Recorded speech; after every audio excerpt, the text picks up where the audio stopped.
Welcome to Storytime Haven. Today, we present a haunting and evocative collection by Murray Gilchrist, The Stone Dragon and Other Tragic Romances. These stories lead us through Gothic landscapes filled with melancholy, mystery, and the supernatural. With a style both ornate and eerie, Gilchrist explores the fragile line between beauty and decay, love and loss, sanity and madness. Prepare to be immersed in a world where emotions run deep and fate often proves cruel. If you enjoy tales of tragic beauty and ghostly overtones, you're in for a powerful listening experience. Chapter 1. My father's account of his last visit to Furnival Castle, which I found in his journal some years after his death, enlightened me concerning the cause of his disagreement with my great-aunt Barbara. In response to an imperious summons, he had travelled hurriedly from the south of France to the remote corner of Westmoreland where her estate lay. No sooner had he reached the portico than the old woman confronted him and began to discuss a new plan for restoring his shrunken fortunes by a marriage compact between myself and one of her great nieces, either Rachel or Mary, both of whom were children in the house. I was 15 years old then, Rachel 13, and Mary 10. The ceremony was to take place at once, and I was to travel for some years before claiming my child wife. My father refused indignantly. Scarce had his decisive words been spoken, ere Lady Barbara turned away angrily. "Fool, is there no changing you?" she cried. He understood her peculiarities, and despite his acknowledgment that she was a gross and materialistic woman, who held no views beyond this world, and whose chief enjoyment was to interfere mischievously with the affairs of other folk, his kinship made him treat her with respect. "None," he replied. "My boy shall not be forced into bondage before he knows what love means. I would rather he begged for his bread than wronged body and soul." She swung round and showed a menacing face. "You have refused what I had set my heart on." Her voice softened. "'Tis for the love I bear you, Alston. I want to help you. Remember that I am your mother's sister. Don't refuse me." "Aunt," he said painfully, "it may not be. I cannot sin against my son." She came still nearer. "Well, so be it," she muttered in his ear. "Others will suffer for your obstinacy. I know what my project meant, but you, with your blind gropings after light, will never see. Nay, you come no further into my house. This is no place for you." The door was closed violently, and my father passed along the dark avenues to the village. He was with me in 2 days, but, although I pressed him, often being curious to hear all about Furnival, which I had never seen, he refused to disclose either the cause or the result of his visit. Before 2 years had passed, however, I found myself, by a curious trick of fortune, in the vicinity of Furnival Castle. I had suffered from an acute attack of brain fever, and when convalescent had been ordered by the doctor to taste the air of Malbrook over Sands, a quaint watering place at the mouth of the Lamber estuary. My father was engaged at the time in preparing for the press his volume of philosophical discussions, and, although he would willingly have accompanied me, I chose rather to take Jeffreys, a man who had been his valet in former times, but who held now the posts of confidant, secretary and checker of the domestic accounts, a faithful old servant of a type unknown to the present generation. At first my father was averse to my visiting Malbrook. He had suggested Nice or Mentone, fancying that the bustle of foreign life would act as a tonic. But as he heard of the marvellous strengthening virtues, which, according to Dr. Pulteney, belonged to the Lamber water, he consented, and after strictly enjoining me not to go within at least a mile of Furnival, travelled with me, and left me with Jeffreys at an ancient inn. On the 4th evening of my stay, I strolled with Jeffreys to a large hill whose seaward side is perfectly precipitous, but which is easily climbed landward by a winding sheep path. When I had reached the summit, I threw myself on the grass and rested for a while, gazing at the misty outline of man. Then, when my dimmed eyes had cleared, I turned and saw high on the side of a far-distant inland hill an enormous building, which at first sight appeared on fire, for the westering sun struck full on the great square windows. A grove of majestic trees gloomed to the left, and a park besprinkled with herds of deer sloped downward to the furthermost recess of the estuary. A shepherd was training a dog near the place where I sat. Regardless of Geoffrey's deprecations, I called to him and inquired the name of the house. "Furnival Castle, young sir, Lady Barbara Verrolst's place," he replied. "What?" I cried. "Tell me all about it. Have you ever been there? What is it like?" Before he could answer, Geoffrey's interposed. "Come, Master Ralph, it is growing chill. We shall have Dr. Pulteney here if you take cold." But I took no heed of him, and despite his attempted hindrance, obtained all the necessary information concerning the way. An evil desire to disobey my father filled me. It seemed as if the glamour of the house had cast a spell over me, and as I was hurried away by Geoffrey's, I resolved to take advantage of him in the early morning, and to visit Lady Barbara. I slept little that night, but lay watching the dawn creep over the sea, and listening to the plaintive chirping of birds. As the cracked bell of Marlborough St. Mary's struck 6, I sprang from my bed, dressed hurriedly, and after a quiet laugh at the thought of what Geoffrey's consternation would be when he discovered my absence, I slipped from the house and followed the path the shepherd had described.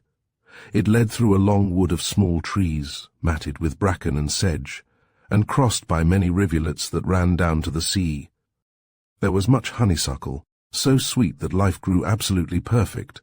I gathered a large bunch wherein lay many bees, and chanting extempore rhymes I hurried onward. When I reached the terrace of Furnival, it was nearly breakfast time. The hall door, half open, revealed a vista of ancient pictures. As I knocked there timidly, an ancient serving man in fawn livery appeared. Something, perhaps my resemblance to my father, amazed him, and he bade me enter at once. "I wish to see Lady Barbara Verrolst," I said. He ushered me into a small, white-panelled room. "Her ladyship will be with you very soon," he replied. Meanwhile I arranged the honeysuckle in a large china dish. As I was doing this, a slight noise disturbed me, and looking up I saw a white-frocked little girl eyeing me very intently. A black Persian cat lay in her arms, rubbing its head on her shoulder. "Cousin Mary!" I cried. The child dropped the cat and ran forward to bring her tiny mouth to mine, but even as she kissed, footsteps came, and she drew back alarmed. I took the honeysuckle and flung it all into her apron, and she, as if fearing to be seen, made for another door and disappeared. Then Lady Barbara entered. There was nothing of the patrician in her appearance. Clad in a plain brown dress with a narrow collar of lace, she might well have passed for a housekeeper who had no liking for bright colour. Her face was round and russet, with a broad, low forehead that was covered with an intricate network of wrinkles. Her eyes were small and sherry-coloured, and her teeth, which as I heard afterwards were natural, glistened like regular pieces of ivory. Altogether she struck me as a sharp bargain-driving countrywoman, with a good deal of craft, and an underlying vein of sarcastic humour. As she saw me, she courtesied very low. "So you are Ralph, or Rafe, as I love best to say it," she said. "Well, you are very welcome here, though your father and I got across at our last meeting. But I suppose he has thought better of my proposal, and sent you now." Here she looked at her watch, a massive gold and crystal globe that swung from her girdle. "The girl is a long time," she exclaimed. Before I could open my mouth to declare the truth about my father, a rustling of silks came, and a girl swept through the doorway. She was about 15 years old, but might well have passed for 20, tall and slender in figure, and with a face so perfectly, so strangely lovely, it compelled me to make a simile of a flame resolving at the lambent crest into a star. She moved towards me, and with no assumption of modesty, threw her arms around my neck and kissed me. I have no idea how she was dressed, but as I write comes a recollection of the flower called Crown Imperial lying on a web of red golden hair. Lady Barbara shrieked in affected dismay. "My dear Rachel," she cried, "you are forgetting yourself. Rafe is not a little boy. He's 17. He's a man." Rachel Verrolst turned to her, uplifting luminous eyes. "Oh, Aunt," she said, with a sigh of relief, "it is most delicious to see a man. I am Miranda, he Ferdinand. Cousin Mincingly, you're the first man I've seen for 2 years, except of course the servants, and they don't count with such people as your lowly handmaid. Something about her, perhaps the fact that her manner was so opposed to that with which I had endowed my ideal woman, fascinated me at once. Never before had I seen such radiant beauty, never before had I known a woman lay herself out so coquettishly to attract attention. She was unlike anything I had ever dreamed of, and even as I stood, I felt myself become enthralled. There was such admiration, too, in her glance, admiration of the most flattering kind. All suddenly I sprang high in self-esteem. "A handsome couple," the old woman said pointedly, "one fair as day, the other, as Shakespeare says somewhere, black as night. Yes, day and night. Now pray let me see you walk together to the breakfast-room. I will waive etiquette for once, and you shall take precedence."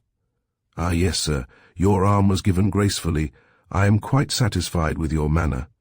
You are a Verelst, though your name is Eyre." With many comments upon the picture we made, she followed us to a small parlour hung with red velvet, embossed with earls' coronets in gilt. A light meal was spread. The aroma of coffee filled the air, and after the footman had brought in the hot dishes, a gust of fresher sweetness came as Mary, shyly bedecked with honeysuckle, entered and sat at my side. Lady Barbara took no heed of her appearance, so bent was she on her own plans. "So your father has really conquered his prejudices," she remarked. "I knew all the time that they meant nothing, poor Alston. He was always feather-brained, and I did not believe that he would have held out so long.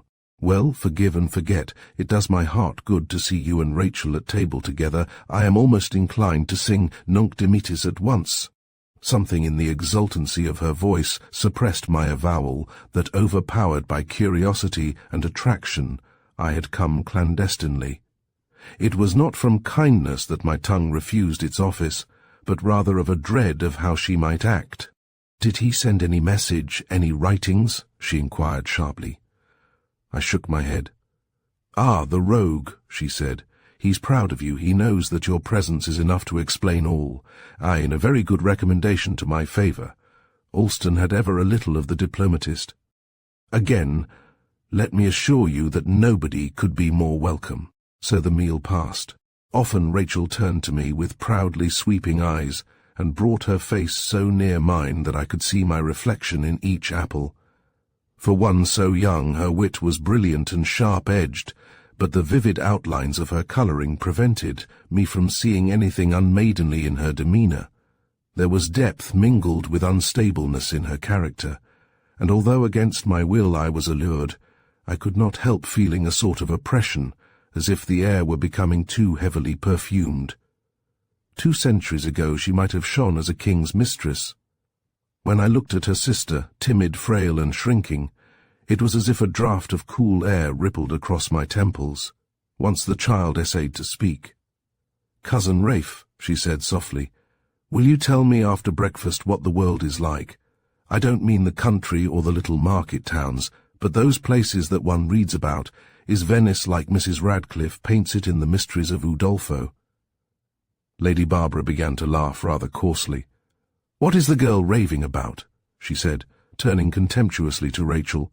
"Does she think that at my age I've nothing better to do than to listen to puerile descriptions? My dear Rafe, do not trouble with her.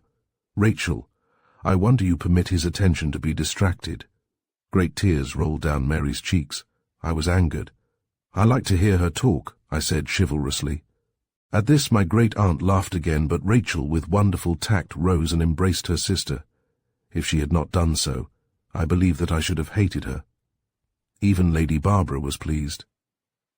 "You are a good girl, Rachel," she said, patting her shoulder. "Now, Mary, you must forgive my querulousness." She took Rachel's hand and drew her from the table. As she reached the door, she paused. "Rafe," she said, "can you amuse yourself till noon? Rachel writes my letters and manages everything for me, so I must take her away. Mary, make your cousin stay here as pleasant as you can. Show him all over the house and gardens, or anywhere so long as he's entertained. If you care to ride, order the ponies." But Mary, as soon as we were alone, led me to the open window. A flight of stairs descended from here to an old garden where busts and urns surmounted columns of fluted marble. a spring prattling over many-hued stones, crossed the middle of this and deepened into shallow pools that were edged with irises and flowering rushes. "Let us sit beside the dragon at the wellhead," she said. "It is my favourite dreaming place, and I will ask you all I want to know. I am not tiresome to you, Cousin Rafe," she added with downcast eyes. Our spirits rose. Ere long I was chasing her up and down the maze, quite forgetful of the gravity of 17 and attempting at each corner to grasp her flying skirts, but ever failing intentionally, out of compliment to her lightness of foot. Her paleness had quite disappeared, and as she laughed at me through the legs of the yew peacocks, she looked like a young nymph. She began to sing hurriedly, in a silvery voice, in imitation of some gaffer. "When first I went a wagonin did go, I filled my parents' hearts full of sorrow, grief, and woe, and many are the hardships that I ha since gone thro'. So sing woe, my lads, sing woe. Drive on, my lads, yo-ho, for ye canna drive a wagon when the horses wanna go." Every word came clear and distinct. Scarcely, however, had she begun the second verse than the sound of an approaching vehicle silenced her. We looked down the avenue, and beheld a trap drawn by a bony white horse. It drew up near us. A familiar voice accosted me, "Master Ralph." To my surprise it was old Jeffreys, very haggard, and with eyes more sad than reproachful. "Oh, Master Ralph," he said, "come back at once, for God's sake. There's just time enough to catch the boat, if you don't linger a moment. Word came this morning that my poor master was dying." His voice broke into sobs. Turning hastily to the child who stood aghast at my side, I gave her one quick kiss, and then sprang up to the seat, forgetful of all save the great catastrophe. Chapter 2. When I reached home it was to find my father dead. Had I arrived an hour sooner, I should have had the gratification of holding his hand in mine during the parting moments, and have heard his last words. But my act of disobedience had prevented this, and by my secret visit to Fernivaux, I had lost what would have been one of the dearest recollections of my life. He had died thinking of me, and as the last struggle began had stammered out that I was to yield myself entirely to the written instructions contained in the secret drawer of his writing desk and intended for my eyes alone. Therein I found myself directed to spend the years intervening before my coming of age at a tiny estate in northern Italy. He had purchased it several months before his death, and having such use for it in view, had furnished the house comfortably and revived the faded glories of the library. Bound by a solemn command, I was to live retired from the world, and not to present myself at Fernivaux whilst Lady Barbara Verelst lived. The manuscript concluded mystically, "I have known that in your youth she will cross your path, an unscrupulous woman who cares for naught so long as her heart's desire is fulfilled. The stars declare it. Perhaps, even as I write, she may be weaving the fatal web that is to destroy life and happiness, but the line of fate runs on straightway. I cannot tell, for the evil destiny may overpower you what to advise, but let justice and love ever sway you, and remember that earth's joy is naught in comparison with that which follows. Beware, Ralph, of her I write of, wherever she be." Overpowered with grief, my first impulse was a petulant and unreasonable fury against those with whom I had passed that delicious summer morning. So angry was I with the cause of my disobedience that I did not even write to Lady Barbara, and after my father's funeral I started at once for the home he had chosen. Here I passed 7 years of irresolute work. The management of the estate was entirely in my own hands, and I worked in a desultory fashion amongst my people, earning their affection, and being as happy as any man who has no aim in life. I had always my ideals and my recollections to think of, and I never felt a desire for stronger interests. At last came a time when all this ceased, and I became terribly depressed. Who can trust presentiments? I have had so many true and so many false, that I have alternately believed and disbelieved in the supernatural powers in which foolish people place such absolute trust. We spend many hours in mourning over catastrophes that never occur, whilst at the time that the greatest possible disasters are affecting our fortunes, we are plunged into the lightest ecstasy. Yet I must confess that, When I received word from the Verhulst's lawyer that on the opening of my great-aunt's will, he had discovered a new codicil by which I was compelled to marry either Rachel or Mary, or to suffer the estates to pass entirely from our branch of the family, a long vista of ills opened before me, and I complained bitterly because of the craftiness and self-will of the old woman, who would not believe that aught but worldly interest was necessary for marriage. At first I determined not to go, but as the knowledge came that, unless I did so, my cousins would be plunged into poverty, I gave instructions for my trunk to be packed, and left everything in the hands of a steward. It was with considerable trepidation that I pondered over our meeting, and as I looked farewell on the gardens of my house, on the vineyards and the river, I execrated the memory of the old make-plot. In 4 days I was on the platform at Carlry Station, watching with a sort of amazement the train that had brought me disappearing at the curve, and wondering whether the letter I had written from Dover had forewarned the ladies, when a withered groom advanced and touched his hat in antiquated style. "Be ye Mr. Ralph?" he said. "Why, God bless me, what am I saying as if I couldn't tell him from his likeness to Mr. Alston?" "Yes," I responded laughingly, "I am Ralph Eyre. You are from Furnival Castle." He wore the old fawn livery with pelicans wrought on the buttons, and a high white crape stock was tied around his neck. "You are surely not Stephen, whom my father spoke of so often." "That I be," he cried. I remembered him perfectly now from my father's description. In my boyhood I had been told that he was at least 90, yet he was still straight as a staff. "Miss Rachel's waiting outside in the carriage, sir," he said. "Train's nigh upon an hour late." With this gentle hint that his mistress might be growing impatient, he seized my luggage and led me to the gate where stood a large green chariot. A woman's voice accosted me. "I bid you welcome, cousin," and before I could speak I felt my hand taken and held. The sunlight was gleaming so fiercely that I could scarcely distinguish the features that smiled beneath the crown of red golden hair.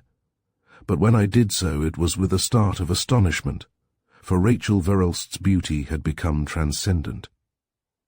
She leaned back against the soft olive velvet cushions, and after insisting on my sitting at her side, she gave the order, and we were driven through the stretches of woodland and moor, and over the miles of park road that lead to Furnival. Half bewildered, I continually turned to look at my companion. Strange to say, she did not wear mourning, but a gown of yellow tulle, worked in high relief with golden flowers, and the outline of her splendidly proportioned figure was visible through the gauzy folds. Whether it was that my arrival had excited her, or that it was her ordinary motion, I could not tell, but her heart was beating wildly beneath its coverings, and floods of a rich colour sped to and from her cheeks. Her bizarre conversation related much to the object of my visit. The peculiarity of the circumstances she took little heed of, and having at the first moment leaped into the familiarity of an old friend, she tacitly refused to vacate the position. "How delightful it is," she remarked as we passed through the headless crosswood, "to meet a man who knows something of the outer world. Oh, the stupidity of our country gentlemen, whose noblest aspiration is to dine well, whose noblest possibility is to hide the mark of the ploughman and the lout. How definitely you refresh me, Ralph. Your presence here has already done me a world of good. If you only knew how stagnant, how wearisome life is. Bah! But you don't sympathize." This last observation was made because I had not replied, but to tell the truth I did not wish my voice to break the musical echo hers had left in my ears. I expressed a hope that she would not regard me as laconic, but rather as overwhelmed by the gladness of reunion.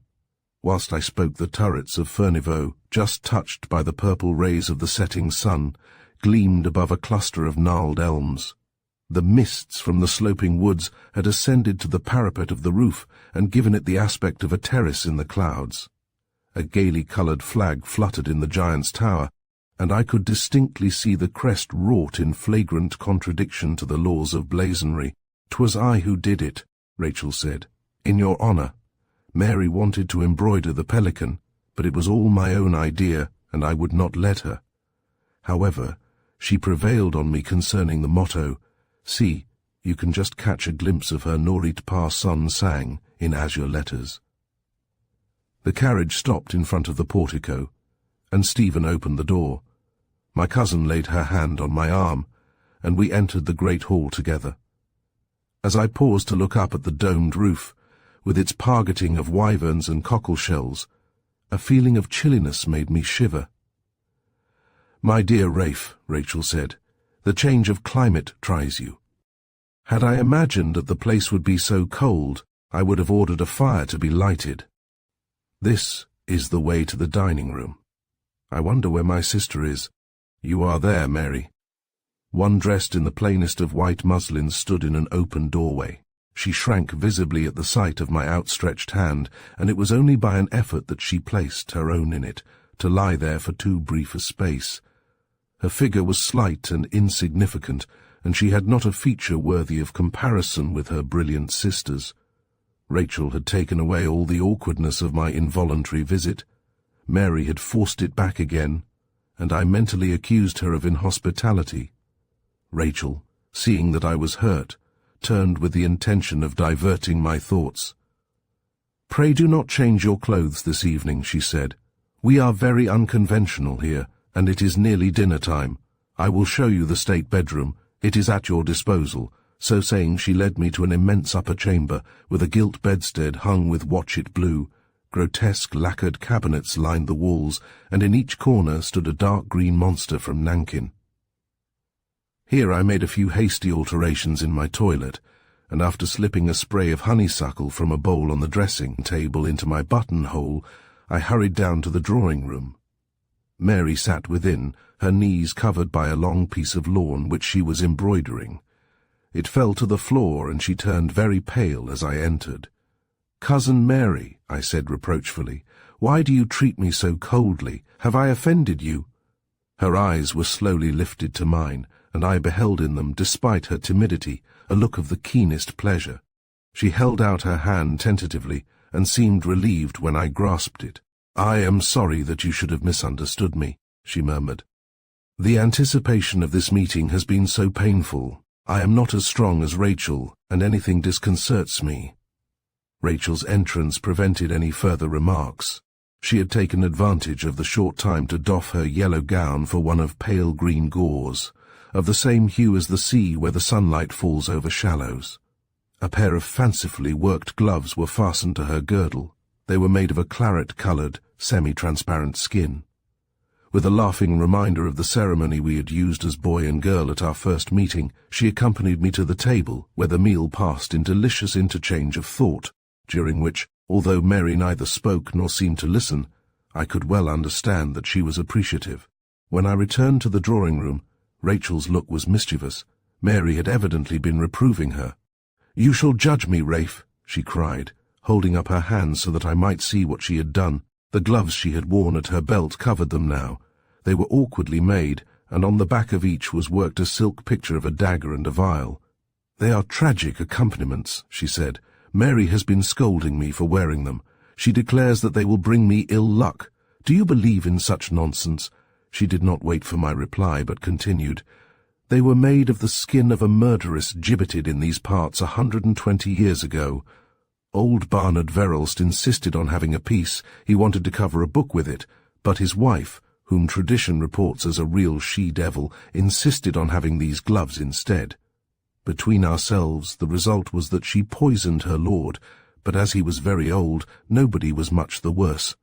And mirthfully arching her mouth, she passed the gloves into my hand. A strong repugnance to touch them made me immediately drop them on a side table. Rachel's originality carried her into strange humours. I was not sorry when the lamps were brought. They were of curious Venetian make, with round shades of silver lattice work filled in with cubes of gold-coloured glass. Their soft and pleasant light enhanced Rachel's personal charm. She went to the piano soon, and calling me to her side began to play. Never had I heard such wild and fantastical music as the first three melodies. They were Russian, savage, rough airs, which fretted me to unhealthy excess of inquietude. After the third, by which the soul is wrought to such a pitch that it is hard to refrain from shrieking, she began a plaintive air with a grotesque rhythm. "This is the tune the gnomes dance to on the hillside," she said. "Here they emphasize the step, now they float round and round in rings, now the king is performing alone, and they are all watching. My favorite is that one with the white slashed doublet and crooked face, with a moustache so long that it pricks the others. Ah, well, with hands brought down clashingly, they must all creep through the bronze door."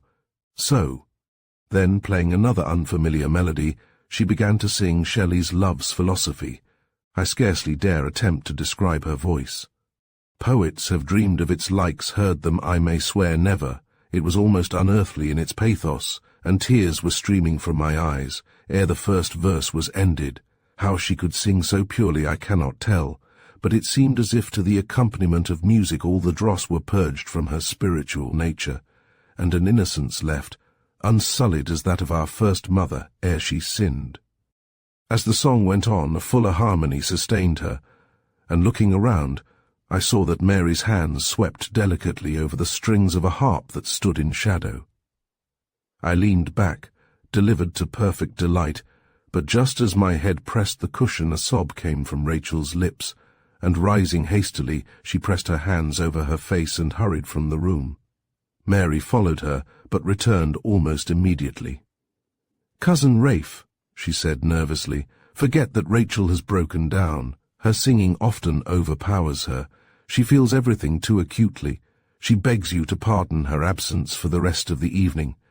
Recent events, my aunt's illness and sudden death amongst them, have unnerved her. You must remember what great store they set on each other." The revulsion was very distressing. I had begun to regard Rachel as a woman of iron will, endowed with an intellect nothing could quail. This sign of weakness, coming so unexpectedly, surprised and pained me. Had I been more closely connected with her, I would have sought her chamber and drawn her head to my breast. As I sat, the moon began to rise over the further hills. The rays slanted into the Italian garden, where, 7 years before, Mary and I had played like young children. She had returned to her harp and was drawing forth soft chords. The night, however, became so beautiful that I felt I must breathe the outer air. "Let us walk together," I said. "Show me the dragon and the maze where we ran, and the lilies and flowing rushes. The heat of the room oppresses me." She led me silently down the broad stone stairs. The dragon was unchanged. "We will sit here," she said, "and you can tell me everything that has happened in the last few years. I have nothing to give in return, for my life has been placid from the very beginning, and the only great excitement I ever had was when you visited Furniveau before. Rachel says that I have a small soul. It must be so, for the quiet content of this place suits me well. I suppose that I am one of those weeds that root themselves firmly anywhere. Each thing about here I love as if it were a part of me. Now, forgive me for my tediousness, and tell me everything." Thus bidden, I began the story of how I had spent the intervening time. There was little worth telling. It was a brief and simple record of dormant faculties and aspirations, when my highest desire had been for undisturbed sleep. Mary listened in silence, and when I had finished, looked up. "But the awakening has come now," she said very gently. "A new future is thrust upon you. Your life will no longer be as it was." Somehow, as she spoke, my head moved nearer hers, and before she could draw back, my lips had pressed her cheek. She rose, gasping. Then, turning on me a look of surprise and wonder, she hurried away. Perhaps some reminiscence of our former racing came to her, for I heard her laugh, light and long and silvery, as her gown glimmered through the yews. When I retired to my room, it was not to sleep. A conflict was raging in heart and brain. Rachel was undeniably the more beautiful. Indeed, she was by far the most beautiful woman I had ever seen, and her wit and power of fascination were incomparably superior to Mary's. She evidently believed that I must choose her, and so I had fully intended to do until a tone in Mary's voice and a quick responsive beating of my own heart told me that it could not be. Mary had never imagined that I should take her in preference, but I knew now that whatever love lay in my nature must be placed in her keeping. I had discovered that I wanted no mental stronghold to surround me, but a wife, tender, loving and dependent. Uncertain whether a declaration would or not be premature, I decided to leave the castle early next morning, and to reflect for at least a month on my decision. Rachel had acquired a strong influence over me, and I dared not venture to free myself from her bonds without tightening my armor. So, rising almost before daybreak, I set out in secret, from the village inn dispatching a short note. My dear Rachel, do not attempt to fathom the motive which compels me to leave Fernivaux. Impute it, if you will, to flightiness. I was always fond of doing strange things. I shall return in a month today. Ralph Eyre. My meditating place was Norton Hall, a small manor house situated about 200 miles away. I had inherited it from my mother.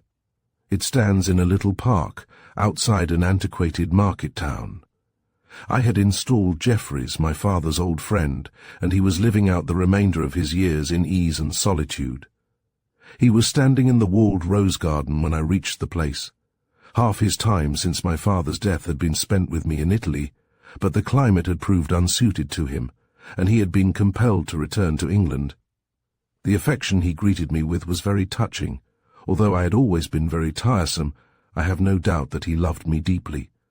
A suite of rooms had been kept in readiness for me, and I was soon made comfortable therein. I had much writing to do, and for some days worked hard so that I might drive away the thought of my dilemma. But after a while, when I was idle again, the remembrance of Mary's timid loveliness haunted me from morning to night, and I began to long for the time of my return. The momentous day came at last. Rachel Verhulst, like another Fiammetta, clad in a gown of dull dark green, with scarlet lilies at the neck, met me on the terrace. There was a slightly puzzled look in her eyes, when I did not give her the warm greeting she evidently expected, but she slipped her arm into mine with as much graceful ease as if she were already my wife. There was no sign of Mary, and when I inquired for her, Rachel replied evasively. Not until I went to the drawing-room after dinner did I see her. She was alone, sitting near a window with a book in her hands. She gave a sudden start when she saw me. "Oh, Rafe," she cried, "when did you come? I did not know you were here. Rachel would not tell me anything about you, either where you were or why you went, and I have only just come in from riding to watch the sunset." Before she had done speaking, I had clasped her in my arms and was showering kisses on her lips. "Mary," I whispered, "I have come back for you." She began to extricate herself, but before I had released her the door opened, and Rachel herself entered. Chapter 3. She gave but little sign that she had seen the embrace. The bunch of white roses she held in her right hand were raised slowly, as if she wished to inhale their perfume, and beneath their shade her lips were convulsed for just one moment. Then, with even more than the old grace, she came near. Her skirt caught the gilded legs of a chair and drew it for a short distance, but she took no heed. She began to smile winningly. "Has Mary told you of the naughty trick I played?" she said. "I wanted to keep all the gratification to myself. It was so great a pleasure to know something of you that nobody else knew. Of course I was selfish. Now, my cousin, as you gave her a guerdon for waiting so patiently, do not forget that I also waited. Not with patience, for I have chafed terribly, but still, every awakening has been fraught with the knowledge that a day nearer our meeting had come." And she held up her mouth, sweet and ruddy as the lilies on her breast. I kissed her. Seeing that I made no motion to encircle her with my arms as I had done to Mary, she clasped her hands at the back of my neck, and again brought her lips to mine.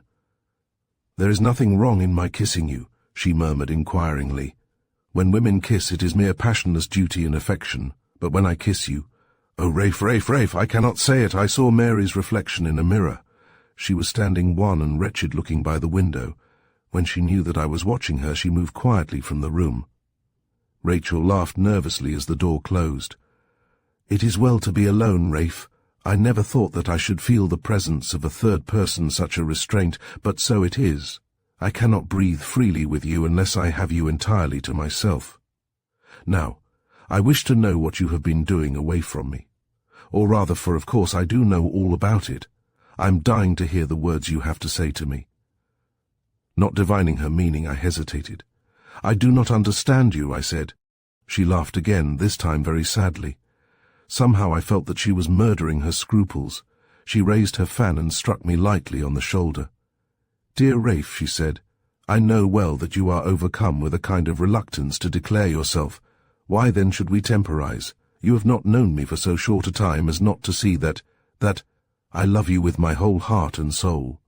The last words came in a hoarse undertone. Then, with her flushed face downcast, she left me, turning once at the door, to see if I followed. But being almost petrified with amazement, I did not move. I had never thought sufficiently highly of myself as to believe that Rachel would really love me. I knew that she might marry me to retain the estates, but not for one instant had I imagined that I could stir her passion. The knowledge filled me with dread. Although she charmed, nay, almost magnetized me, my pulse beat none the quicker because of her presence, and I felt blinded with excess of light. A desire came for the soothing Mary's voice alone could give, and I too left the room. Old Stephen, stiff as the mailed figures in the hall, was pacing outside the door. His 80 years of service had given him the freedom of the house. He divined my intention. "Miss Mary is in the garden," he said. I went to the Stone Dragon, convinced that I should find her there. I was not deceived. She was sitting on the sward beside the monster, her head resting on his scaly back. At my approach, her face lighted up, and she rose to meet me. "Forgive me for being so weak," she murmured coyly. "I could not bear to see you kissing Rachel. I am foolishly jealous, and it followed so quickly after—" "Dear Mary," I said, "let us forget it all. Tonight I would leave the precincts of the house. Let us walk together to the moor. There is a British camp somewhere near. It will be just the place for a solemn vowing. Show me the way." She led me through the intricate maze to a door in a moss-covered wall, which opened on a barren path. This crossed a mile of park, and then reached a broad and hilly stretch of moorland. Here the track was sunken between gravelly banks. At some distance rose a mound, on whose top stood 3 cromlechs. When we stood against the largest, I took her right hand. "I, Ralph Eyre, swear solemnly that all my life shall be devoted to your happiness." Mary's voice, soft and trembling, followed. "I, Mary Verelst, swear solemnly that all my life shall be devoted—" A harsh cry interrupted her. Turning sharply, we saw Rachel herself, covered with a long grey cloak whose hood had fallen back. How she had followed so silently I never knew.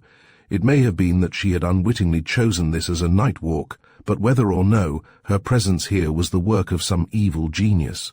She was haggard, and as the moonlight fell on her distorted face, I saw that her eyes had contracted so much as to be almost invisible. One hand was tearing the flowers from her throat, the other moved automatically in front. "Rafe," she muttered, "Rafe." Mary came closer and passed her arm around my waist. She was nearly fainting, and required all my strength to support her, but I was impotent as a newborn child, and could only grasp her elbow with nerveless fingers. "Is this the end?" Rachel asked. Her voice was dull and monotonous. "Answer me quickly. Don't you know what a woman's heart is? Is this the end of all I have prayed for, this refusal of my passion?" I strove to speak, my teeth chattered.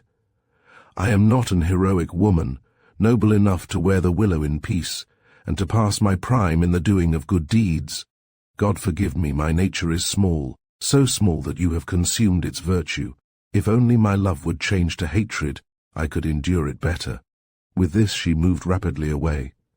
Some minutes passed in silence. "Let us go in at once," Mary said. "I am afraid." We returned to the castle.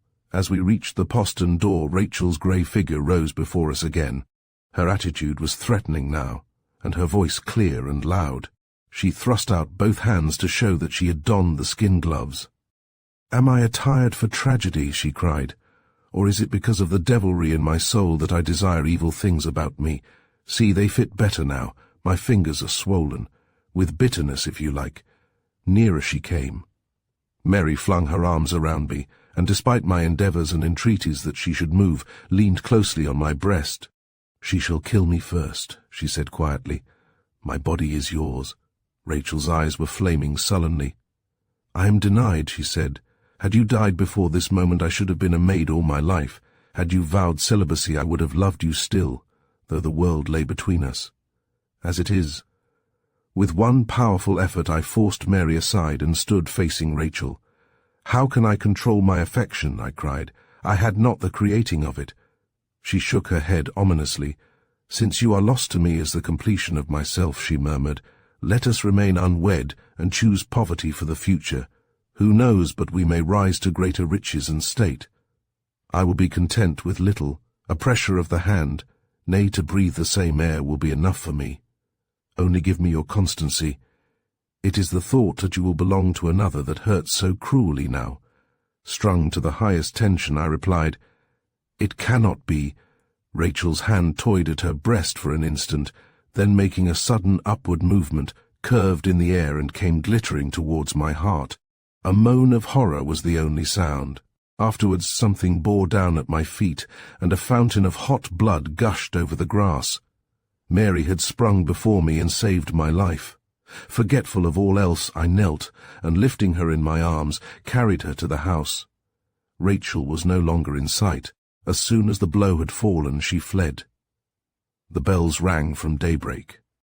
It was a hot autumn morning, and the aftermath of honeysuckle was very rich. I had gathered great clusters for my bride, and was in my lightest humour. That morning I was to wed her, whom I had watched so long winning her way back to health. Together we walked to the damp old church, she in her simplest gown, I in my ordinary clothes. Mary had ever a fond belief that her sister would return to forgive her for her guiltless sin, and she would not agree to our leaving Furnival for even one day. So we were married. No wedding party accompanied us. The clerk gave Mary away, and although money had been dispensed amongst the villagers, there was no merrymaking. A few girls cast roses on the path, that was all. Home we went. Old Stephen was standing at the door. A senile resentment was on his face. He looked as if he hated us. "She's come back," he said in a broken voice. "Poor lass, poor lass!" Mary ran forward, her face glowing with joy. She had never harboured an ill feeling against her sister. "Where is she?" she asked. "Did you tell her, Stephen?" "No, Miss Mary, I didn't. She knew about it, though, I'll be bound. Perhaps Mr. Eyre had best go alone to find her," but my true love clasped my arm. "Let me come too," she said. "Stephen, tell us where she is. She sought you at the old stone dragon, where you were always a-sitting in the old time. You'll find her there right enow." The man burst out sobbing as we hurried down the staircase. To me there came a terrible fear, but Mary had a bride's blitheness. We reached the Italian garden. A travel-stained form lay beside the dragon. The face was buried in the thick wild thyme, but a bright web of red-golden hair was spread over the lichened stone. Mary knelt and strove to turn her. "My darling," she said, "how much I have missed you. It was tender of you to come today. Though I love Rafe so, you were always most dear and wonderful to me." After much effort, she raised Rachel's head to her lap. The beautiful features had sharpened strangely, and the skin was ashen grey. "Oh, my God! Oh, Rafe!" my wife shrieked. "She is cold, she is dead." Chapter 4. The manuscript of Francis Shackley, being a true account of the most noble lady, the Lady Millicent Campion. Since that news has come this day of Sir Humfreville Campion, a death strangely caused by the bursting of an alembic, there is naught to hinder me from taking up my drowsy pen and writing a true history of certain matters that caused no small wonder in their day.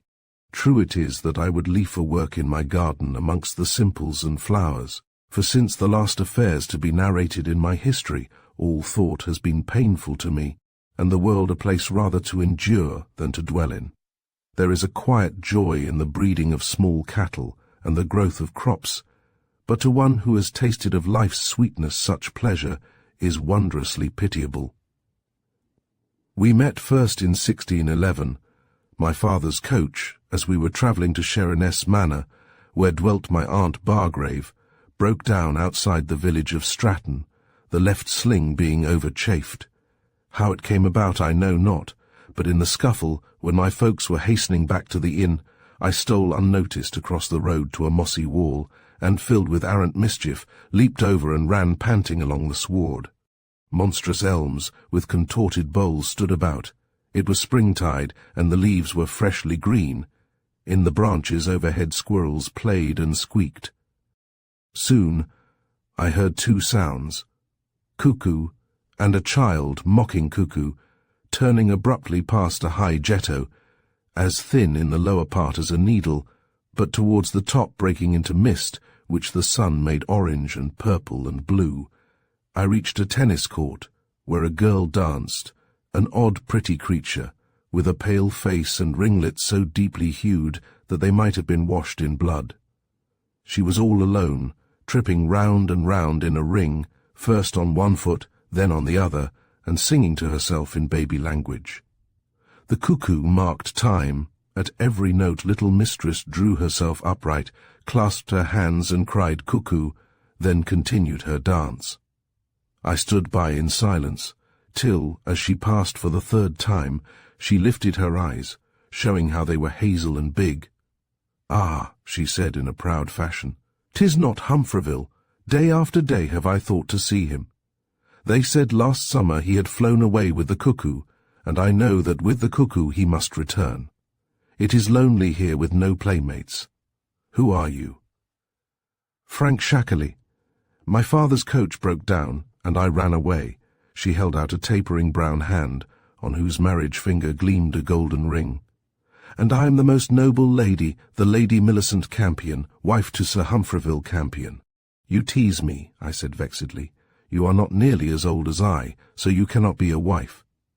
The Lady Millicent came nearer. Tears gathering in her eyes, she put her arm around my neck.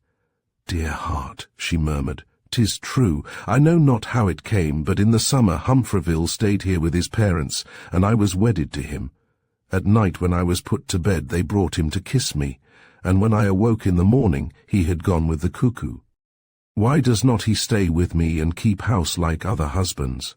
At this moment an elderly woman came through the yew archway. She leaped almost off her feet with surprise. "Bless us," she cried, "an elveling!" and she caught little Millicent in her arms, but the child laughed and patted her cheeks.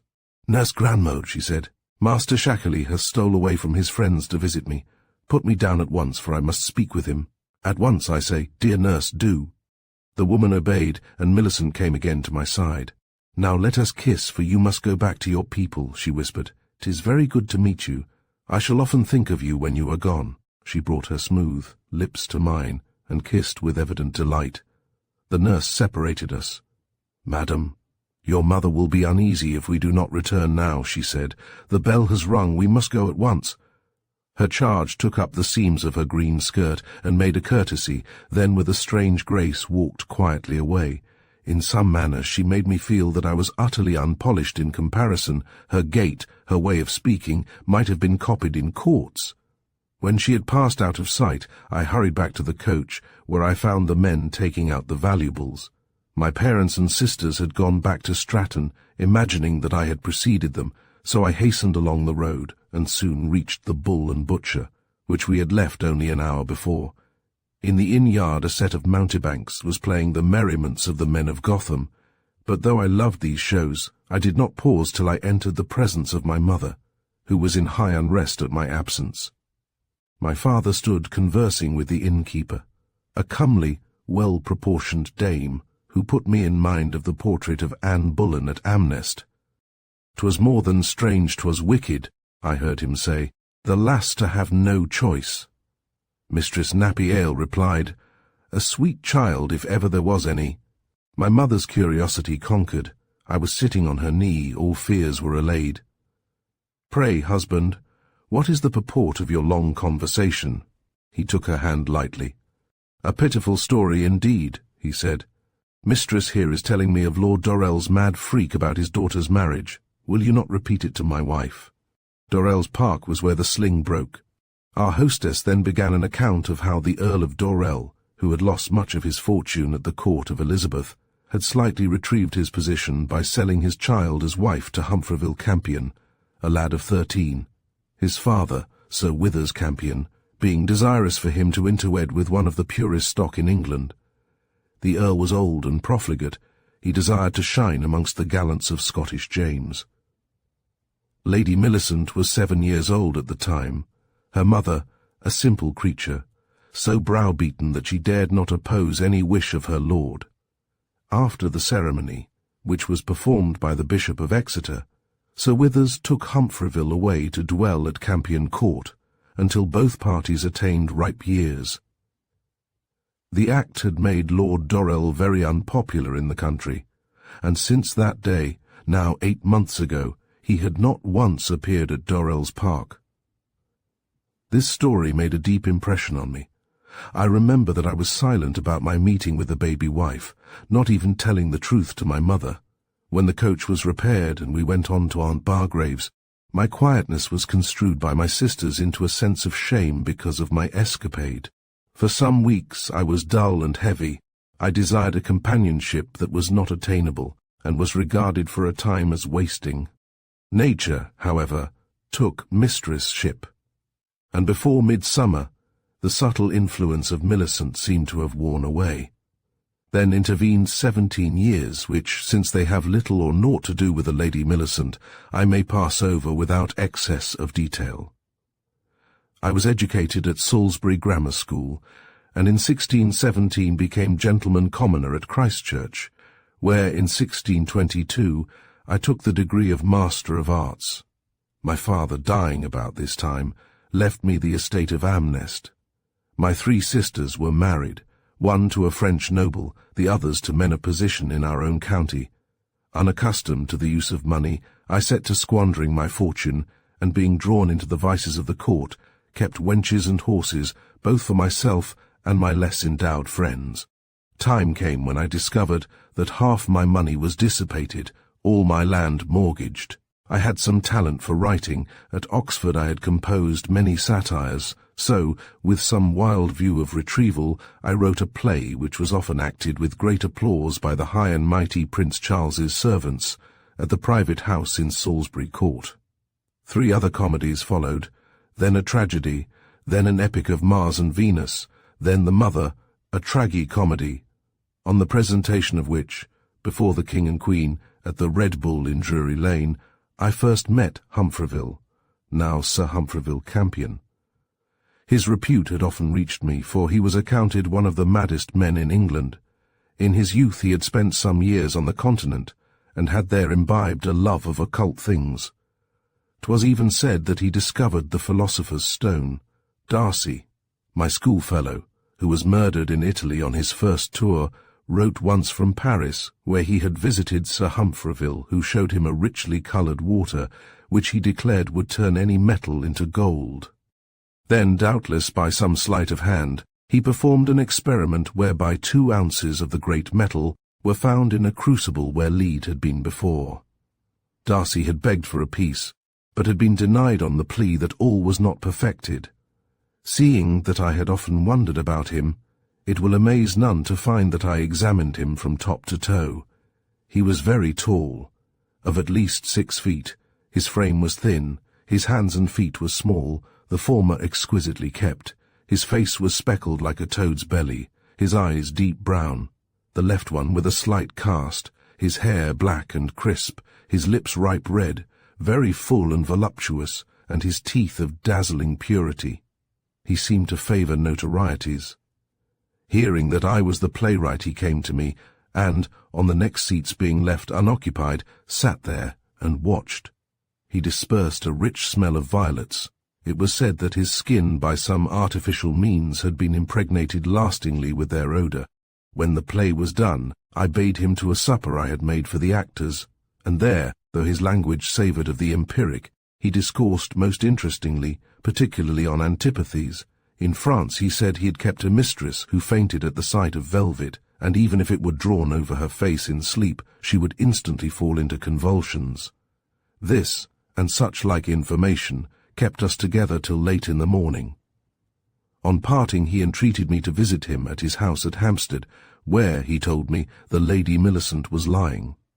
I kept my own counsel about our former meeting, thinking it might give him some displeasure. On the morrow I went to find Sir Humfreville away from home, but expected shortly.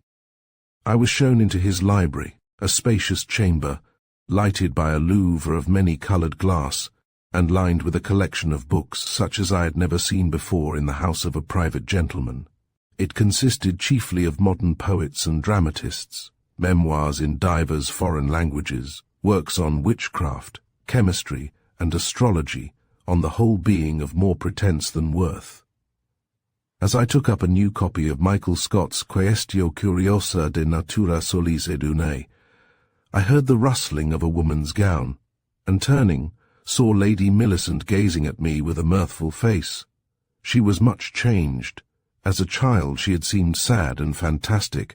Now at 24 she had developed into a woman of heavenly beauty. Her face was white as snow, an admirable oval, her grey eyes clearer than crystal, her hair, which had not, as hair is wont, changed with the passage of years, fell in heavy curls down her back and over her bosom, held from her brow by an ornament of pearls. "So we meet again," she said. "You were my fairy prince. I almost doubted that you had ever really existed. It is very sweet to find you here. When they brought your name to me, years seemed to roll away. Ay me for those long-past days at Dorrell's Park." She sighed. Somehow her words brought back the hollowness of my manhood. Would that we two were children again, that once more I might run through the park, where the jetto played and the squirrels squeaked, and the stately little maid kissed me. Lady Millicent noted my depression. "Childhood is sweeter than barren knowledge," she said in a low tone. "For 1 year of unalloyed happiness I would sell all the rest of my life." As she spoke, a curtain swung back, and one entered in the guise of a Saracen, turbaned and bedecked with many precious stones. He passed round the room by the wall. Not until he reached the further door did I observe his face. It was the most terrible I had ever seen. Heavy brows leaned over green and yellow eyes. The skin was puckered in huge wrinkles. A few silver hairs swayed from his chin. His mouth was loathsome. By some preternatural means the lips had been drawn almost to the ears, and in the gulfed space lay a hedge of black teeth, which being opened, the jaw hanging loosely on his breast, showed me in that short space that the tongue was missing, and its place taken by some white snake-like roots. At the door he made his obeisance, accompanying it with a hoarse, frightful sound. "It is Sir Humfreville's mute eunuch," she said, frowning. "He has the leave of the house. My lord bought him from the Soldan. He is reputed to have stores of forbidden knowledge. Sir Humfreville sets a high value on him. They work for hours in the laboratory together." When the creature had gone, she laid her hand on my arm. "I have a fond belief that yonder gelding pollutes the air. Let us sit in my own chamber. There at least he is forbidden to enter." She accompanied me to a cabinet furnished in the richest, most extravagant fashion. The walls, where not hung with white satin, were of alabaster, fretted with moresques of finely beaten gold, the ceiling, also of white, but pierced with a crescent moon and stars that by some arrangement of changing mirrors and lights glittered more brightly than the real firmament. Tripods of silver with smouldering spills sent out dainty clouds that massed beneath this mock sky and filtered through its orifices. There we sat and discoursed of our lives. She had heard of my fame, had even seen one of my comedies at Whitehall. She made no attempt to gloze, but begged for information as simply as a begging child. When I had told her all, she began to relate her own history since her marriage.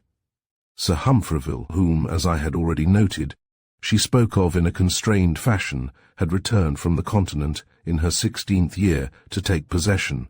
The Earl of Dorrell had died meanwhile, and her husband, after a year of quiet life, had been appointed ambassador to Naples.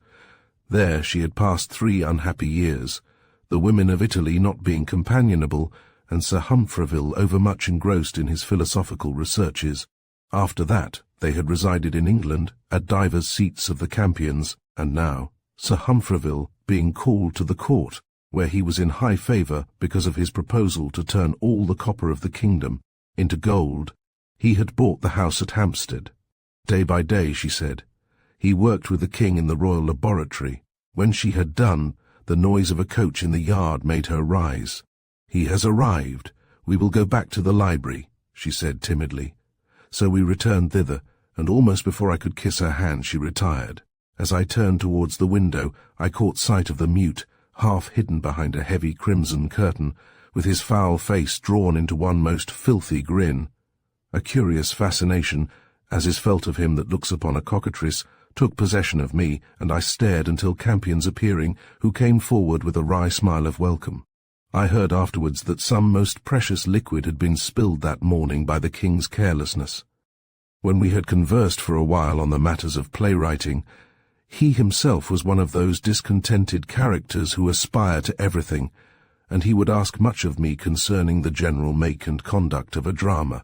The mute came forward after sundry signs of impatience, and speaking, as it were, with his fingers, imparted some news to his master. From a motion of his head, I understood that he was telling of my encounter with Lady Millicent, and my fears proved too well founded, for Campion turned to me with a suspicious face, and immediately, though with courteous words, he brought our interview to a conclusion, pleading that an important experiment would be destroyed if it were not viewed at once. He expressed no desire to see me again, whereat I was sorry, for my meeting with the woman whose memory I had cherished so long had filled me with a hope of many exquisite hours. But I went back to my house, and that same day gave Arbel Stripe, my mistress, a small farm in Dorsetshire, and liberty to marry, then dismissed her, glad that it had lain in my power to make her becoming provision. In the evening I went again to the play, and as before, I saw Sir Humfreville Campion in attendance on the royal party. I saluted him, but to my surprise had no acknowledgment. It seemed either that he had forgotten me altogether, or that some jealous fear had so blinded him that he could not force himself to be courteous. Next day the illness of my mother, who was living on her dower at Amnest, called me to her bedside, where I remained until the end, which took place a se'night afterwards. The arrangements for her obsequies and the winding up of her affairs so engaged me that I had little time to think of other matters. Indeed, I had half resolved to withdraw altogether from town life, when news came that Sir Humfreville Campion had been dispatched on a secret mission to the court of Spain, and in the hope of meeting his lady, I repaired to my house in Gracious Street. Here, to my amaze, I found an epistle with the Campion crest of a dragon on the seal. It was from Lady Millicent herself. "Sir," it read, "if it be true there are reasons why you should not visit me, I pray you explain them. I am alone here. Campion at this moment is in Madrid. I have little to tell except that every available word of your writing I have perused, and one great pleasure therefrom, that I would willingly play student to your better intelligence. There are many things I would choose to learn from you. Write to me on your return from the country, and tell me that we may meet, and that shortly. All my old friends are alienated, you alone are left to remind me of an innocent past. But of this no more Millicent Campion." I went, she received me in state. The old Dowager Countess of Dorel, blind and deaf by reason of her years, sat with us through the interview, and we talked to our heart's content. A pretty fable Lady Millicent told me, called by herself the New Andromeda, which she had writ for a fancy of her own. 'Twas of a young child tied to a rock for a warlock to devour, another dragon of Wantley forsooth. The babe, innocent of her fate, plays and frolics. Perseus, or more of Moor Hall, or what you will, comes by is too innocent to understand the danger, and little mistress is left for the warlock. I could see that she meant her own history. I was the useless hero, she the victim. Old Madam nodded in her chair the while. When the time came to depart, Millicent said she was leaving London on the morrow by Sir Humfreville's command, to retire to a country seat in the Yorkshire fells until her master's return. Byland Grange was the place. If I would honour it with a visit, she would herself show me the riches of the hills and valleys. That there was little of the really happy in the world she made no doubt. Let each choose his own joy. When I took her hand she said, "'Tis the same ring I wore at Dorel's. As years past it chafed and was enlarged, now it chafes again." 3 days afterwards I started to follow her, half in hopes to come up with her equipage, but it seemed she had the advantage and ever kept a day in front. I rode the 240 miles in 4 days, and it was on a Sunday afternoon when I led my horse into the yard of the Campion Arms, and bespoke a chamber. My man followed by post with mails, but I did not wait for ceremony, and having eaten in haste, I passed through the stately gates of the park. A spacious wilderness lay before me, netted with undergrowth green in the spring's triumph. Rivulets leaped across the clean-stoned path, and crags frowned, their feet laved in clear pools, where strange waterfowl swam, their sides almost hidden beneath mosses and tangles of dove's foot. Here and there belvederes watched down vistas, terminated by fish ponds or stair-like ranges of peaks. So great was the loveliness that I paused. In my most lively dreams I had never imagined aught like so perfect.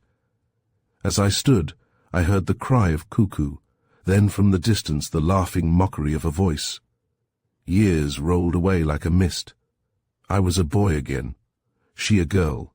Vice and dishonesty and sadness had all disappeared, and life was fresh and sweet, as in those days of old.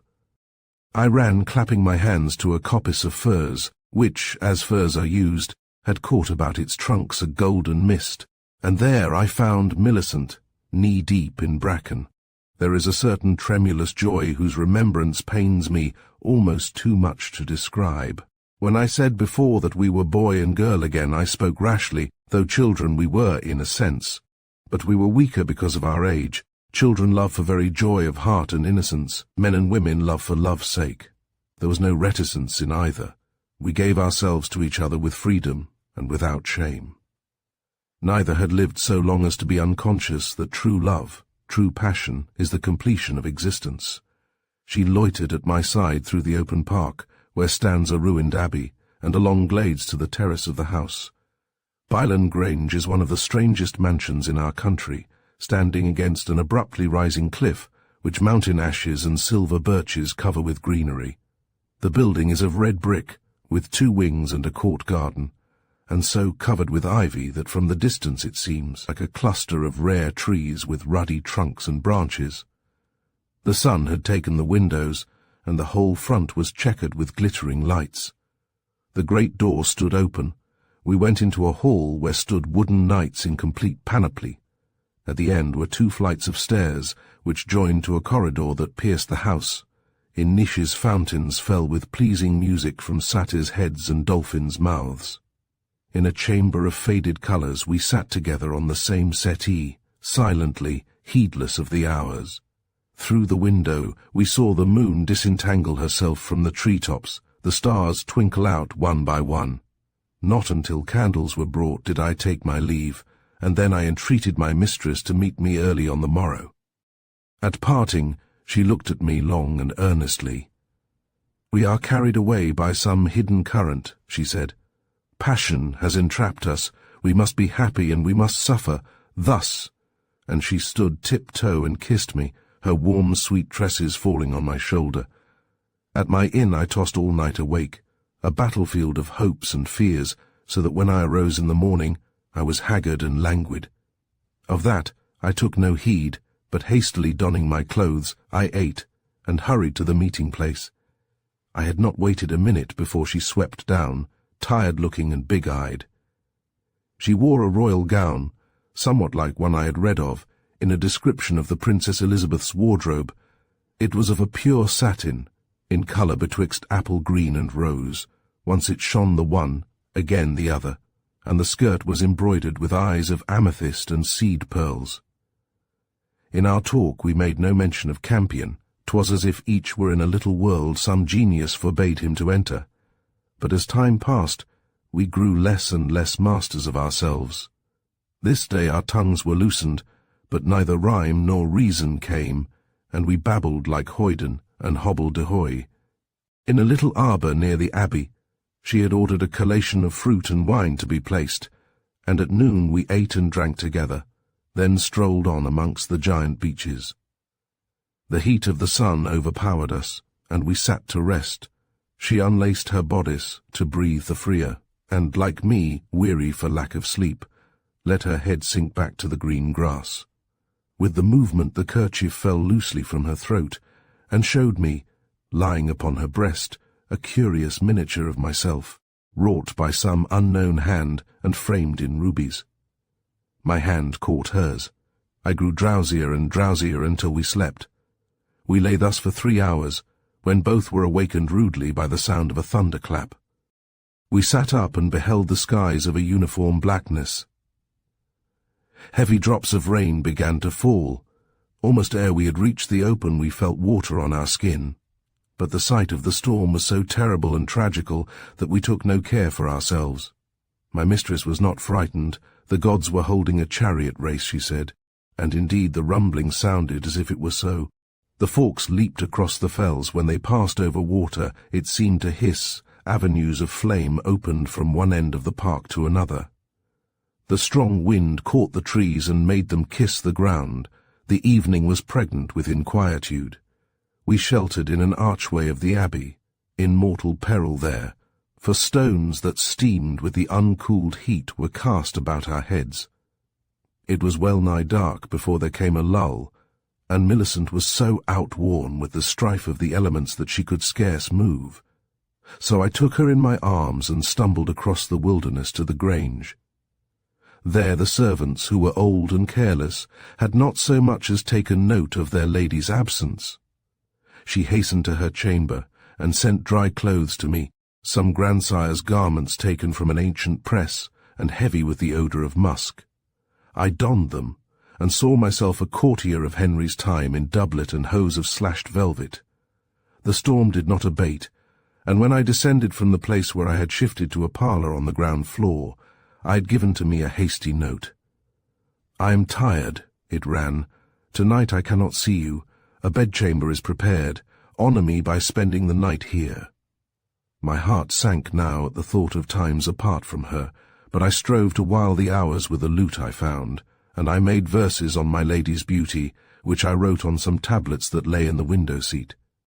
At midnight I retired to bed, where, being still exhausted, I fell asleep immediately, to dream that terrible and most sweet day all over again. I woke in an hour. Outside the wind shrieked and howled, it shook the mullions, strange things rattled across the panes. My candle, which I had forgotten to blow out, was guttering in the socket. Suddenly I heard a woman's cry. It was repeated. It rang above the noise of tempest. "Francis, oh Francis, help me! They are killing me! They are killing me!" I sprang from bed and ran into the corridor, my feet clapping loudly on the plaster floor. At the further end was an open door, with a brilliant gleam. All indoors was quiet. On the threshold I paused, seeing a golden bedstead, hung with curtains of tissue, and the shape of a woman beneath the covering. Again came that frightful cry, fainter and fainter, "Francis, my Francis, help me, help me." Then I went to the bedside and tore aside the fabric, to behold my mistress's face all contorted as with fear and pain, forgetful of all save my desire to drive away her torturing fancies, for I saw that she rode the wild mare. I leaped upon the pillow and caught her head to my lap, where the grey eyes opened in wonderment, and a flush spread over the cheeks. She gave one laughing sigh, a woman's whinny, then thrust out her arms and clasped my waist. At that moment came the sounds of bolts undrawn and doors banging. Then followed a loud tumult in the hall below. Then a quavering of voices hushed by one sharp and loud. I would have drawn away for her sake, but her hands were locked. "It is he," she whispered. "How he comes I know not. Stay with me to the end." The clamping of shoes, the clinking of spurs moved along the gallery. Then Sir Humphreyville and the mute came through the open door. Jealous hatred flashed on us from the knight's eyes. He held his sword before him. I could see him tremble. "Adulteress!" He spoke no more than the one word. Lady Millicent smiled, still from my lap. "Think you so?" she said. At a motion from him, the Saracen came forward, holding a knife. The garments of both dropped water on the floor. The mute pricked those white fingers till they unclasped, then dragged me away. I flung myself upon him, naked as I was, but his long arms held me like serpents, so that hardly might I breathe. Then Campion tore down one of the curtains and bound me to a chair. He seemed to meditate. Millicent, his wife, gave no sign of fear, but lay watching from her disordered pillow. At last he locked the door and stood between us. "In all things I chose refinement," he said. "If I were a boar, both of you should die, both be sent into lasting damnation together. But as I hold that those who love meet in the next world, one of you shall go, the other be left, so that such joy you may not have. For my own easement, and the better that I may attend to my particular work, I think best that you, Madam Person, should be the one to bleed." She stepped from the bed. "Wonderful man, wonderful genius," she said scornfully. "I am ready." Campion tore off her lawn smock, so that she stood before us in naked beauty. "Fie upon you," she said, "to treat a woman thus." He drew her towards a large silver bath that lay in an alcove. There he forced her to lie in the water. I began to struggle, but the gelding tied a kerchief round my neck and offered the point of his knife at my heart. I tried to press forward on it, but he broke the skin, and then withdrew it. Again and again I strove, ever without success. Then Sir Humphryville took from his breast an emerald pencil, which, being opened, revealed a tiny lancet. He knelt where Millicent lay, and breathed a vein in her lovely arm. A fountain of blood pulsed out, discolouring first the water around her shoulders, then circling in clouds to her feet. She turned, and brought her eyes to mine. They were laughing still. "When we come together again, Frank," she said faintly, "'twill be in God's sight." Dimness overcame my eyes, and for a while I could scarce see, but on my brain was printing the form of a naked woman, lying on a mattress of blood and silver. "How we met, boy and girl, how I loved you in my heart of hearts. Speak to me, Frank, shall we be young again some day?" I sought to answer, but my tongue forsook its office. At my side the mute made his horrid attempt at speech. Sir Humphryville drew himself upright and folded his arms, waiting for the end. From the bath a steam began to rise. The smell of blood filled the room. She made effort to turn on her side, but she could not. From her lips came the word cuckoo, just as she had mocked the bird at Dorrell's. Campion knelt again and clapped his hand over her mouth, thinking haply she was jeering him in death. Moan came after moan, such a sound as a weeping angel might make. There was a faint splashing, then silence. It is all told. What spells and charms were worked on me I cannot tell. When 6 months after I found myself at Amnest, brought by means I knew nothing of, all desire of vengeance as of life had gone, it seemed to me, while Sir Humphryville lived, I could not publish this history to the world, for, perhaps by some enchantment learned in his pursuit of hidden knowledge, he had gained a great power over me. No will was left. I was doomed to feebleness both of mind and body. Yet this scripture must be done, for traduction hath been at work with a most noble lady, and before I go to her I would fain have the world to understand. Midsummer Madness, Chapter 5. The Marriage Eve. She had never looked fairer, for the full moonlight fell on her bosom and arms, and threw into her sweet face a statuesque quietness. For a while the curious question of whether the garden were or not a fitting background for her beauty puzzled me, but soon, with a self-pitying smile, I gave my attention again to her whose inspirations governed mine.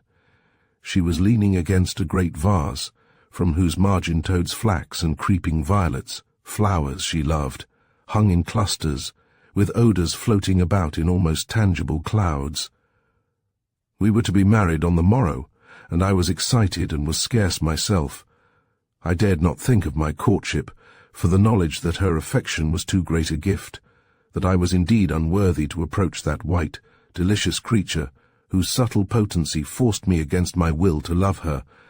This knowledge, I say, confounded me beyond belief.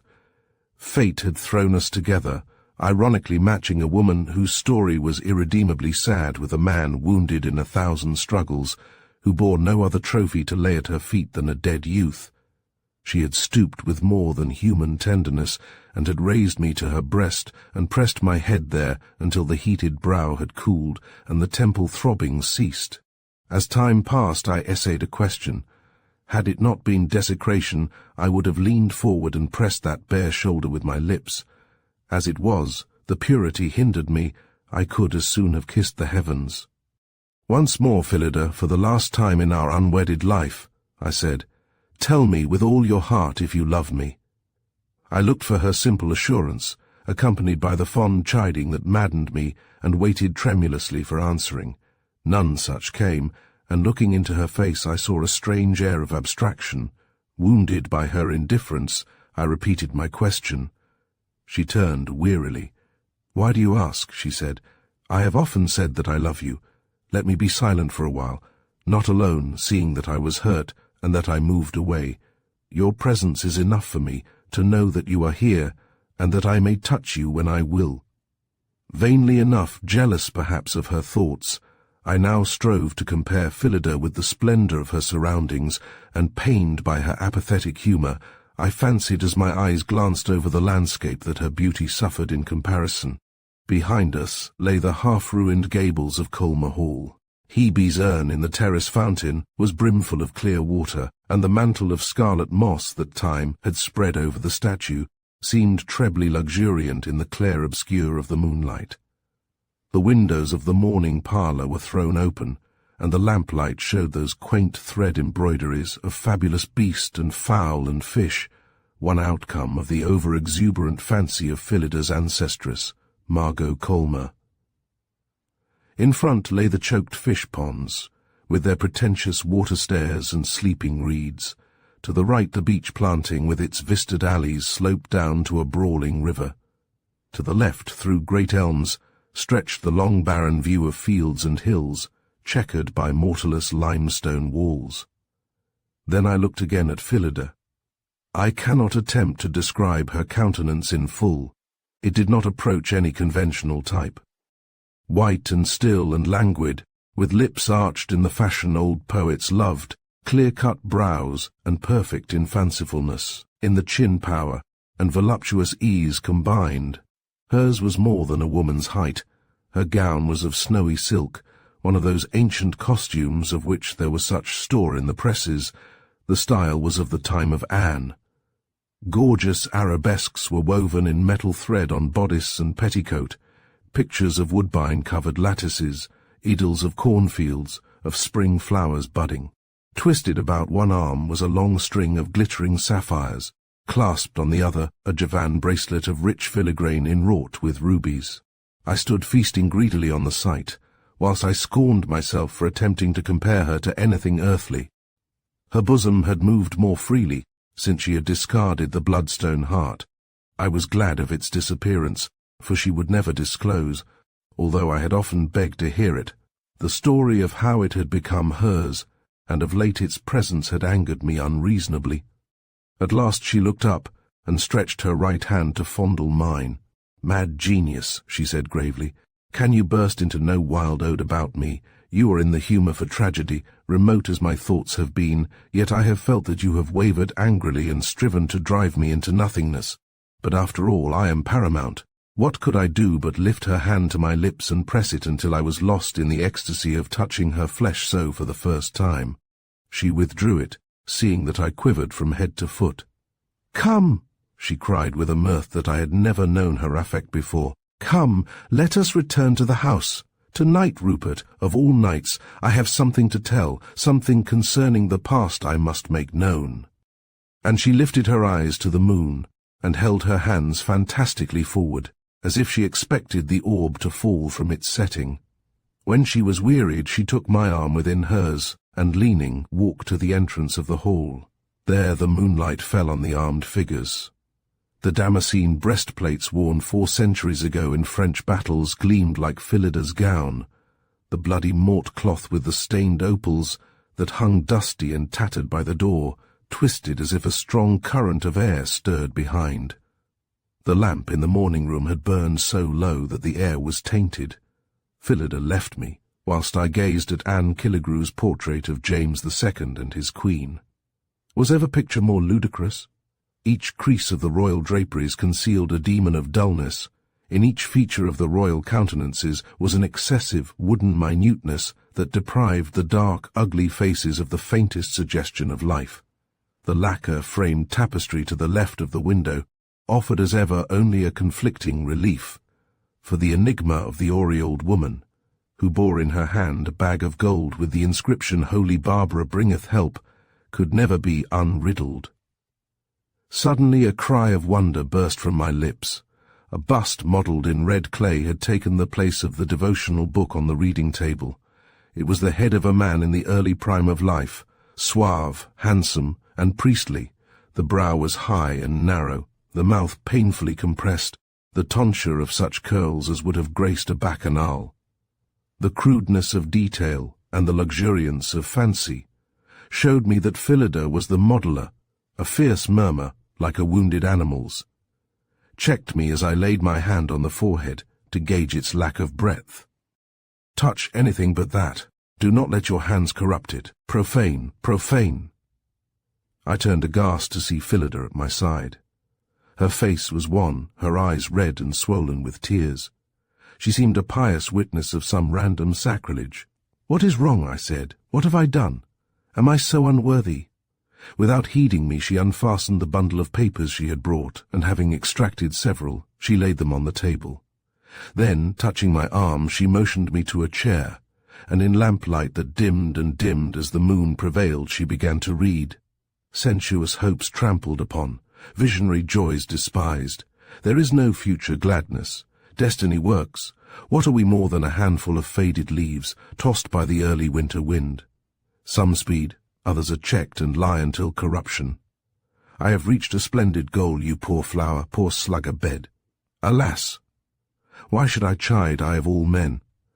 I do not understand, I interrupted. Explain, Phillida.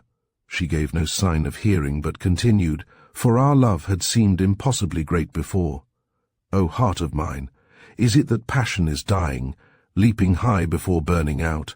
I cannot breathe as I think of you, cannot sit, nor walk, nor lie, but must everlastingly fall with my spirit ebbing from my lips.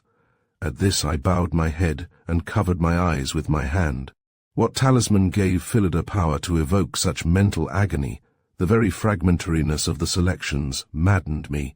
Each word seemed as if it might have been forced from me or from one of my impossible heroes. You are mine forever. Strive as you will against the gossamer network that I have flung over you. Call on your God for assistance. Curse me until you hate, and yet there is no remedy. The voice that had grown so soft as to be almost a whisper ceased now, and looking up I found that I was alone. Chapter 6. The Marriage Morning. The roofless building where Phillida had desired our marriage to be solemnized lies in the outermost corner of the Colmer estate. I had only seen it once before, on a spring twilight when, reckless with undeclared passion, neither knowing nor caring whither I went, I had stumbled into the enclosure, where the scent of withering snowdrops filled the air. Dreams that were beautified by traditions half understood before swept through my brain in the short disturbed sleep of the marriage morning. I saw Patrick Drassington killing the last wolf in England on the Wyke quicksand, saw him staggering homeward to the manor house with the monstrous head in his arms, and the wound in his side vomiting life-blood.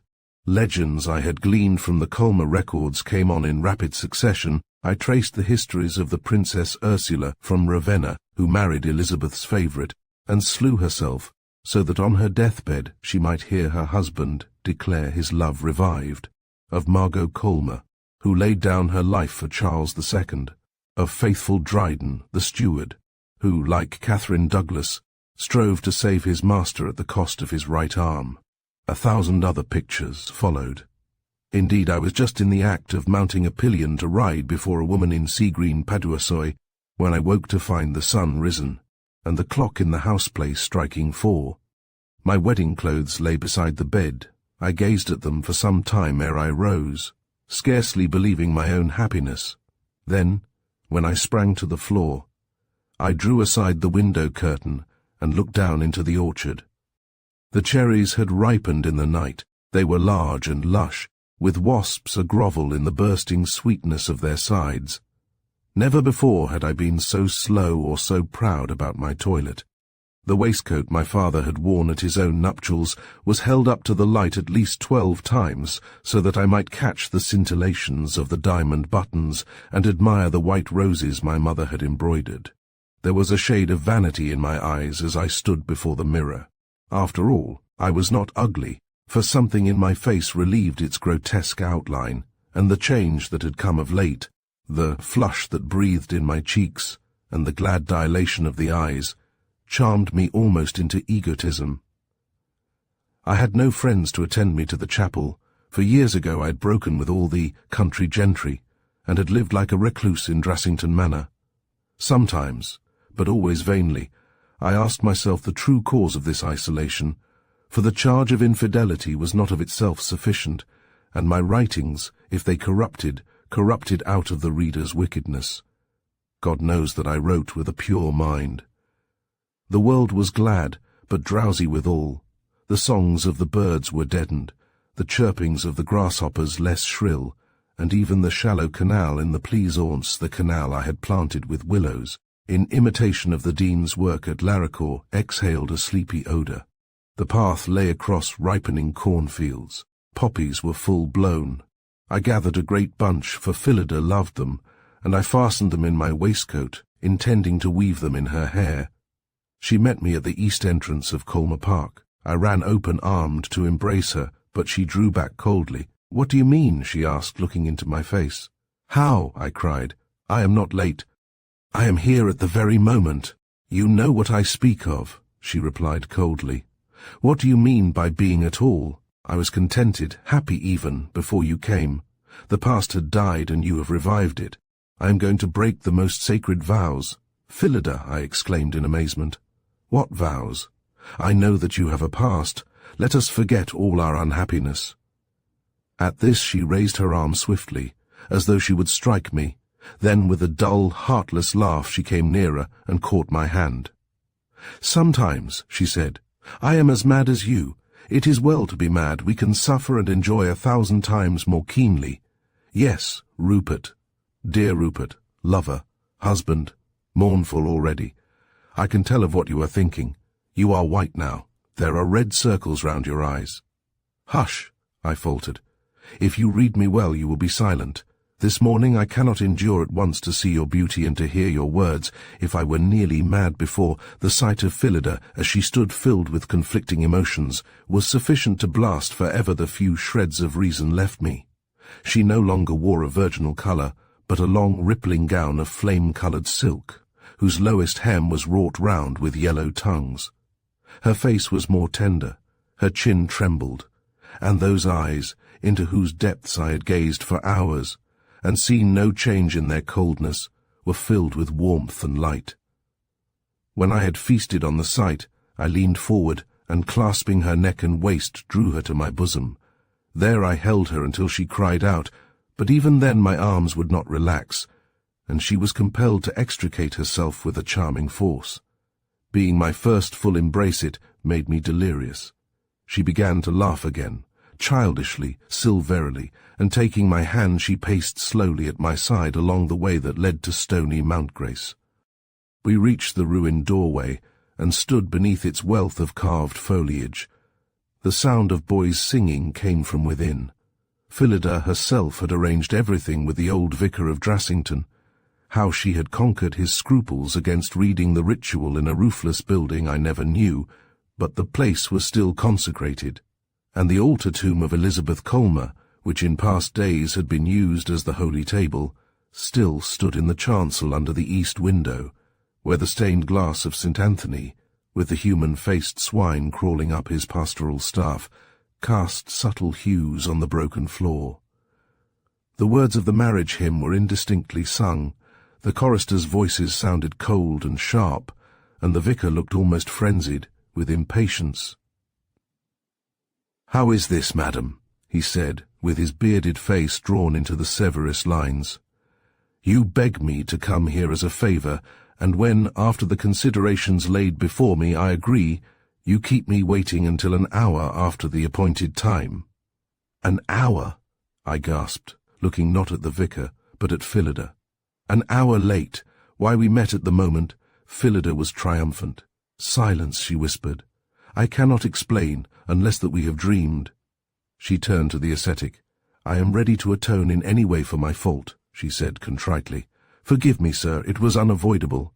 And she made her eyes so pleading that he had been no man had he not calmed instantly and forgiven her for her guiltless offence. "Enter," he said. "It is almost too late. Had you been absent 5 more minutes, you would not have found me here. As we reached the apse, the voices of the choristers swelled loudly, before dying in a long-sustained murmur, and the vicar, with his tattered black letterbook held near his eyes, began to read the marriage service. Not a word did I understand. I repeated automatically. When I was bidden to repeat, I forced the ring on Phillida's finger at the ordained time. But all the while I thought of naught, or spiritual or sensual, save her incarnate loveliness. Phillida was mine now. Phillida was mine now. Daintily I lifted her hand to my arm, and with the echo of the vicar's shrewish congratulations ringing in our ears, we moved into the midday sunlight and began to walk towards Colmer. "You are my wife," I said. "Mistress Drassington, we are out of everybody's sight. These trees will hide us. You need have no shame in kissing me here." She made no reply. I turned towards her, imagining that she was wrought beyond speech. We had reached the Sainte-Marie wood, where the great conifers screened off the sun. But one dusky shaft crowned Phillida, and sliding from her head struck her fingers and danced there. Her face was set, her eyelids had fallen. "Tell me, love," I murmured. "Let me help you. You know you are mine now. One kiss, just one, my meed if I have ever given you an instant's happiness." Neither word nor movement responded. She was impenetrably silent. Her flame-coloured gown became a barrier of defence. I dared not touch her. "Phillida," I entreated, "my wife." Those woebegone eyes were raised slowly. "Wife," she said like one in a dream, "I am no wife. I am true, true as heaven itself. Do not write again. I will be true." Suddenly her face changed terribly, and she drew herself to her full height. "For God's sake, Rupert Drassington," she cried, "for God's sake tell me that it is not so." "What, dearest?" I said. "My terror that we are man and wife. I am yours and you are mine, my wife, and my tongue dwelt on the words with delight. But Phillida left my side, and sitting on the trunk of a newly felled tree, wept as her poor heart would break. Chapter 7. The Marriage Night. A dull fear troubled me from the moment when Phillida, with many piteous words, begged me to leave her to herself until evening. Her face was averted all the time, although I strove to make her look at mine, in the belief that my agony at this phase might excite her pity and compel the confidence she withheld. Assured that she loved me with all her soul, I had no distrust of her. Phillida was the perfection of purity. In what I knew of her past she had shone with a splendid chasteness, and not a breath had sullied her repute. The curious letters she had read the night before told of nothing but the holiest love, and the insinuation concerning an influence that would prevail was nothing more than a poet's fancy. I had conceived many such. In my story of hope, deferred Michael strives to bind Mary so, and despite her fears of being his bondmaid forever, at the dawn of a stronger passion, a stretching of the limbs, a higher inspiration breaks lightly asunder the shriveled weeds, and Michael becomes a memory and no more. Thus, to a great extent, must it be with Phillida. At the birth of her love for me she had broken most of the bonds, broken them unwittingly, for today she was unaware of her freedom, fancying that the past still held her, and that she had sinned against fidelity. I knew otherwise. The few films of gossamer that remained would soon disappear and leave her entirely mine. Yet was I depressed, and when, after her entreaties had wrung the promise from me, and she had begun to return to Colmer alone, I took her seat and followed with my eyes, as with a step uncertain and often lingering, she threaded the intricacies of the wood. When she had disappeared, I prepared for a disinterment of memories. The aromatic scent of the resin, as it oozed from the heated bark, overburdened the air.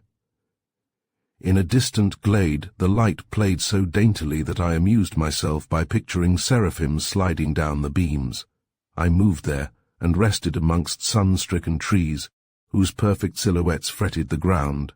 A ripe-berried mountain ash grew near. How it came in a fir wood I cannot imagine, and a culver, undisturbed by my silent presence, flew to the key twig and perched there crooning, until the leaves shook, and then all the boughs, and finally the trunk itself.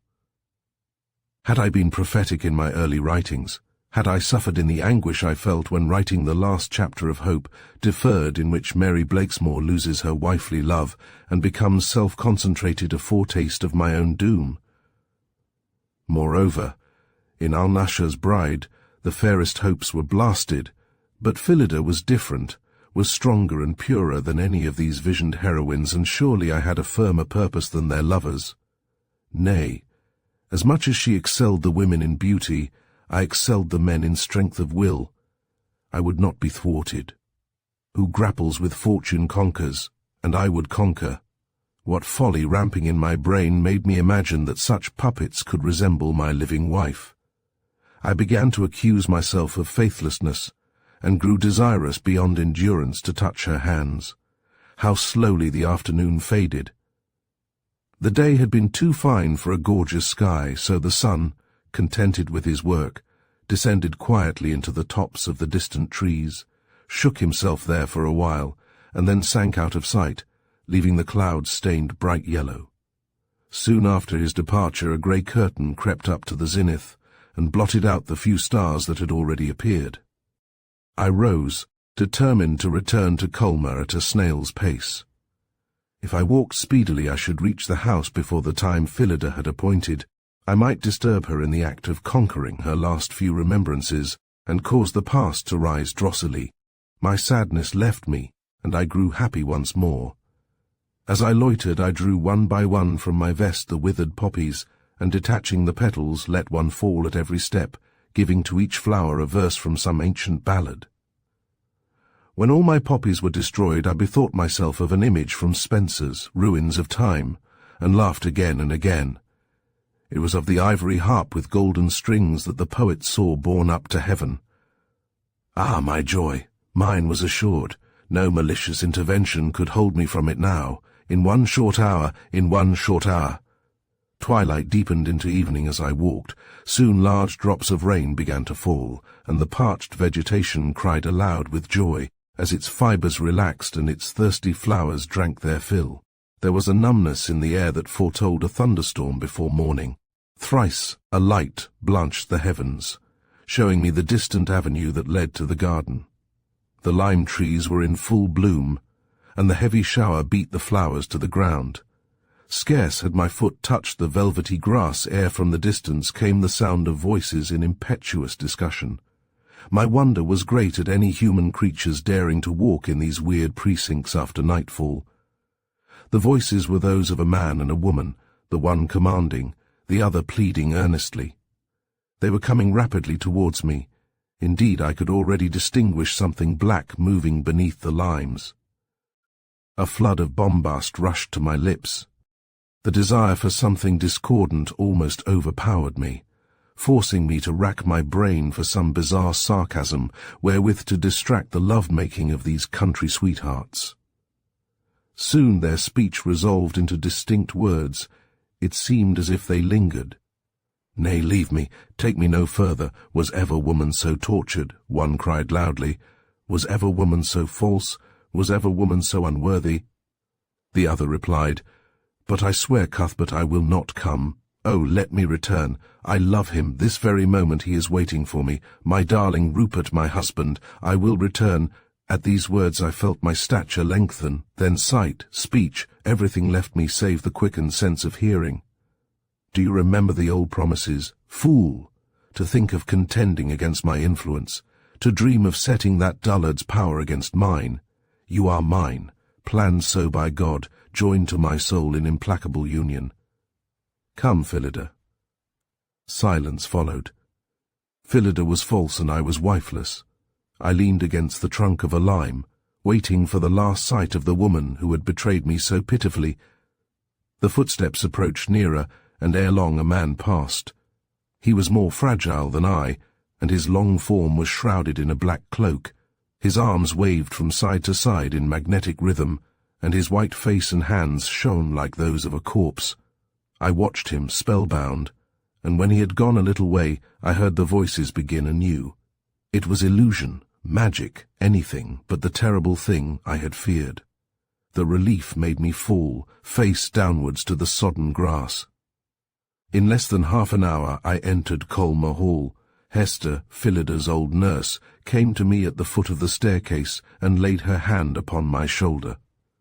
"Madam, nay, pardon me, my lady, bade me say that she would be in the morning parlour. She has waited long." I turned the handle of the door and was confronted by darkness. Yet was I not appalled, for I could understand Phillida's delicacy in wishing that our first meeting should be where her blushes might go unseen. I stole to the window and sat on the praying stool, with my eyes travelling through the gloom to her place. For the fourth time the sky blanched, and I saw her beside the table, resting her head on her hands, with her hair spread over shoulders and bosom in rippling swathes. At last, wounded by her indifference, I spoke, and destroyed a delightful hope that she would bid me welcome. "Phillida," the old silence. I knew that she must be in one of those wonderful depths of feeling that she sometimes sounded, and felt proud of a woman of such strange charms. But what had swayed in the mistress troubled in the wife. "Are we not in perfect sympathy?" I cried, afraid of I know not what. The air in the room seemed turbulently struggling to pass through the closed windows. I opened the door and took one of the candles from a sconce in the hall. "Phillida, Phillida, Phillida," I whispered, holding the light above my head. "I am here, sweet one, look at me." Still silence. Fiercely, perhaps, but still lovingly, I placed my hands beneath her forehead to make her look upwards. At my touch a bundle of papers fell from her breast and lay scattered on the floor. The clay bust I had seen on my marriage eve stood near. I thrust out my right hand angrily and broke it into fragments. The past was done with now. I had conquered. My victory made me exultant. Phillida's gossamer bonds were torn away forever.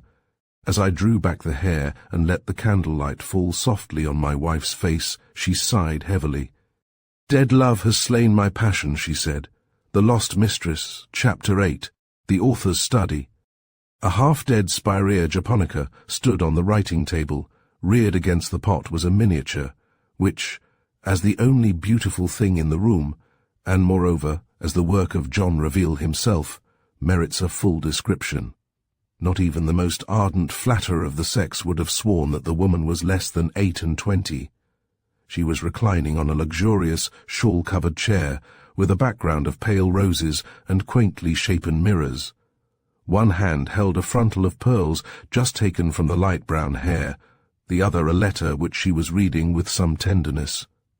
Her face was fair, her eyes of a rich blue. Firm and lustrous shoulders peeped through the smooth white muslin of her gown.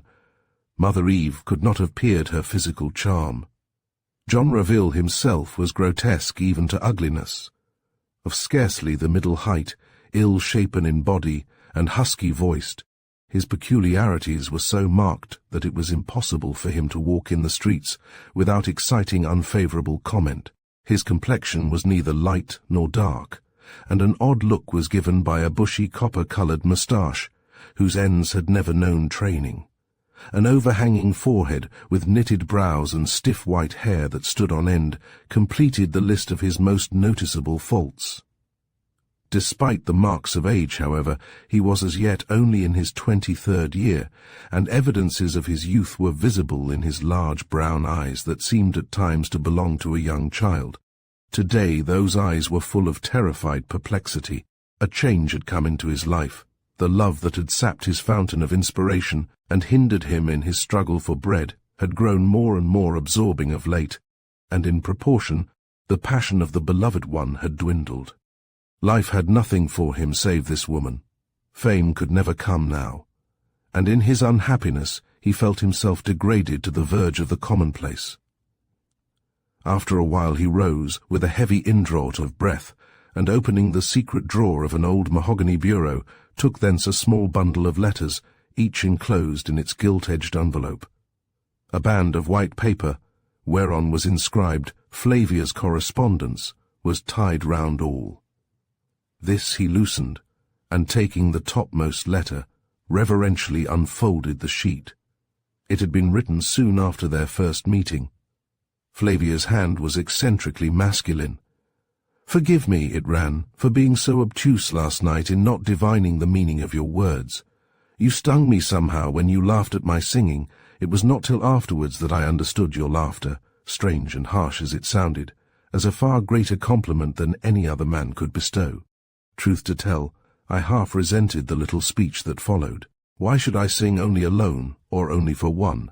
Heaven knows that I have not a beautiful voice, but still I believe, and I am not an egotist, that I have the power of expressing the predominant sentiment of the song. Addio, stay. I often visit that alley of firs you admire so, in the afternoon of most fine days, and a voice sounds infinitely more spacious there. Shall I sing there alone? Here John Reville bit his white lower lip until the blood oozed in scarlet drops. Oh, the midsummer noontide, the trembling air, the golden dusk that clung around the fir trunks. Flavia had wafted towards him from the eastern glade, clad in azure and seeming like a cloud-born cherub. Cherubs sing too, and she sang, but no cherub ever sang as she. Only one song. O turn, love, O turn, I prithee, love, turn to me. But such memories add to one's agony. The second letter, dated 2 months later, told of capitulation. You did not come, some scruple withheld you. If you had known how utterly sick I grew as the hours passed, you would have pitied me. At every sound I gazed from my window, craving to see you on the terrace, your head downcast as ever, your eyes waiting for the brightness that my presence alone can bring. You are very cruel. I could not bear you to suffer as I do. Even when absent you magnetize me. Nothing appeals to me now. The gorgeous sunsets of late, the autumn foliage, the knee-deep drifts of already fallen leaves. Come tonight, my lover, I had almost blasphemed. Just to let my heart spring to yours, my blood leap through my body, my beauty grow paramount. Reville sat for a while with his hands covering his face. The blood trickled down his chin and fell on the white sheet. He wiped it away, replaced the letter in its envelope and took the next. The tide of love was flowing yet. Genius, it began, poet-painter, genius of mine, I thank you for your idealizing of me. But I was never as lovely as the picture. I am almost glad that you insisted on retaining it, for I should have become jealous of its excellence, and perhaps destroyed it in some frenzy. How lively must my image be to you in absence! To other people you are grotesque. What you said was true. To me you are the handsomest in the world. I, and none other, have seen that wondrous lighting of countenance, have heard that quickening of the voice. At this moment I could tear myself without a murmur from the vain world, to dwell in some remote garden where conventionalism triumphs not, where we should exist for each other, and let our lives form one perfection. Come tonight, I will sit with your head cushioned on my breast. Bring your story, and let us cry together. Soon after this, the woman's passion had begun to fade. Reville knew what was in the other letters. She had wearied slowly of the genius. Her feeling had been too fervent to endure. She was healthy and full-blooded. Another, a swart-haired Hercules, had taken her fancy, and with the admission of this second love, all the old worship had grown lukewarm. In proportion, however, as she had become less infatuated, he had descended almost to madness, had craved over humbly that she would consider the wrong she was doing him, had sworn that if she were false to him, life would hold naught of goodness more.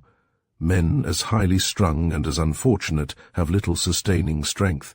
Fate, the evil godmother, bestows an excess of imaginative power, and nature, angry in the unwelcome gift, takes her spite out of the unsinning godchild, and makes him timorous and unmanly.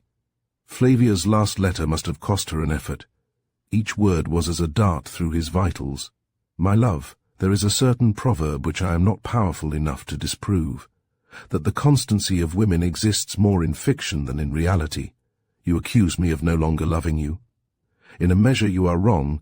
Your friendship will be more to me than anything in life. One way I have failed. Forgive me if I tell you that you will ever appeal to my spiritual part. We never could have married. In my cooler moments I have often acknowledged myself too cowardly to cross the bridge between our ranks. The homage of my kind is necessary after all. Let us regard the past as a pleasant episode. Apparently you have heard the rumor of my approaching marriage. Let me beg of you one thing. In honor you are bound to return my letters. Yours are ready in exchange. I shall be much pained to part with what has given me almost preternatural pleasure. Why should we not meet and bid each other goodbye? Chapter 9. The lady's boudoir. The chamber was softly radiant with mother-o'-pearl colors, all so blended that by contrast a woman's face might wear a heightened charm. Plants with pale leaves and white flowers filled the oriel, dusky mandarins leered in corners, chastened pictures hung on the silk-covered walls. Before each window was drawn a gleaming tissue. Flavia rose from the piano with a great sigh. Tears were rolling down her cheeks, evidently the song had suggested woe, and some fell on the brown cover of a volume that lay on the table. It was John Reville's Venus's Apple, a romance which he had once dreamed was like to bring him fame. Flavia took it up and held it over her breast until it was warm. It should ever be the dearest book in the world. Although love was dead, gratitude remained. For his short hour her lover had been all in all. Through him she had tasted of intellectual pleasures unknown before their meeting. He will bear it well enough in time, she sighed. It will give him strength for his work. He will use his oriental richness no longer, will curb his luxuriance, and develop an epigrammatic style, which, being coupled with that fine imaginativeness of his, must needs fillip him into popularity. The thought gave consolation, and she became herself again in mentally comparing the two lovers, the one saturnine, ugly, oppressive, the other bright, laughing and handsome, her ideal of manhood. Sure, it was only in an unwholesome dream that Reville had been victor. She raised the lid of her cedar desk and took his letters from their nest amidst dried rose leaves. Then she sank back to her favorite chair, leaning almost in the same posture as in the miniature.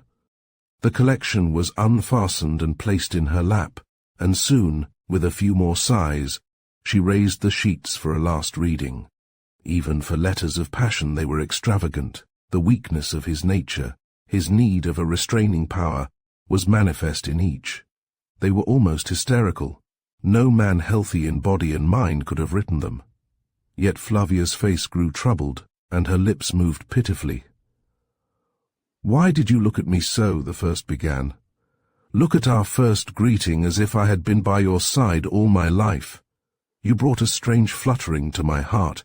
You stopped my breath. The room whirled round and round. You must have thought me a very fool in the incoherent words I spoke. You may guess the cause. My oppressed brain had never permitted me even to imagine such beauty as yours. Only once before in my life have I known such a feeling. I had read a story told of love and death under a southern sky. The hot malaria, the aroma of lilies, the thick water, seemed to envelop me, and I swooned. It was like rain on parched ground to find myself still in my own room, nodding my head to the bunch of yellow flags I had bought of a child at the door. But now I swoon again, and the awakening can only come at the transition into the next world's darkness. I am in love's winepress, shrieking at the weight that must descend and crush out newborn joy. Give me, in the name of God, one word of tenderness, and forget that I ever dared to lift my eyes. As Flavia raged, she smiled, as women smile upon a baby thrusting out a tiny fist with broken flowers. As free and natural a gift was Reville's love. Her eyes grew tender. She looked at her shoulder just as if his head were resting there. "Poor head, poor coarse hair," she said. The next letter treated of some dereliction. "You have tortured me cruelly. When you rode past on the road, I stamped in the dust till my folly was manifest, even to myself. Who is he? I insist on knowing. When I saw him loose-mouthed and peering right into your pupils, all the tigerish part of me sprang up, and I could have destroyed him for his temporary usurpation of my rights. How dared he look at you so? All night I lay awake, calling upon your name, praying for some miracle to bring you to my chamber." Flavia remembered her exultation when her fingers tore this sheet open, how she had been so merry as to sing and run and play like a young girl. She passed hastily over more, and came to that he had written after she had yielded him her honor. Her own letters had feebly echoed his at the time. "Sweetest and noblest," it ran, "life has changed. The dense veil that shrouded my future has been withdrawn. Today I feel infinitely more inspired than ever I felt in my youth.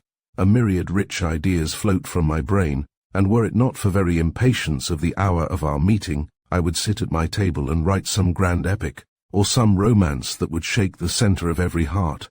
Love, love. Flavia's eyes glittered now, but grew languid quickly as she fell to picturing old scenes. The minutes passed and passed, ere she returned to her task. The letter she took had signs of a lover's doubts. I awaken in madness, for the dread that grows in my companionless nights deepens towards morning. Suppose that Flavia had never really loved me.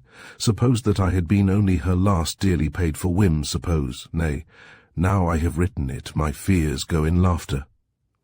Flavia is the paragon. I alone understand her mystery. Any man less initiated in the secrets of her character might declare that to me her outward demeanor was cold. But I glory in her apparent lack of feeling, conscious that my position is impregnable, and that her passion, though chastened, is still powerful. The white shoulders were shrugged. How lacking in discrimination! Before he had written thus she had been absolutely discourteous, whilst he had ever refused to understand. It was her remark, that change is necessary to existence, which had evoked this strange protest. Besides, she knew herself to be inconstant in thought.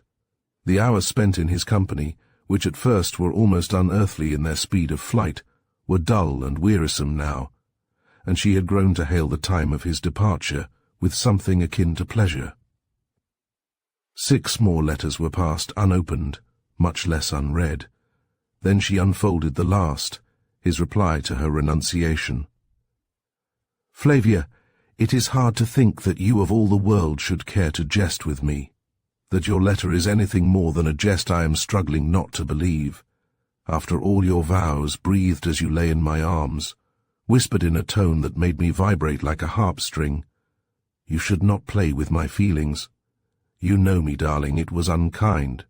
O God in heaven, I dare not believe it. I will not. I cannot. My mind is not large enough to take in so monstrous a truth. We will meet tomorrow in the wood, and laugh together at the frightened fool you have made of me, and in revenge I will be sardonic and cruel. Chapter 10. Love lies bleeding. Sloping fir alleys, bounded at one end by a darkly mantled fish pond, at the other by an open park, with grazing deer and cattle. Birds avoid these fir woods. This one was silent, save for a low boom of insects and the dwarfish whistling of shrew mice. Raville was first at the meeting place. He rested in a cathedral-like vista overarched with olive, the glade where Flavia had sung. The wiry grass was hot with the sun, the air thick with fragrance. He waited in gladness. As the time had drawn near, much of his dread had vanished, and although he still felt like a man who stands with his back to a pit, on whose verge his heels are pressing, the light beating on his brain so dazzled him that little save the maddest joy was left. In the interval he conjured up visions of her beauty, his lips moved as if to kiss. He reviewed for the 1000th time the history of their passion.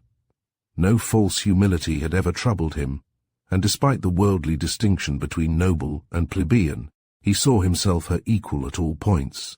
In his egotistical belief, the highest patent of nobility should be bestowed on those with unplumbed depths of feeling, with superior capacities for suffering. At last she came, not in azure this time, but in a gown of plain russet, such as any of the cottagers' wives on her land might have worn. But something exquisite in her manner of wearing it showed the gentle rounding of her breasts, the rise and fall of her breathing. A flush spread over her face as he rose to greet her. At the sight the old hunger came, and he bent his head to hers.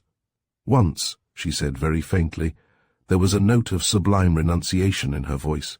If she had loved him with all her heart, and had discovered that his future required the breaking of the unlawful bond, she could not have shown a nobler pathos.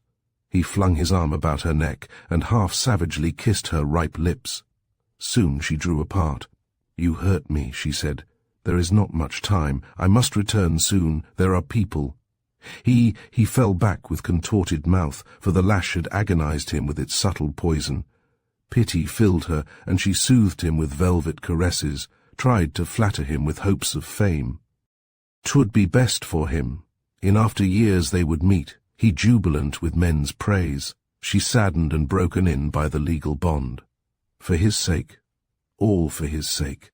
When he had recovered somewhat, he strove to discover the truth in her eyes. It was a profitless task. His chin began to tremble. "Here are the letters," he whispered huskily. "Keep mine, leave me here. Goodbye." Flavia went weeping away. Ere she had walked a mile, a sudden thrill shook her from head to foot, and she sank down to the grass. A wonderful light shone from her face. Life's greatness was upon her. Her lover's child had stirred within her body. Born of womanly ecstasy, born of the pain of parting, love that before had been a sickly dwarf, sprang up a ruddy giant. Oh, the bliss, the tenfold bliss of passion revived. She hurried to the place where she had left him, wild to pant out her secret on his breast. He was there still, but white and rigid, and with a purple wound in his temple. Chapter 11. Witch in Grain.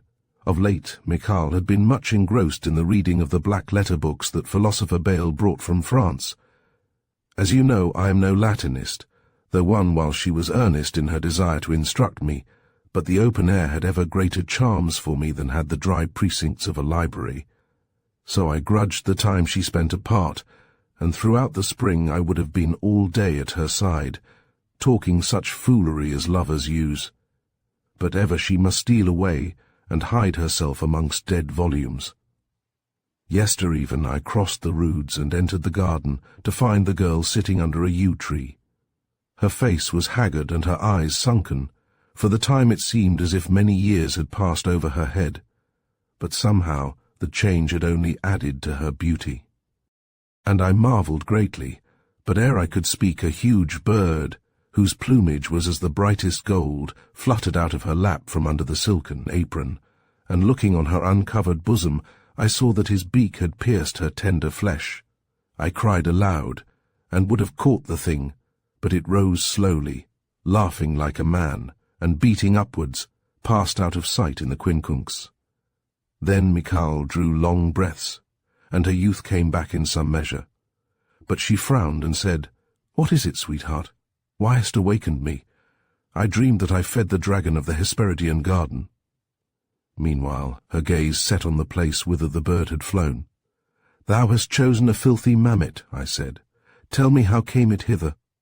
She rose without reply and kissed her hands to the gaudy wings, which were nearing through the trees.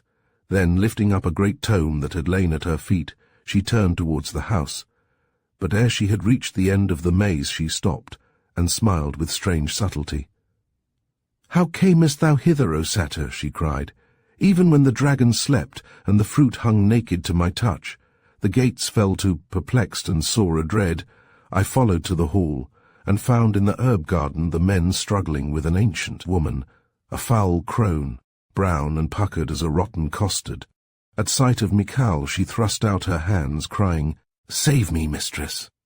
The girl cowered, and ran up the perron and indoors. But for me I questioned Simon, who stood well out of reach of the wretch's nails, as to the wherefore of this hurly-burly.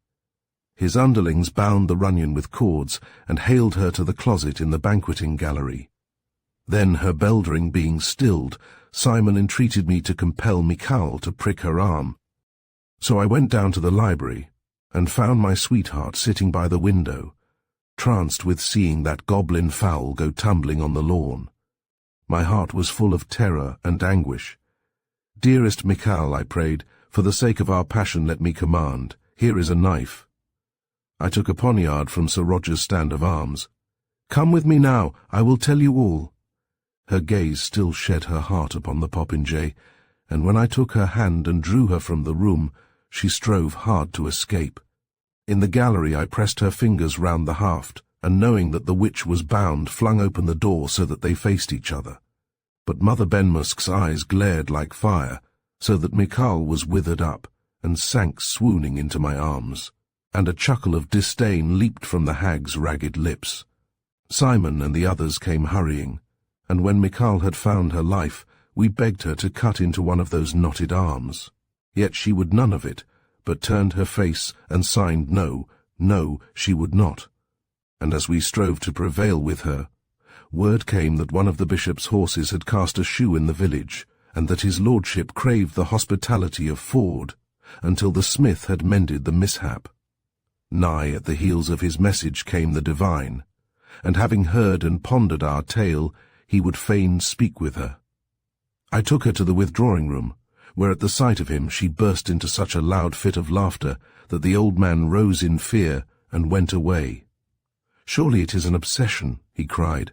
"Naught can be done until the witch takes back her spells." So I bade the servants carry Benmusk to the mere, and cast her in the muddy part thereof where her head would lie above water. That was 15 hours ago, but methinks I still hear her screams clanging through the stagnant air.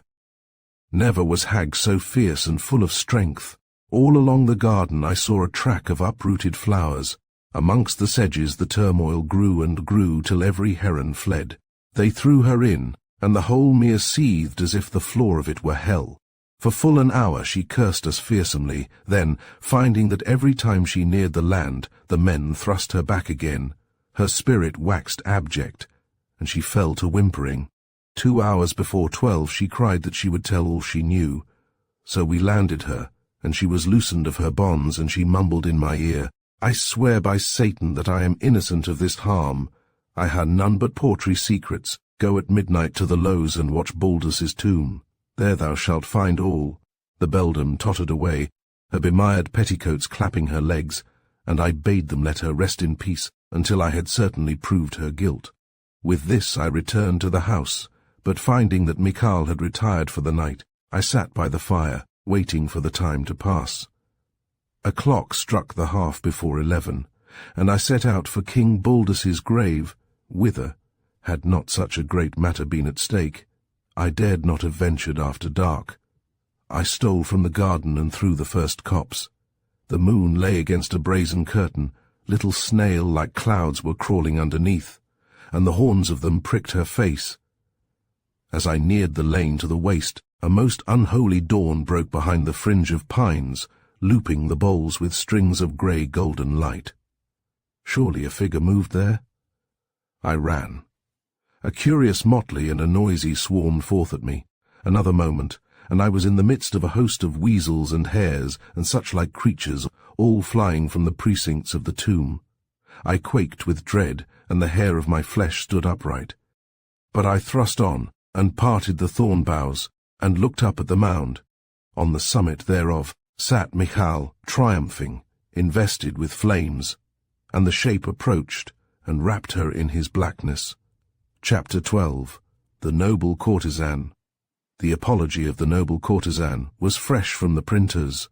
The smell of ink filled the antechamber. The volume was bound in white parchment, richly gilt. On the front board was a scarlet shield graven with a familiar coat of arms. Frambant turned the leaves hastily and found on the dedication page the following address. To the Right Honourable Michael, Lord Frambant, Baron of Britain. My lord, it is not from desire of pandering to your position as one who has served his country wisely and well that I presume to dedicate to you the following apology. A name so honoured, a character so perfect, need no illuming. 'Tis as a woman whose heart you have stirred, into whose life you are bound to enter. For know, my lord, that women are paramount in this world. In the after sphere we may be apes, but here we are the controllers of men's fates, and so, in the character of one whom you have stricken with love, I profess myself, my lord, your lordship's most obliged and most obedient humble servant, the noble courtesan. Frambant flung the book angrily across the room. What trull was this who dared approach him so familiarly? His brows contracted, his grey eyes shot fire, a warm dash of blood drove the wanness from his cheeks. The very thought of strange women was hateful. It was scarce a year since the wife he had won, after so much striving, had yielded up life in childbed, and he had sworn to remain alone for the rest of his days. Catching sight of his reflection in a mirror, he saw resentment and disgust there. But when he looked again at the book, he found that a note had been forced from its cover. Curiosity overcame, and he stooped and took it in his hand. Like the dedication it was addressed to himself, he unfolded it with some degree of fear. "You will infinitely oblige a distressed lover," he read, "if you meet her at Madame Horneck's bagnio. Midnight's the time. She will wear a domino of green gauze, a white satin robe braided with golden serpents. Constantia." This communication fascinated him, and sitting down by the window, he began to read the wildest book that ever was written. It was a fantastic history of the 4 intrigues of a fantastic woman. Her first lover had been a foreign churchman, an avowed ascetic who had withstood her sieging for nearly a 12-month. Her second, a poet who had addressed a sequence of amorous sonnets to her under the name of Amaryllis. Her third, a prince, or rather a king's insult, and her fourth, a simple country squire. Some years had elapsed between each infatuation, and Madame had utilized them in the study of the politer arts.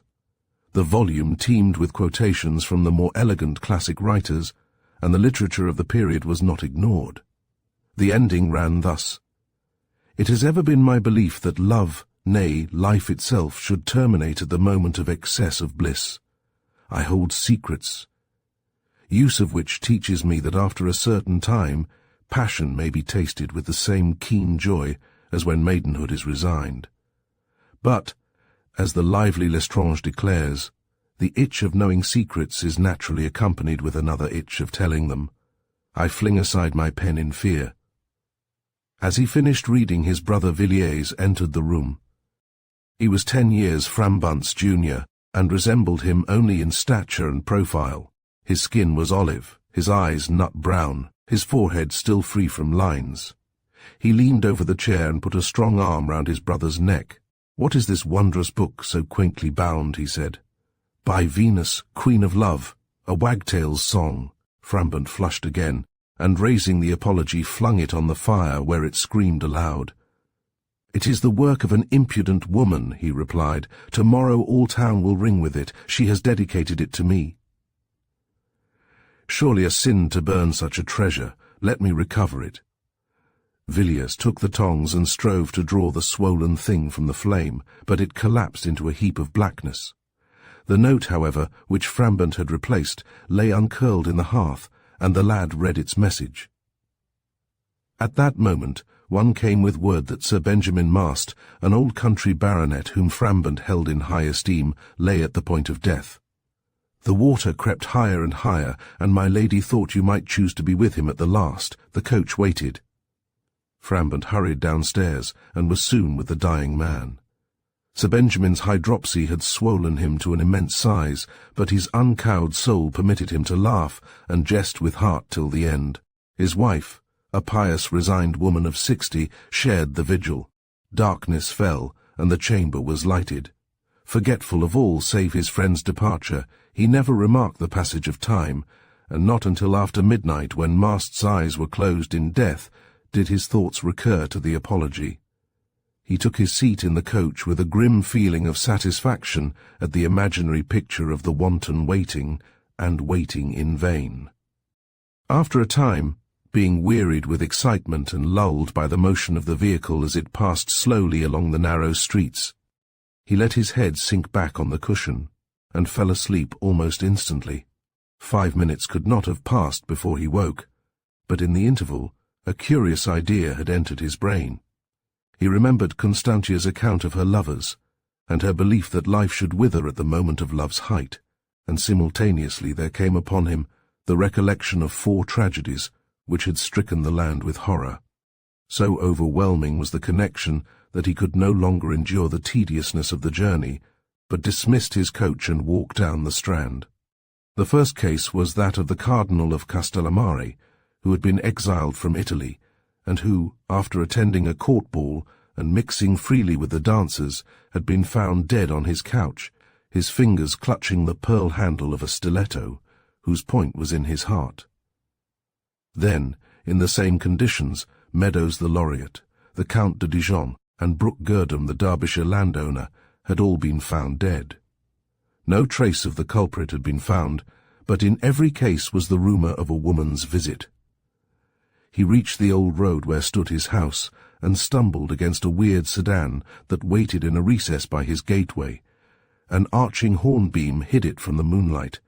2 men stood beside it, attired in outlandish clothes. Frambont stopped to examine the equipage, and at the same moment a link boy approached. He called for the light, and to his wonderment found that the bearers were blackamoors with smooth-shaven heads and staring eyes. The sedan was of green cypress embellished with silver. A perfume of oriental herbs spread from its open windows. Frambant asked the owner's name, but the men with one accord began to jangle in so harsh a tongue that he was fain to leave them and go indoors. In the antechamber a great reluctance to pass further came upon him, and he hallowed for a serving man. Frambant was merciful to his underlings, keeping little show of state. Rowley, the butler, came soon, half-dressed and sleepy. On his master's inquiry if any visitor had entered the house, he protested that he knew of none, though he had waited in the hall till past midnight.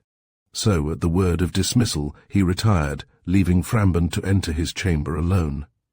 He took a candle and went to the place where hung the portrait of his wife. There he paused to gaze on the unearthly loveliness of face and figure. His eyes dimmed, and he turned away and began to undress, but he was wearied and troubled because of his friend's death, and when his vest was doffed he threw himself upon a settle. Presently the ripple of a long sigh ran through the sleeping house. Frambant sprang to his feet and went to the antechamber. There he heard the sound again. It came from the west wing, which for the last year had been reserved for Villiers' use. He caught up the candle and hurried along the cold passages. At his brother's door he paused, for through the cracks and keyhole came soft broken lights. A woman was speaking in a voice full of agony. "Infamous, cruel deceiver, I have loved another, and given myself to thee." Again came that long sigh. Well-nigh petrified with fear, he fumbled at the latch until the door swung open. A terrible sight met his eyes. Villiers lay stark on the bed, a red stain spreading over his linen. On the pillow was a mask that had been rent in twain. Beside him stood a tall, shapely woman, covered from shoulder to foot with a loose web of diaphanous silk. Her long hair of a withered bracken colour hung far below her knees. A veil of green gauze covered the upper part of her face. She was swaying to and fro as if in pain. "Dastard," she wailed, "thou hast attained the promised bliss unjustly. In my arms, all innocently, I slew thee, praying for thy soul to pass to my own heaven." Frambant's lips moved. "My brother, my brother!" The woman turned, glided towards him and sank to her knees. She laughed with the silver laughter of a child who after much lamentation has found the lost toy. "It is thou," she murmured. "Let us forget the evil he hath wrought against us. Let us forget and love." She put out her hand to grasp his. He lifted his arm and thrust her away. "Touch me not," he cried. She rose and faced him, supporting herself by grasping the bedpost. "He has wronged us foully," she said. "The last love, the flower of my life, he would have cheated me of it. Murderess, murderess!" Her breath came very quickly, its sweetness pierced her veil and touched his cheek. "What evil thing have I done?" she asked. "'Tis my creed to love and to destroy." Frambant went to the further side of the bed and felt at his brother's heart. It was still, the flesh was growing cold. He flung his arm over the dead breast and wept, and Constantia stole nearer and knelt at his side. "God," she prayed, holding her hands above her head, "pervert all my former entreaties, let all the punishments of hell fall upon the dead man, sustain the strength that has never failed, that I may conquer him who lives." Frambant staggered away. She locked her arms about his knees. "Listen," she said, "I loved thee from the first moment. When we met at the bagnio, he was disguised. Not until I had killed him and looked on his brow did I know the truth." He made no reply, but considered the corpse in stony horror. So she released her hold and stood before him again. "O cold and sluggish man, why should I faint now? Cleopatra bought as hard a lover's passion." With a sudden movement she undid her robe at the neck, so that it whispered and slipped down, showing a form so beautiful that a mist rose and cloaked it from his eyes, such perfection being beyond nature. He moved towards the door, but she interrupted him. "Is not this enough?" she cried, and she tore away the green veil and showed him a face fit to match the rest. Only once before had he seen its wondrous loveliness. Again his eyes were drawn to Villiers. How he had loved the lad! Very strange it was, but at the instant his mind went back to boyhood, when he had made him hobby horses. "You have killed my brother! You have killed my brother!" Constantia laughed wearily. Enough of that mixture of iron and clay. What is the penalty? The law shall decide. She sprang forward and drew the knife from Villier's breast. Frambant, however, forced it from her hand. For love of the wife who died, who even now is pleading at God's throne for me. Frambant's fingers relaxed. Hush, he said. If I must die, let it be at thy hands. As you will here, write. He took a quill from the table and dipped it in the pool of stiffening blood. Then he dictated, whilst she wrote in a firm hand. I, Constantia, the noble courtesan, after slaying 5 men, meet with a just punishment. Seek not to know further. She pressed close to him, smiling very tenderly. Her eyes were full of passionate adoration. As he raised the knife to her breast, she caught his disengaged hand between her own. Frambant wrapped her in the gauze. Then, after pinning the paper at the head, and covering all with the gown of white satin that was braided with golden serpents, he carried her through the house and garden. Dayspring was near, the light appalling. He reached the cypress sedan and laid his burden inside. The 2 blackamoors who had gibbered sleepily the while caught up the poles and bore the noble courtesan away. Chapter 13. The Writings of Althea Swarthmore. A portrait of Althea Swarthmore hangs in the library of the house with 11 staircases. She is depicted by Kneller's brush as a tall, thin woman of about 30, somewhat sallow in the matter of complexion, and with deerhound eyes. Her crisp black hair is drawn plainly from an admirably arched brow, and there is a perplexed look about her lips. Dr. Marston's miniature hangs beside, the presentment of a corpulent, thick-necked divine with a fair skin, pallid eyes, and a sensuous mouth. Herician curls lie flat on the temples. A suave grace is manifest in the dimpled chin and complacent cheeks. The literary remains of Althea are coffined in sheepskin on the topmost shelf of the bookcase. The Swarthmores have a strenuous objection to the opening of this volume, for the episode of their 7 times great-aunt is supposed to reflect no honour on the family. However, a few specimens of her fantastic letters, culled at random, can harm neither them nor the reader. Althea Swarthmore to Dr. Marston, The House with 11 Staircases, 19th May 1709. Do not fear, good doctor, that I shall ever lose the remembrance of those tender words you spoke in the maze t'other evening. It is not necessary to copy them down for me, for they seem part of some rich painting, whereof the hanging moon and the stars form the background, such a picture as shall ever remain before my view.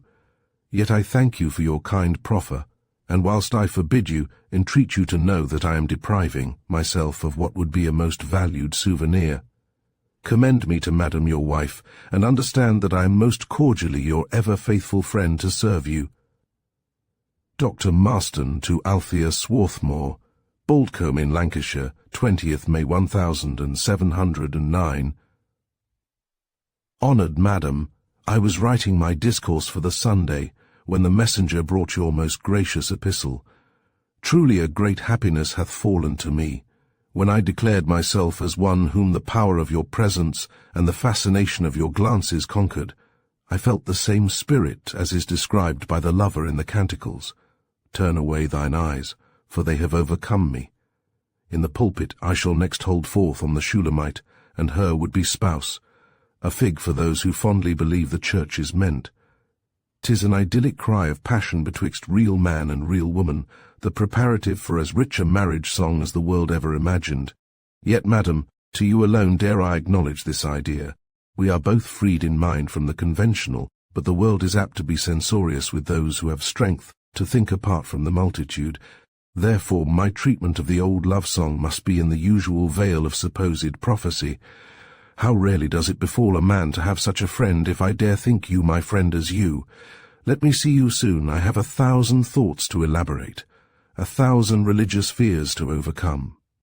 My poor wife is at present sunning herself among the herbs. She is again threatened with a plethora. I am, with the truest sense of gratitude and respect possible, your most humble, most obedient and most obliged servant. This letter is the only one preserved. Althea Swarthmore to Dr. Marston, The House with 11 Staircases, July 30th, 1709. Were it not that I had promised to write whene'er I had leisure, I might, perchance, choose rather to loiter about the pleasaunce with my brother's children, and to sit by the water basins, watching the goldfish and paddling my fingers. But the strange impatience that has held me of late forces me to take pen in hand, and to write the wild thoughts that flee through my brain. If only the sound of thy voice came, the midday heat would disappear, and I should be refreshed as by fountains. Tell me of love, not in the few words that almost make me swoon with their power, but in one long, uninterrupted recital. Fear not the censure of other folk, for the speech shall sink secret into my bosom, but drag it out of thy very heart, one drop of blood for each word. Thy miniature lies on my table, alas, my Bible hath grown dusty with neglect. May we not meet to talk of passion and of death, and how they oft walk hand in hand together. Your most loyal and ever devoted, Althea. The same to the same, August 5th, 1709. A trifle I have written I enclose. One at dinner chid me for never having loved. The verses were born of fevered heat during a restless night. I have named them the secret priestess of the amorous deities, nymphs and shepherds, forthwith sing to Dan Cupid, friend and king, gamester with our wavering hearts, giver both of joys and smarts. Hail to Cupid! Hail! Hail to Venus! Mother Queen, who with eyes of glistening sheen sports him on, our souls to cheat, laughs and sings at every feat. Hail to Venus! Hail!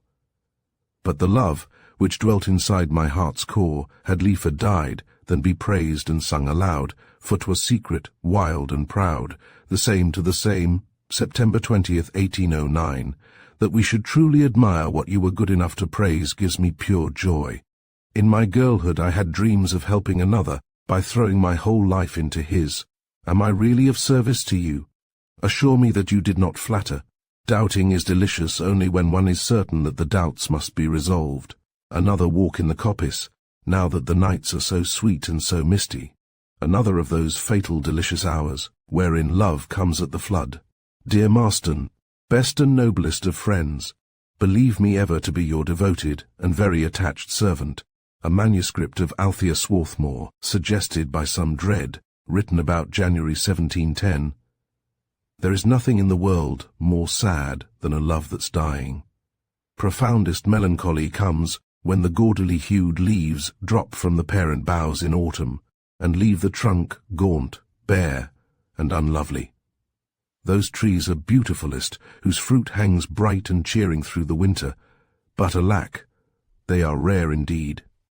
How the groaning branches weep when they see their offspring, yellow, crimson, and death-colour, lying beneath them, or carried off, dancing blithely, by every little breeze, to shrivel and decay as nature demands, on some alien soil. The fairest lineaments of devotion depart thus from us, and though we grasp a withered tenderness with such a palsied hold as an age-worn oak clutches its leaves, the unwilling thing passes away, floats through the thin air, and leaves us tearful. We force ourselves to exact those little attentions given by the beloved one, and take an unhealthy gratification in such, believing or striving to believe, that there is no gold and naught but baser metal in the world. But this cannot last. The passions of some are destined to die quickly. To warm a corse on the hearth brings back no life. Bury the dead deeply, water its grave with streaming eyes, and in springtide pluck a withered violet or some other sweet-scented blossom from the green sod. Whilst cherishing the token in thy bosom, laugh and be merry in the knowledge that there is no attendant spirit from the pined creature hovering near. First desire is ever immature, and worthless in comparison with that which comes in after life. It is not true that the nature understood to be the largest is capable of the grandest thoughts, for often the most selfish soul is lifted to the highest ecstasy. The strength given by powerful love is divine. The sun warms and ripens life. Earth is no longer earth. Existence is a glorious gift. Love that's true lasts forever. Death cannot end it. My certain hope, nay belief, is that, whether the afterwards be cast in a wondrous lovely country or an arid desert, an arm will clasp my waist and feet pace beside mine, whose owner will share all my joy and all my pain. Althea Swarthmore to Dr. Marston. February 1st, 1710. Day after day of wearisome snow, interminable workings with my needle and discoursings on my sister's spinnet, no interview in private to make me forget the staleness of life. When you come here I must needs sit with hands folded, to listen to the mouldy apophthegms my brother repeats, and admire the quiet courtesy wherewith you reply. A woman must think of naught but her still room, her table, and the fashions. Even as it is they look upon me as a hawk amongst sparrows. Ah, me to live with a squire who knows naught but bacon, and knows him, alas, insufficiently, and a lady whose highest inspiration is to work tent-stitch better than her neighbours at Thundercliff. Lord, how the children are bred. Barbary, who is 20, sits demure, and fancies she was brought out of a parsley plot. Send me those writings of yours that speak so curiously of happiness. Also those volumes of Suckling and Rochester you mentioned. Pygmalion's Image. I read with delight. It is a picture of such vivid, fruit-like loveliness as no modern poet could invent. Almost the reader believes in its truth. For me, my breath came quick, and my cheeks grew hot as the sculptor's desire was granted. Is there no other poem told in so sweet fashion? Have you not quoted one, Hero and Leander by Kit Marlowe, the story of a lover who swam the sea? Pray, if thou canst procure it, do so, for I am enamoured of verse. Tomorrow night we go to the Assembly Ball. I have prepared a surprise for you. Such a gown as you swore would become me most has been devised, and you will see me in light green, with laces of dead leaf colour. Let not scruples hinder your coming.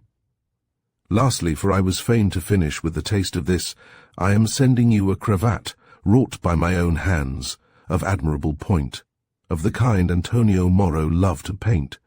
It has all been done in my chamber, and none knows of it save myself. Honour me by wearing it tomorrow, and understand me, as ever, your loving friend. The same to the same, June 24th, 1710. Since your removal to Bath, life here has been trebly stagnant. I trust the waters are improving the health of Madam your wife, to whom pray commend me. My godmother, Lady Comber, is staying near you. She wrote the other day to bid me come over, but I cannot. You would be less for me, I less to you in the midst of a crowd of intellectual and fashionable folk, so I must endure the sweltering summer at home, but truly beg for all possible alleviation of the dullness by what letters your kindness may prompt you to send. As you ask, I have writ no more poetry. In a sardonic mood, such as I suffer at present, I am inclined to think all my past work neither rhyme nor reason. This day I have been over all the walks we affected, plucking flowers for our favourite seat, and kissing the lavender tree that grows at the lake vista. It was a solemn pleasure to revisit these places, a pleasure illumined with the glad certainty that ere long you will be my companion again. Write to me soon, and tell me 1,000 things of yourself. Have you met the great wits? Have you played and won, or, God forbid, lost? What said you in your sermon before the prince? But above all, have you missed me? Last night I could not sleep. The heat was great, my imagination tortured. Ever and anon, I fancied you were near. So rising from my bed at last I sat looking down the terrace, each moment anticipating your approach. By some miracle you were to arrive, and to tell me that the strength of my affection had drawn you. Dawn tore the east to tatters. Phoebus shook himself, and leaped out golden. One by one the birds awoke. Yet my dream did not die until Hieronymo, for so I have named the young peacock, shrieked harshly beneath my window. Only then did I understand that you were still at Bath, and with the knowledge of the 80 miles of separating hill and plain came the bitterest of tears, those from a lonely woman's eyes. So, genius and divine, wipe out their remembrance with the tenderest, lovingest letter you ever wrote, and earn the everlasting gratitude of thy beadswoman, Althea. The same to the same. Sept. 1st, 1710. Since you chide me for my melancholy, dear good Marston, tell me how I may avoid it. Stay, do not write. Your protracted absence will soon be over, 'tis but a week to your return. a week of leaden hours whose passing I shall count one by one, and enjoy them in the same way that we enjoy crab-apples before a feast. The rapture of seeing you again, of hearing your voice, aye, of breathing the same air, must come in one overpowering excess. Because you love me, I am crowned amongst women. What glorious, mad words were those ending your last letter. There may be no real happiness for us in this sphere, but in the next, waiter betide, all my joy shall be with you. O fools that we be, not to dare to pluck the good which lies in our power. Forgive me now, for I am a coward and need assuring. Art thou sure that after death thou wilt be mine? Nay, I could not live here under suspicion of having yielded to the sweetest temptation. Rest content then, dear heart. There is a particular paradise for those denied joy on earth. Addio. I have kissed the spot of my signature, fragment of a didactic sermon by the estimable Dr. Marston. Conquer then, I say, conquer the lusts of the flesh, trample them beneath the feet, crush them as men crush venomous reptiles. Live loftily and purely, admit no evil thought, do what good thou canst, and thou shalt inherit God's kingdom. To the righteous evil desires never come, and the most lovely career is that which like the sun swerves not in its path, and sinks to rest amidst the peaks of the country of Beulah. The only perfect man is he whose life is calm and passionless, etc., etc. Althea Swarthmore to Dr. Marston. 15th November 1710. It is harder than I dreamed to live without you, in the now uncertain hope of a meeting after this world. Yet when you ask me to meet you again in the fir wood for a long and sweet discourse such as we were wont to have, I cannot but say nay, for my brother's eyes have oft been set upon me lately, and he has questioned me in strange fashion concerning my abstraction and frequent absences. Dearest, I lied to him, and said, with all the blood of my body rushing to my heart, that I was much engaged in meditation and writing. I dare not meet you tonight, but if you rise betimes in the morning, I will be in the long spinney. Till sunbreak then, yours. Althea. From the same to the same. 16th November 1710. Let it be now, my lover. Let us not wait until age or disease brings us together. To die in the full expectation of joy, without one thought of the gloomy past, with its lurid clouds and too scorching light. To die in the strongest appreciation, uncaring for men's calumny, is my hope and heart's desire. And even if there be no future but eternal sleep, 'tis eternal sleep at thy side. What more can a tired, loving woman wish for than rest by the man she adores? But there is another country, of that I am assured, so we will brave it together, seize death at the height of life, and enter, with unwarped souls, a new existence. I have been to gaze upon our old trysting places for the last time. Shall we be permitted to visit them when, existing for each other, we pass hand in hand through the air? At midnight, Althea Swarthmore will be counted amongst the dead. She calls thee. She bids thee welcome. Tradition is silent as to the precise manner of the lady's end. Suffice it to say that she died violently at the appointed time. Dr. Marston survived her by 40 years, becoming in turn Dean of Barnchester and Bishop of Norbury. Besides 12 volumes of sermons, he wrote a dissertation on the human feelings, which is still notorious for its triteness. Chapter 14. The Return. 5 minutes ago I drew the window curtain aside and let the mellow sunset light contend with the glare from the girandoles. Below lay the orchard of Vernon Garth, rich in heavily flowered fruit trees. Yonder a medlar, here a pear, next a quince. As my eyes, unaccustomed to the day, blinked rapidly, the recollection came of a scene 45 years past, and once more beneath the oldest tree stood the girl I loved, mischievously plucking yarrow, and despite its evil omen, twining the snowy clusters in her black hair. Again her coquettish words rang in my ears, "Make me thy lady, make me the richest woman in England, and I promise thee, Brian, we shall be the happiest of God's creatures." and I remembered how the mad thirst for gold filled me, how I trusted in her fidelity, and without reasoning or even telling her that I would conquer fortune for her sake, I kissed her sadly and passed into the world. Then followed a complete silence, until the Star of Europe, the greatest diamond discovered in modern times, lay in my hand, a rough, unpolished stone, not unlike the lumps of spar I had often seen lying on the sandy lanes of my native county.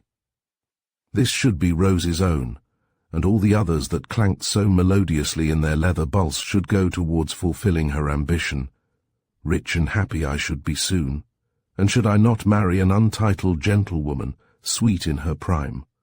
The 20 years' interval of work and sleep was like a fading dream, for I was going home. The knowledge thrilled me so that my nerves were strung tight as iron ropes, and I laughed like a young boy. And it was all because my home was to be in Rose Pascal's arms. I crossed the sea and posted straight for Hulkton village. The old hostelry was crowded. Jane Hopgarth, whom I remembered a ruddy-faced child, stood on the box-edged terrace, courtesying in matronly fashion to the departing mail coach. A change in the signboard drew my eye. The white lilies had been painted over with a mitre, and the name changed from the Paschal Arms to the Lord Bishop. Angrily aghast at this disloyalty, I cross-questioned the ostlers, who hurried to and fro, but failing to obtain any coherent reply, I was fain to content myself with a mental denunciation of the times. At last I saw bow-legged Jeffreys, now bent double with age, sunning himself at his favourite place, the side of the horse trough. As of old he was chewing a straw. No sign of recognition came over his face as he gazed at me, and I was shocked, because I wished to impart some of my gladness to a fellow creature.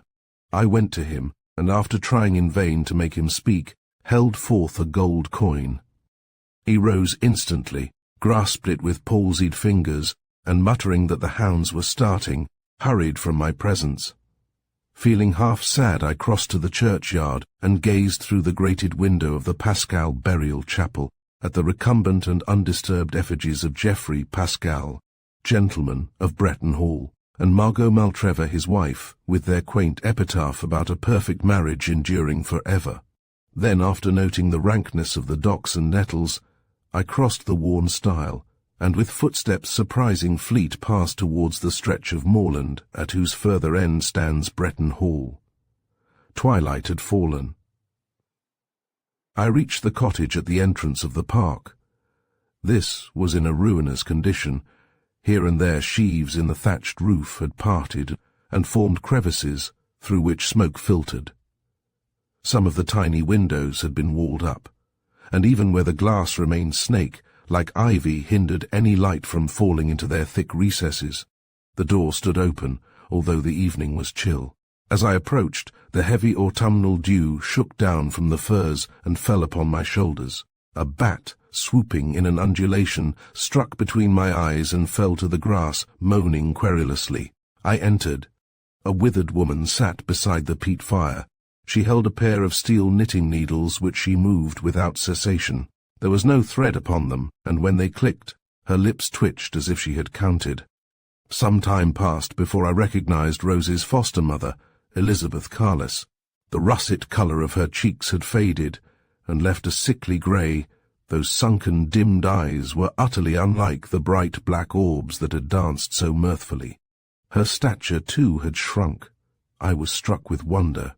Elizabeth could not be more than 56 years old. I had been away 20 years. Rose was 15 when I left her, and I had heard Elizabeth say that she was only 21, at the time of her darling's weaning. But what a change! She had such an air of weary grief that my heart grew sick. Advancing to her side, I touched her arm. She turned, but neither spoke nor seemed aware of my presence. Soon, however, she rose, and helping herself along by grasping the scanty furniture, tottered to a window and peered out. Her right hand crept to her throat. She untied the string of her gown, and took from her bosom a pomander set in a battered silver case. I cried out. Rose had loved that toy in her childhood. Thousands of times had we played ball with it. Elizabeth held it to her mouth and mumbled it, as if it were a baby's hand. Maddened with impatience, I caught her shoulder and roughly bade her say where I should find Rose. But something awoke in her eyes, and she shrank away to the other side of the house-place. I followed. She cowered on the floor, looking at me with a strange horror. Her lips began to move, but they made no sound. Only when I crossed to the threshold did she rise, and then her head moved wildly from side to side, and her hands pressed close to her breast, as if the pain there were too great to endure. I ran from the place, not daring to look back. In a few minutes I reached the balustraded wall of the hall garden. The vegetation there was wonderfully luxuriant. As of old, the great blue and white Canterbury bells grew thickly, and those curious flowers to which tradition has given the name of Marie's heart still spread their creamy tendrils and blood-coloured bloom on every hand.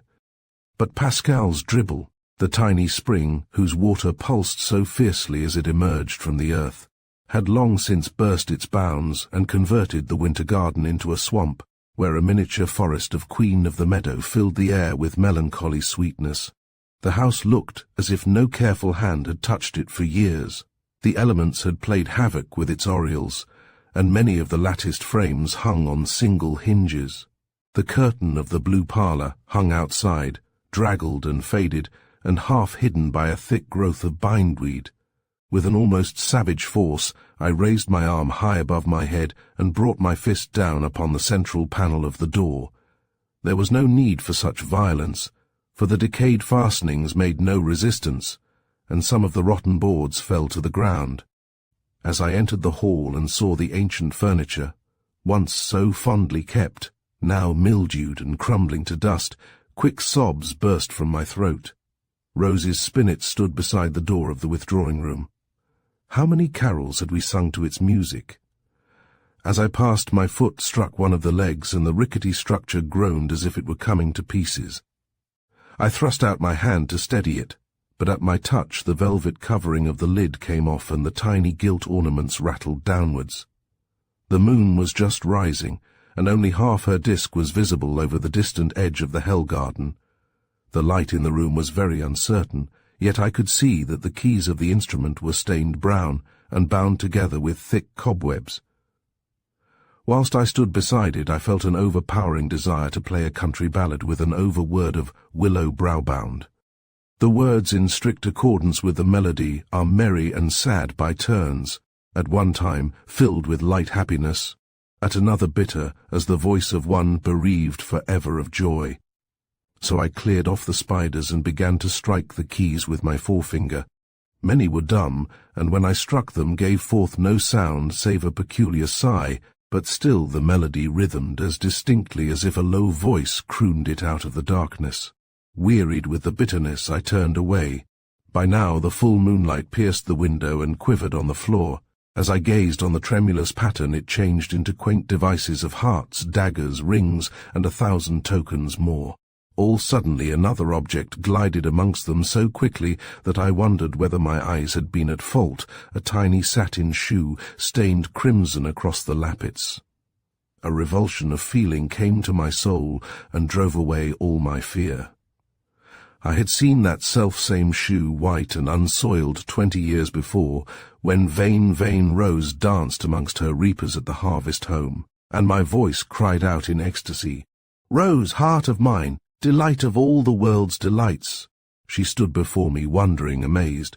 Alas, so changed, the red and yellow silk shawl still covered her shoulders, her hair still hung in those eldritch curls, but the beautiful face had grown wan and tired, and across the forehead lines were drawn like silver threads.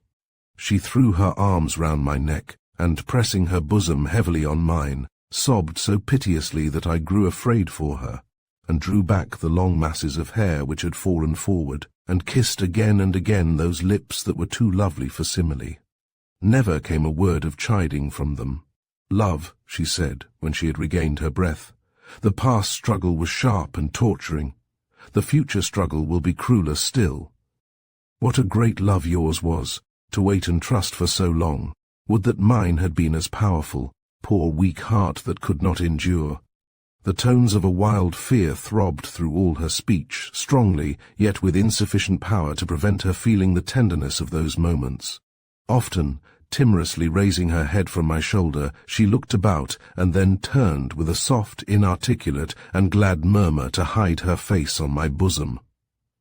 I spoke fervently, told of the years spent away from her, how, when working in the diamond fields, she had ever been present in my fancy, how at night her name had fallen from my lips in my only prayer, how I had dreamed of her amongst the greatest in the land, the richest, and I dare swear, the loveliest woman in the world. I grew warmer still. All the gladness which had been constrained for so long now burst wildly from my lips, a myriad of rich ideas resolved into words, which, being spoken, wove one long and delicious fit of passion. As we stood together, the moon brightened and filled the chamber with a light like the day's. The ridges of the surrounding moorland stood out in sharp relief. Rose drank in my declarations thirstily, but soon interrupted me with a heavy sigh. "Come away," she said softly. "I no longer live in this house. You must stay with me tonight. This place is so wretched now for time, that in you and me has only strengthened love, has wrought much ruin here." Half leaning on me, she led me from the precincts of Breton Hall.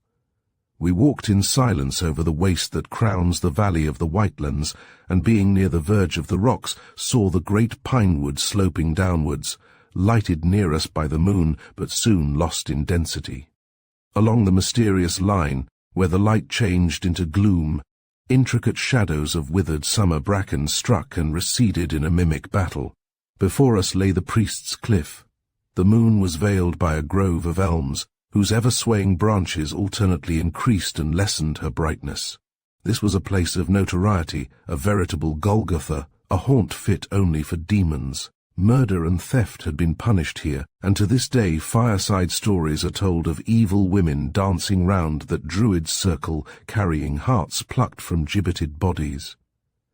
"Rose," I whispered, "why have you brought me here?" She made no reply, but pressed her head more closely to my shoulder. Scarce had my lips closed, ere a sound, like the hiss of a half-strangled snake, vibrated amongst the trees. It grew louder and louder. A monstrous shadow hovered above. Rose from my bosom murmured, "Love is strong as death. Love is strong as death." I locked her in my arms so tightly that she grew breathless. "Hold me," she panted. "You are strong."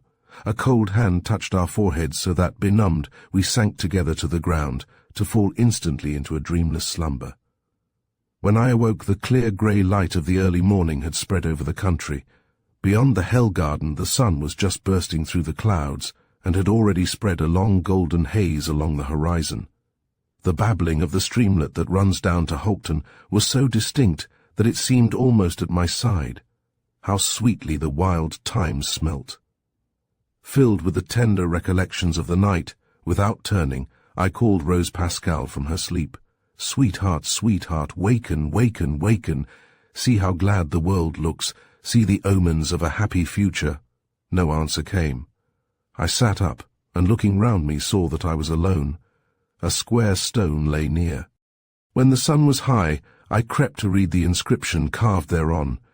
"Here, at 4 cross paths, lieth, with a stake through the bosom, the body of Rose Pascal, who in her 16th year wilfully cast away the life God gave." Chapter 15. The basilisk. Marina gave no sign that she heard my protestation. The embroidery of Venus's hands in her silk picture of the Judgment of Paris was seemingly of greater import to her than the love which almost tore my soul and body asunder. In absolute despair, I sat until she had replenished her needle 7 times. Then impassioned nature cried aloud, "You do not love me." She looked up somewhat wearily as one debarred from rest. "Listen," she said. "There is a creature called a basilisk which turns men and women into stone. In my girlhood I saw the basilisk, I am stone." And rising from her chair she departed the room, leaving me in amazed doubt as to whether I had heard aright. I had always known of some curious secret in her life, a secret which permitted her to speak of and to understand things to which no other woman had dared to lift her thoughts. But alas, It was a secret whose influence ever thrust her back from the attaining of happiness. She would warm, then freeze instantly, discuss the purest wisdom, then cease with contemptuous lips and eyes. Doubtless this strangeness had been the first thing to awaken my passion. Her beauty was not of the kind that smites men with sudden craving. It was pale and reposeful, the loveliness of a marble image. Yet, as time went on, so wondrous became her fascination that even the murmur of her swaying garments sickened me with longing. Not more than a year had passed since our first meeting, when I had found her laden with flaming tendrils in the thinned woods of my heritage. A very dryad, robed in grass color, she was chanting to the sylvan deities. The invisible web took me, and I became her slave. Her house lay 2 leagues from mine. It was a low-built mansion lying in a concave park. The thatch was gaudy with stonecrop and lichen. Amongst the central chimneys, a foreign bird sat on a nest of twigs. The long windows blazed with heraldic devices, and paintings of kings and queens and nobles hung in the dim chambers. Here she dwelt with a retinue of aged servants, fantastic women and men half imbecile, who salaamed before her with Eastern humility, and yet addressed her in such terms as gossips use. Had she given them life, they could not have obeyed with more reverence. Quaint things the women wrought for her, pomanders and cushions of thistledown, and the men were never happier than when they could tell her of the first thrush's egg in the thorn bush, or the seg of bitterns that haunted the marsh. She was their goddess and their daughter. Each day had its own routine. In the morning she rode and sang and played. At noon she read in the dusty library, drinking to the full of the dramatists and the Platonists. Her own life was such a tragedy as an Elizabethan would have adored. None save her people knew her history, but there were wonderful stories of how she had bowed to tradition and concentrated in herself the characteristics of 1,000 wizard fathers. In the blossom of her youth, she had sought strange knowledge and had tasted thereof and rued. The morning after my declaration, she rode across her park to the meditating walk I always paced till noon. She was alone, dressed in a habit of white lutestring with a loose girdle of blue. As her mare reached the yew hedge, she dismounted, and came to me with more lightness than I had ever beheld in her. At her waist hung a black glass mirror, and her half-bare arms were adorned with cabalistic jewels. When I knelt to kiss her hand, she sighed heavily. "Ask me nothing," she said. "Life itself is too joyless to be more embittered by explanations. Let all rest between us as now. I will love coldly you warmly, with no nearer approaching." Her voice rang full of a wistful expectancy, as if she knew that I should combat her half-explained decision. She read me well, for almost ere she had done I cried out loudly against it. "It can never be so. I cannot breathe. I shall die." She sank to the low moss-covered wall. "Must the sacrifice be made?" she asked half to herself. "Must I tell him all?" Silence prevailed a while. Then turning away her face, she said, "From the first I loved you, but last night in the darkness, when I could not sleep for thinking of your words, love sprang into desire. I was forbidden to speak, and desire seemed to burst the cords that bound me. In that moment's strength, I felt that I could give all for the joy of being once utterly yours." I longed to clasp her to my heart, but her eyes were stern, and a frown crossed her brow. "At morning light," she said, "desire died, but in my ecstasy I had sworn to give what must be given for that short bliss, and to lie in your arms and pant against you before another midnight. So I have come to bid you fare with me to the place where the spell may be loosed, and happiness bought." She called the mare. It came whinnying, and pawed the ground until she had stroked its neck. She mounted, setting in my hand a tiny satin-shod foot that seemed rather child's than woman's. "Let us go together to my house," she said. "I have orders to give and duties to fulfill. I will not keep you there long, for we must start soon on our errand." I walked exultantly at her side, but the grange in view, I entreated her to speak explicitly of our mysterious journey. She stooped and patted my head. "'Tis but a matter of buying and selling," she answered. When she had arranged her household affairs, she came to the library and bade me follow her. Then, with the mirror still swinging against her knees, she led me through the garden and the wilderness down to a misty wood. It being autumn, the trees were tinted gloriously in dusky bars of colouring. The rowan, with his amber leaves and scarlet berries, stood before the brown-black spotted sycamore. The silver beech flaunted his golden coins against my poverty. Firs, green and fawn-hued, slumbered in hazy gossamer. No bird caroled, although the sun was hot. Marina noted the absence of sound, and without prelude of any kind began to sing from the ballad of the witch-mother, about the 9 enchanted knots, and the trouble comb in the lady's knotted hair, and the master kid that ran beneath her couch. Every drop of my blood froze in dread, for whilst she sang her face took on the majesty of one who traffics with infernal powers. As the shade of the trees fell over her, and we passed intermittently out of the light, I saw that her eyes glittered like rings of sapphires. Believing now that the ordeal she must undergo would be too frightful, I begged her to return. Supplicating on my knees, "Let me face the evil alone," I said, "I will entreat the loosening of the bonds. I will compel and accept any penalty." She grew calm. "Nay," she said very gently, "if aught can conquer, it is my love alone. In the fervour of my last wish I can dare everything." By now, at the end of a sloping alley, we had reached the shores of a vast marsh. Some unknown quality in the sparkling water had stained its whole bed a bright yellow. Green leaves, of such a sour brightness as almost poison to behold, floated on the surface of the rush-girdled pools. Weeds like tempting veils of mossy velvet grew beneath in vivid contrast with the soil. Alders and willows hung over the margin. From where we stood, a half-submerged path of rough stones, threaded by deep swift channels, crossed to the very centre. Marina put her foot upon the first step. "I must go first," she said. "Only once before have I gone this way, yet I know its pitfalls better than any living creature." Before I could hinder her, she was leaping from stone to stone like a hunted animal. I followed hastily, seeking but vainly to lessen the space between us. She was gasping for breath, and her heartbeat sounded like the ticking of a clock.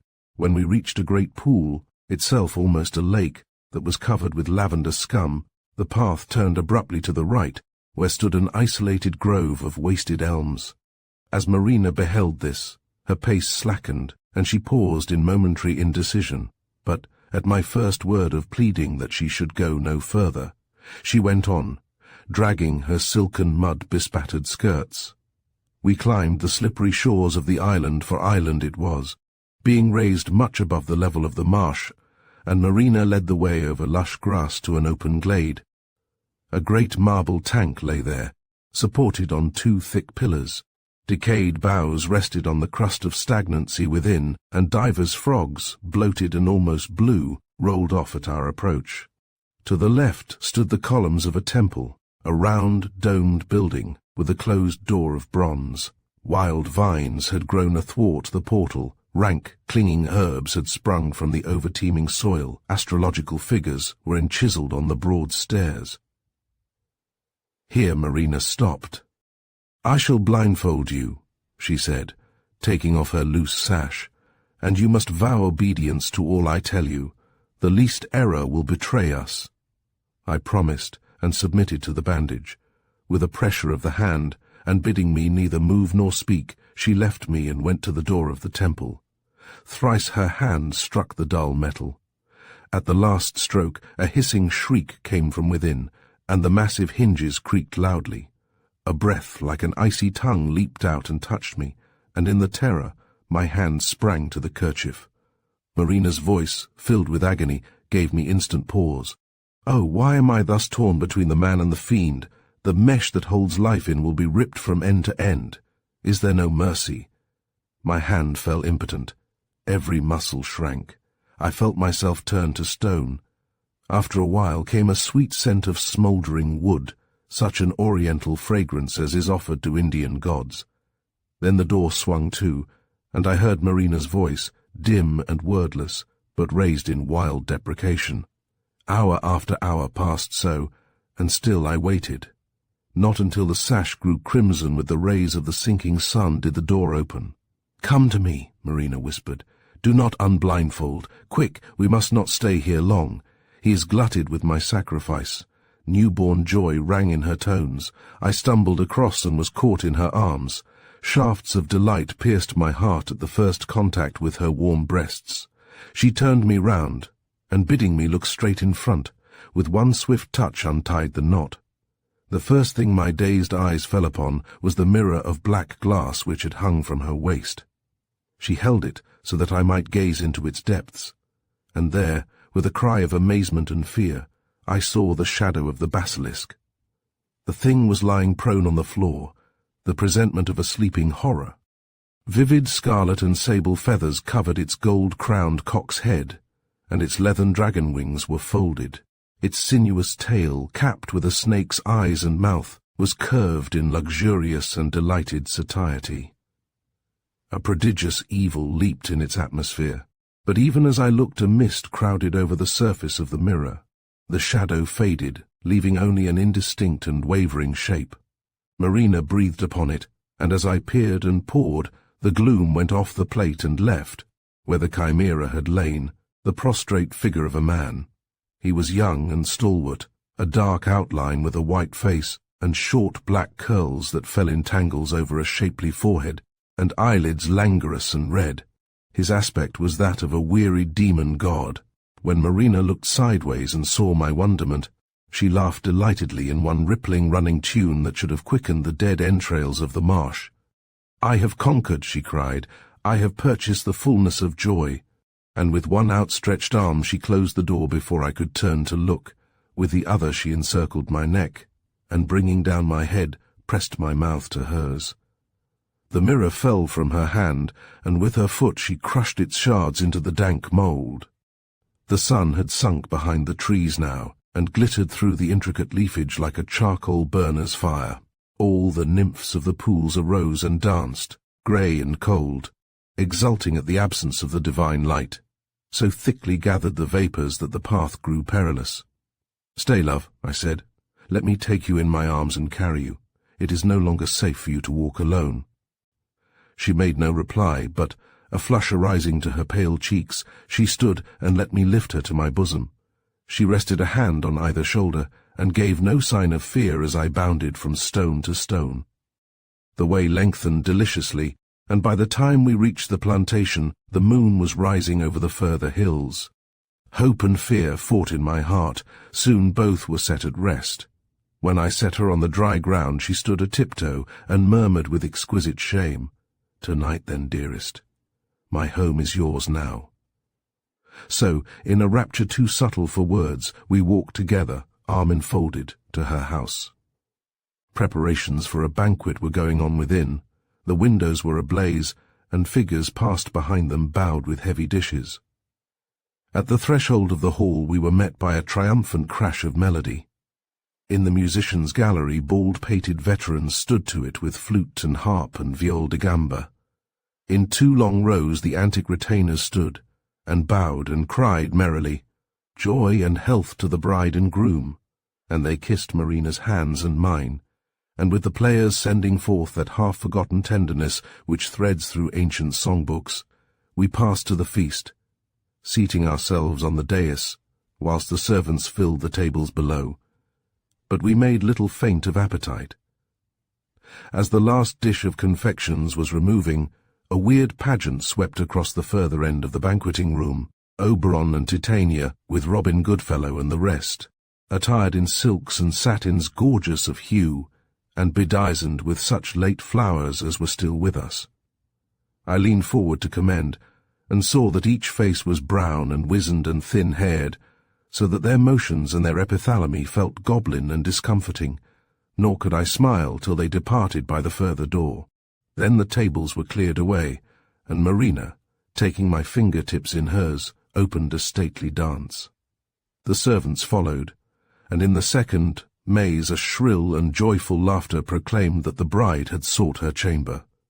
Ere the dawn I wakened from a troubled sleep. My dream had been of despair. I had been persecuted by a host of devils, thieves of a priceless jewel. So I leaned over the pillow for Marina's consolation. My lips sought hers, my hand crept beneath her head. My heart gave one mad bound, then stopped. Chapter 16. Dame in Auslad, sycamores and beeches surrounded the inn, elders, still green-flowered, leaned over the grass-grown roads. The belt of sward was white with lady smocks, but in the damp hollows marsh marigolds radiated essential sunlight. The blackbirds sang, and loudly, yet without the true strain of mirth, sang like blackbirds that must sing, but of rifled nests. Even the grasshoppers had some trouble. Never had they chirped so pathetically before. On the green, the gilded figure of a bull hung from two uprights. It swung from side to side in the light breeze. The copper bell on a twisted pole hard by was green with mould. A swing from it was a rusty chain. It had been used in the old posting days, and many a yeoman had haled himself into his saddle from the worn mounting block beside it. For the inn itself, it was vast and rambling, dwarfed by the towering trees.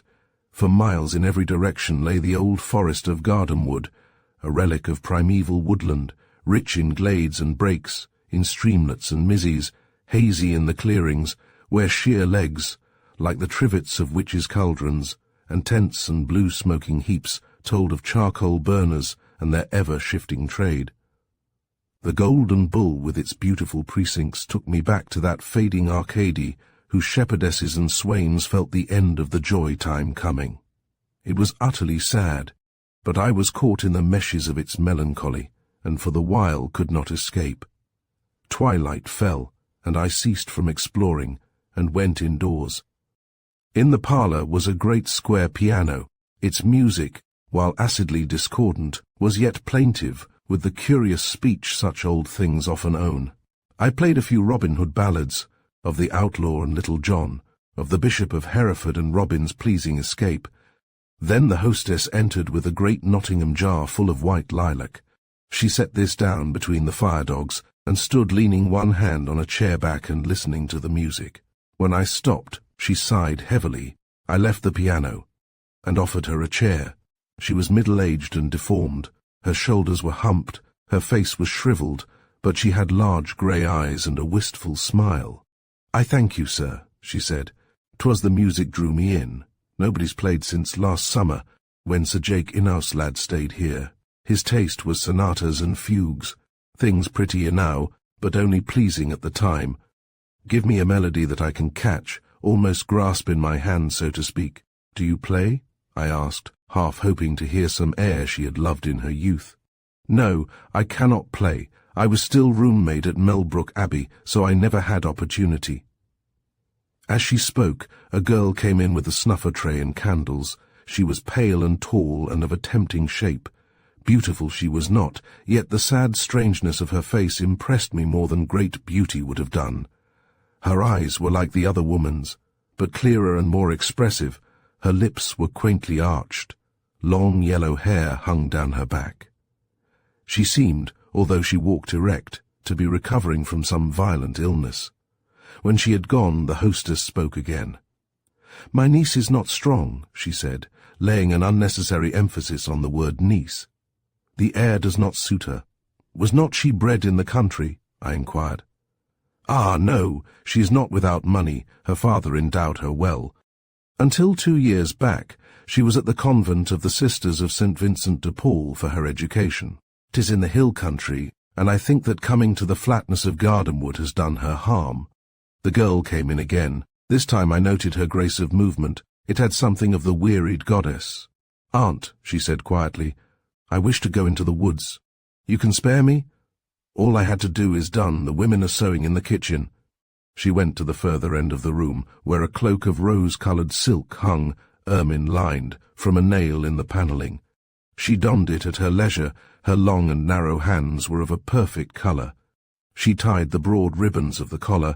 She lighted 2 candles that hung before a tarnished mirror, and gazed at her shadow. Then, her lips moving silently, she left the room. "Ever the same," the elder woman said.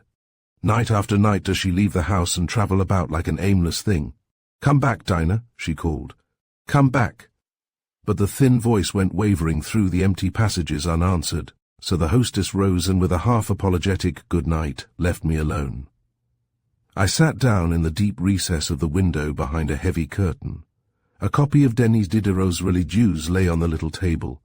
I took it up and was soon engrossed in it, for of all books this is the most fascinating, the most disappointing, the most grim.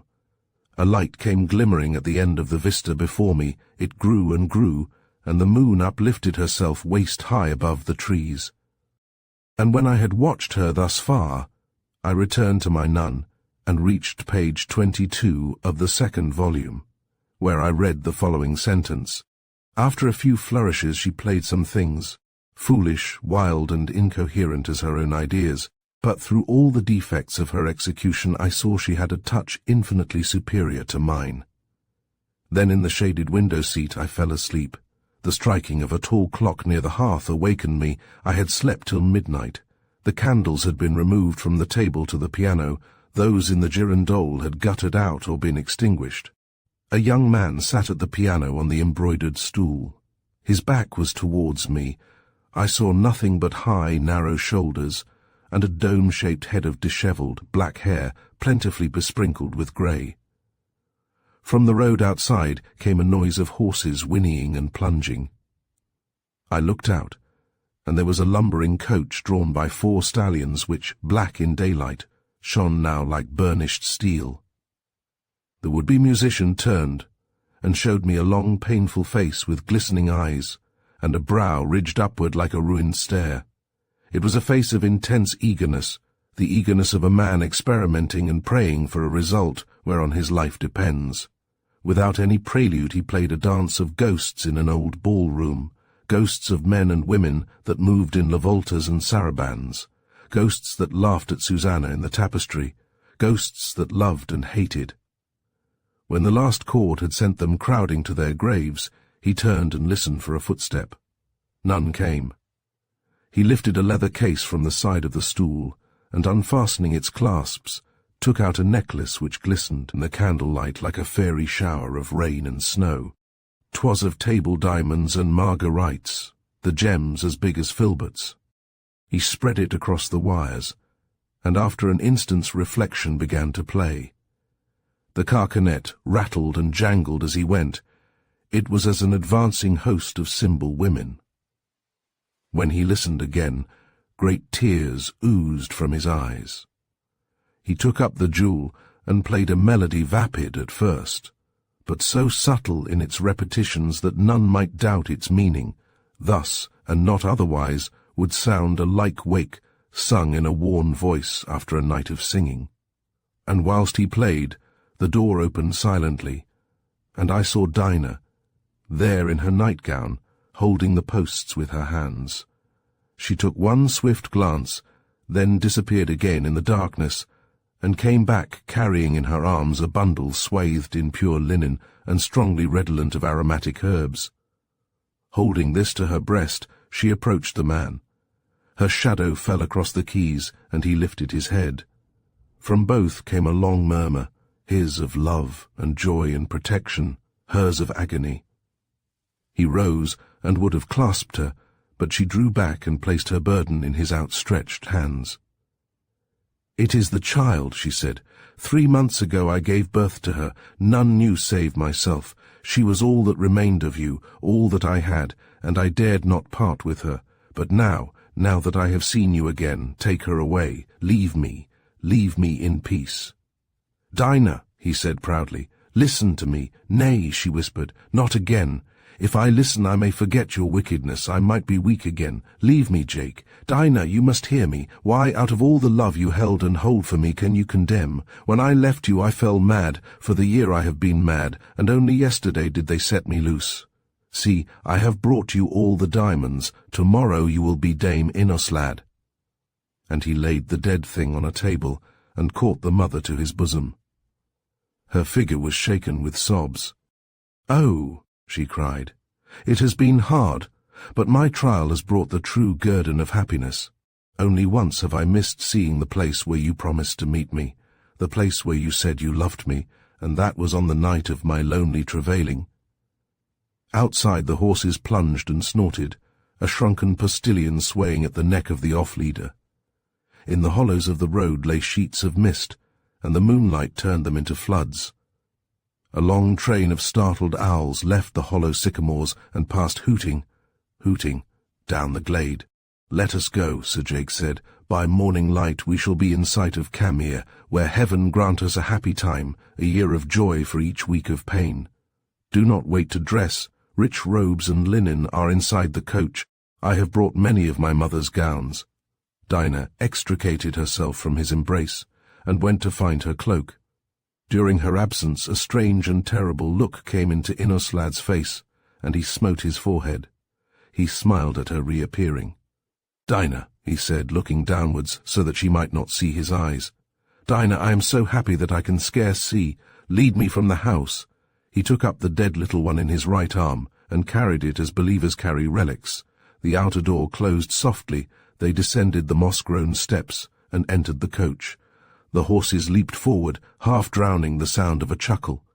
A glint of the moon pierced the coach windows, and I saw a brown hand, convulsed and violent, griping a long white throat. Chapter 17. Excerpts from Witherton's journal, also a letter of Christalla's. The principal events of Pliny Witherton's life are written at length in Goodwin's Records of English Painters, a volume published by Dodsley in 1752. He is described therein as one whose genius went beyond his achievement, who suffered ecstatic pain in conception, yet brought forth little worthy of remembrance. Personally he was small and ill-formed, of that sallow countenance and red skein like hair wherewith tradition has gifted Judas Iscariot. His gait was felinely nimble, his voice harsh. Notwithstanding his great defects, he was a favourite with women. He died at his zenith. His celebrity was ephemeral, for, possessed of a curious medium, the secret of whose preparation he refused to share with any contemporary, he used it with such fatal effect that his works, which were strangely rich at first, became almost colourless after the lapse of a few decades. The only picture still existent is at Hambleton, where is also preserved the journal whence the following extracts are taken. It is a Boadicea, faded to a sober brown. January 12, 1700. This morning my uncle chose the story of Jacob wrestling with the angel. I know not how I bore his tedious droning. He pictured the dullest scene, put into their mouths the dullest words. And there came something that thrust a hand through my breast and caught about my heart, and forced tears down my cheeks. Oh, to have shown them what I beheld!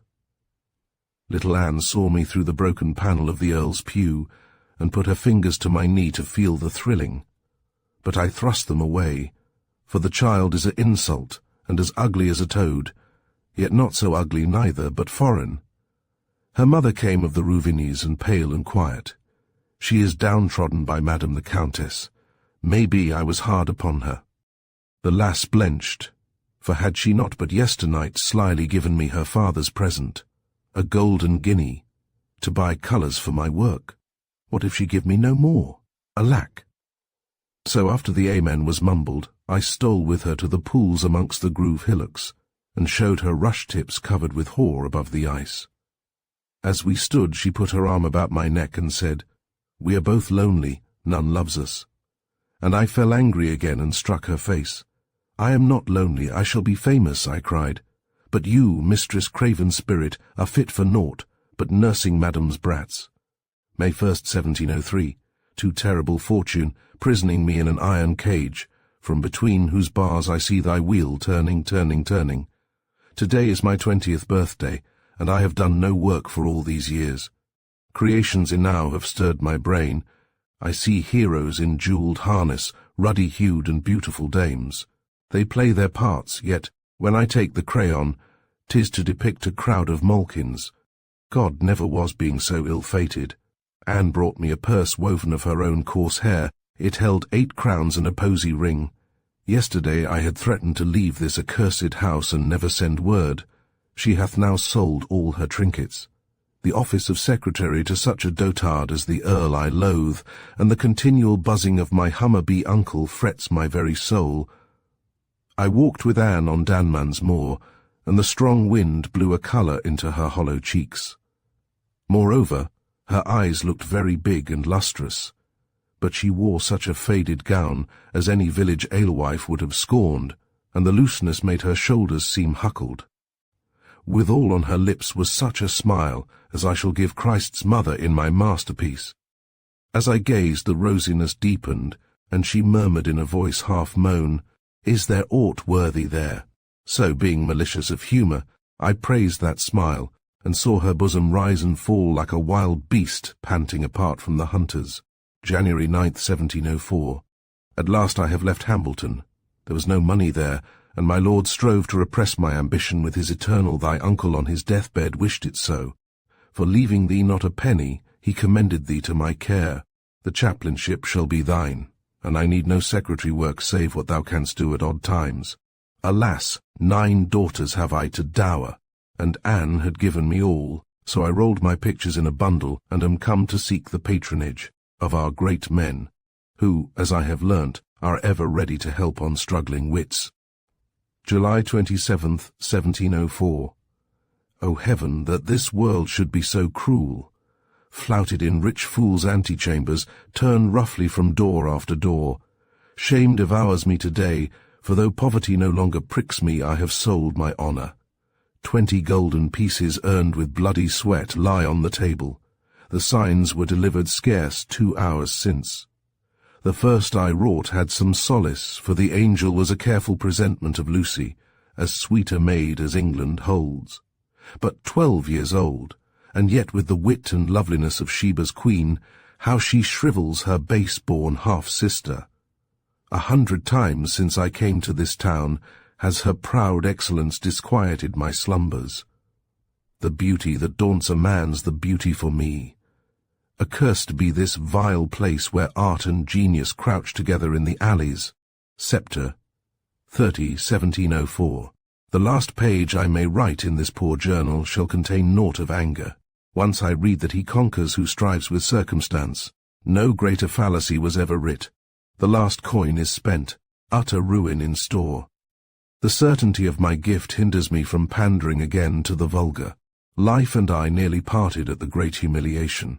Those terrible pictures, to whose doing desperation forced me, haunt me like ghosts. I dared not pace the streets lest I should see my handiwork swinging over the causey. It is better for me to die. To Anne I bequeath all good and tender wishes, for she alone would aid me in my early strugglings. In this my last hour I fully acknowledge her kindness. October 1st, 1704. Dolt that I was to lose courage. At last the goddess hath smoothed her frown. When I rose at the sound of knocking, 'twas to find a cloaked and hooded woman at my door. The domino fell open, and discovered Anne's face, haggard and stained with tears. In her hands she carried a heavy bag. "My Aunt Ruvigny is dead," she cried, "and since she might leave me naught by will, this she gave me in private. None knows of it save myself. It is yours. All lies before you now. Take the road to fame." And though we had not met for so long, she waited for no word. Dear heart, to resign that fortune for my sake! When I have seen all that Europe boasts, and studied the works of the Dark Masters, I will return and make her my wife. Here is a copy of what I writ to her at Hambleton.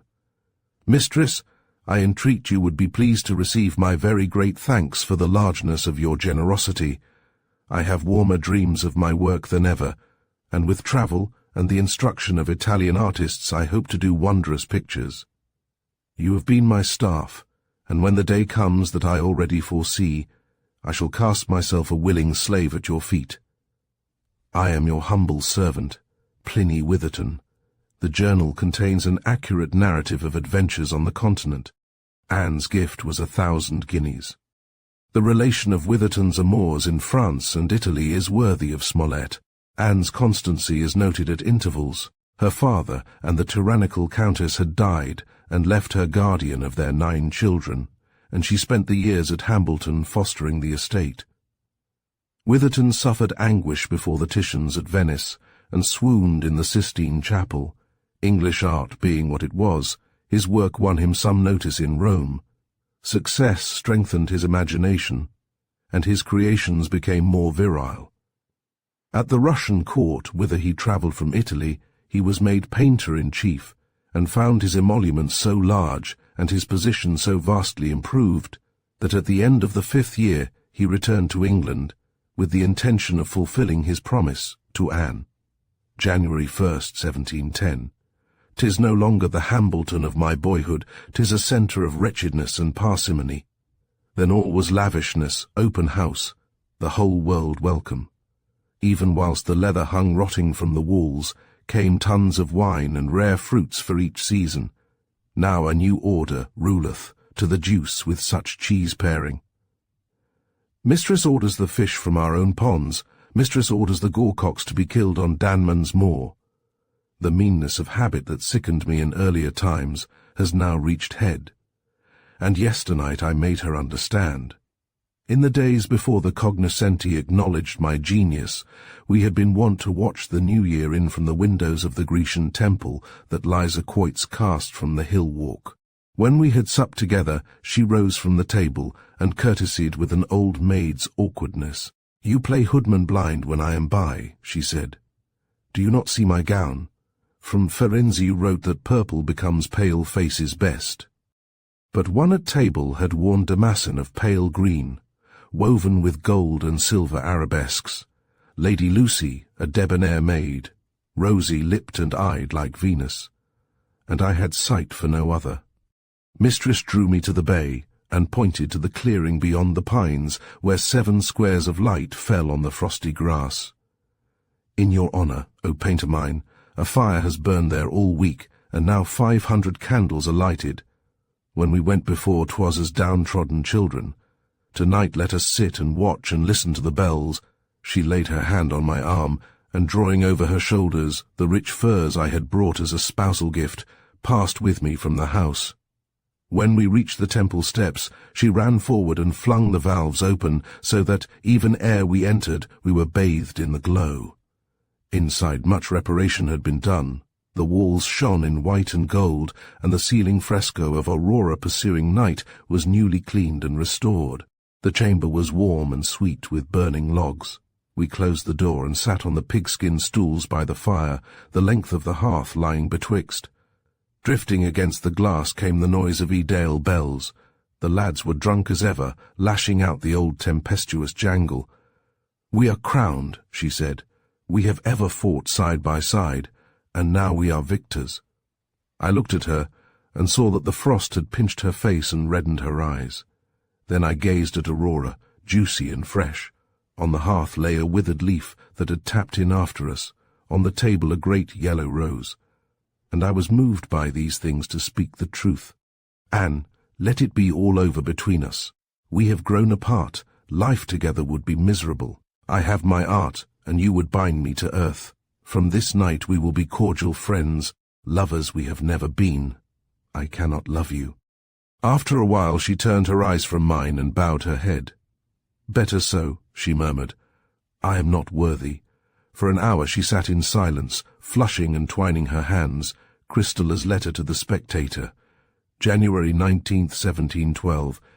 "Mr. Spectator, as I have dwelt in these wilds since my birth, and though an earl's daughter, have never been permitted to show myself in London, a description of my face and figure must needs give you pleasure. 'Tis not my own, but that of Pictor, read to me from this journal. Of a full, ripe beauty, such as none but virgins of high birth possess. A face neither round nor oval, but something between, touched with the softness of an apricot sunside. Eyes lupin-coloured, in sober moments half hid behind velvet lashes, but when roused sparkling azure fire. Lips such as a god might pasture on. Shoulders pure and white and smoothly dimpled, and a waist of most admirable shape. A foot so arched that Philip, her pet sparrow, cowers.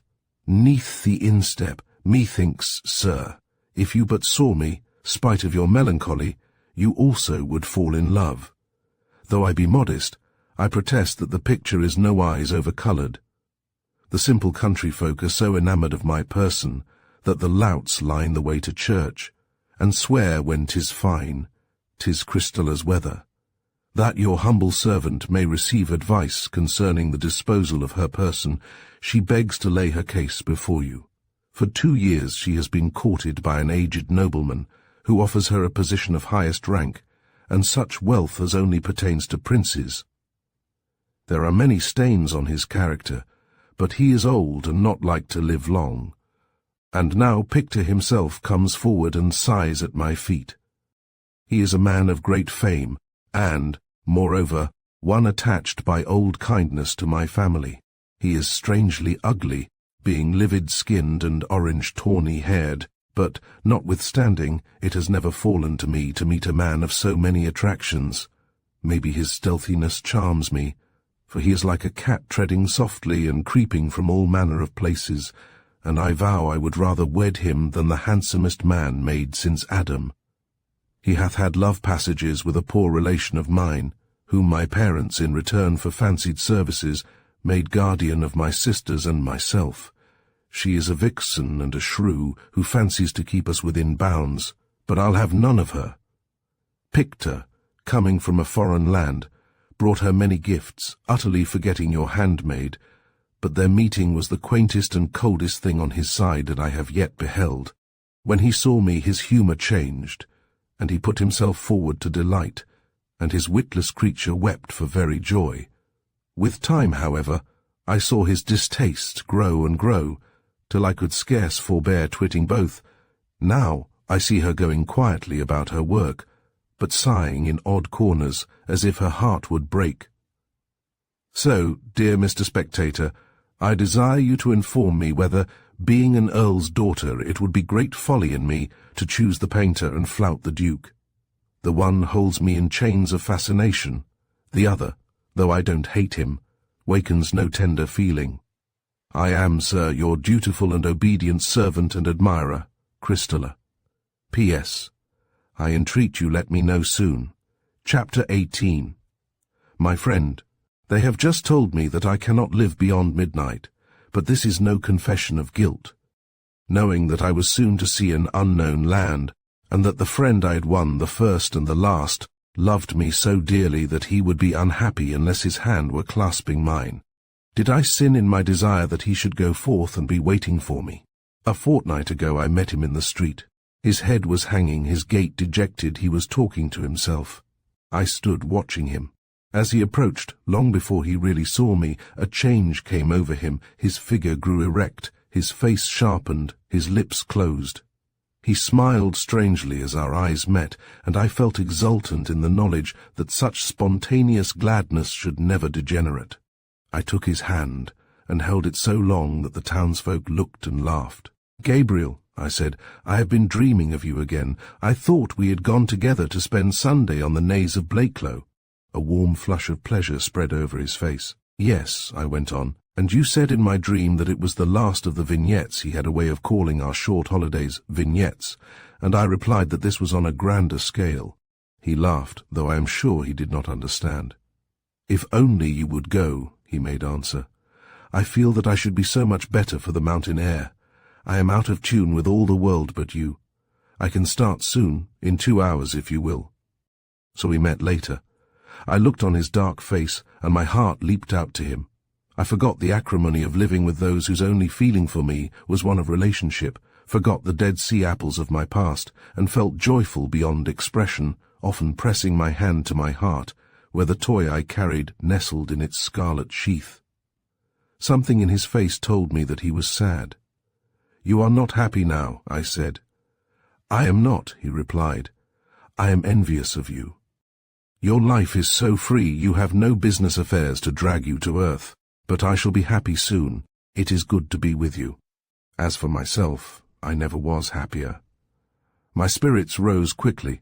From the far recesses of my brain I brought the wildest thoughts to lay before him, flashes of inspiration that only showed in his presence, sparks of divine fire, perhaps spun themselves into one glittering string for his sake.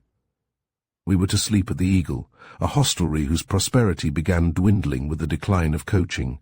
It lies 18 miles from our town, midway between the hamlets Ashstraw and Gloucesborough. Neither of us had been there before, but the guidebook was explicit. The weather was dull, but it took no hold on me. We left the precincts of the town and reached the great moorland with its bridle path. When the dense smoke of the furnaces had given place to fresh, heather-scented air, I essayed a question. "Are you still depressed?"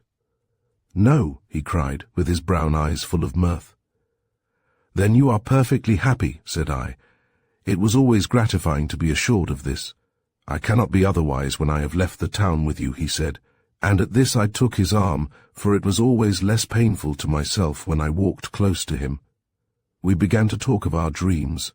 Circumstances had bound him to a profession that chafed his very core, but nature had given him aspirations, and mirrored him a future as great if as worthless as my own. How daring I grew! Farther and farther I had ventured down the heretical abyss. Gabriel's face gleamed with amazement. He drank it all in greedily. Was it not curious that I, who knew how fast the end was nearing, should have dared to relax my hold upon those snatches of hope which are as straws to the drowning man? After a time I turned the discussion, if you may call a monologue discussion, to my favourite theme, which is death. I had grown so morbid that I could pile horror upon horror. I gloated on the orthodox eternity. I drew brave pictures of my childhood Satan in his environment of fire and gloom. But after the sunset rain came down in torrents. In 5 minutes we were wet to the skin. My clothes were old, my shoes let water. I had no umbrella, but walked under Gabriel's. Just before twilight the path left the heath and descended abruptly to the grass-grown coach road that runs along the side of the hill they call the Silver Patines. Evening fell. The rain hissed on the heather, and the wind, catching the few gnarled thorns, drew from them a dull, sonorous cry. The river, somewhat in flood, rushed over jagged stones. A few moorland sheep were sheltering under the rocks that lined his banks. Owls, so unfamiliar with man that they rattled their wings well nigh in our faces, went whirring through the air. They started a train of abstract reasoning in me as to the doctrine of transmigration. "Ah, Pythagoras' metempsychosis," I said to myself. I am certain that my tongue was silent, yet Gabriel smiled. I was slightly hurt, and drawing my arm away, walked to the other side of the road, refusing to shelter beneath the umbrella. Soon came the knowledge that his smile contained no touch of contempt, but was only a glad movement, for that he knew himself in such sympathy with me as to apprehend my unvoiced fancy. I hastened to his side, and begged him to forgive. But the charm was broken for a time. My thoughts had withered, my words were grown unpregnant. So his happiness fled.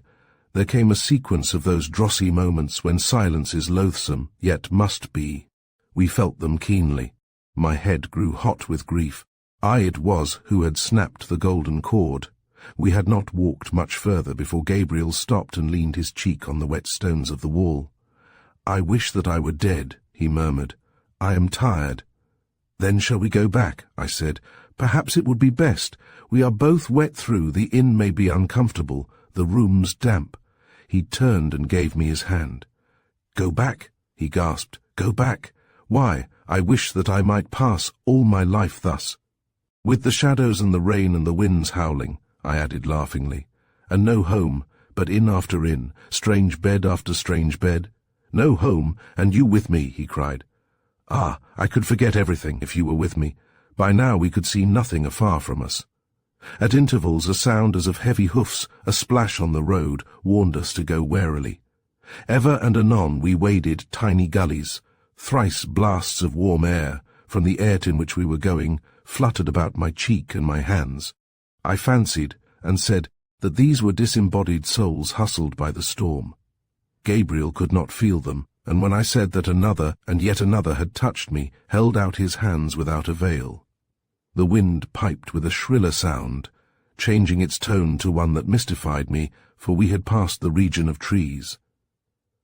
Long-drawn sighs came first, then chords of broken melody, then whisperings as it were in a foreign tongue.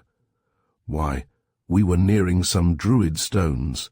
10 yards to the right, they stood, in a perfect circle, stately and tall, their bases hid in ling. Again a change in the wind's song, 1,000 shrieks as though men were being tortured with sharp knives. I turned to Gabriel and spoke. It seemed as if my voice leaped with the storm. "Gabriel," I cried, "what is it?"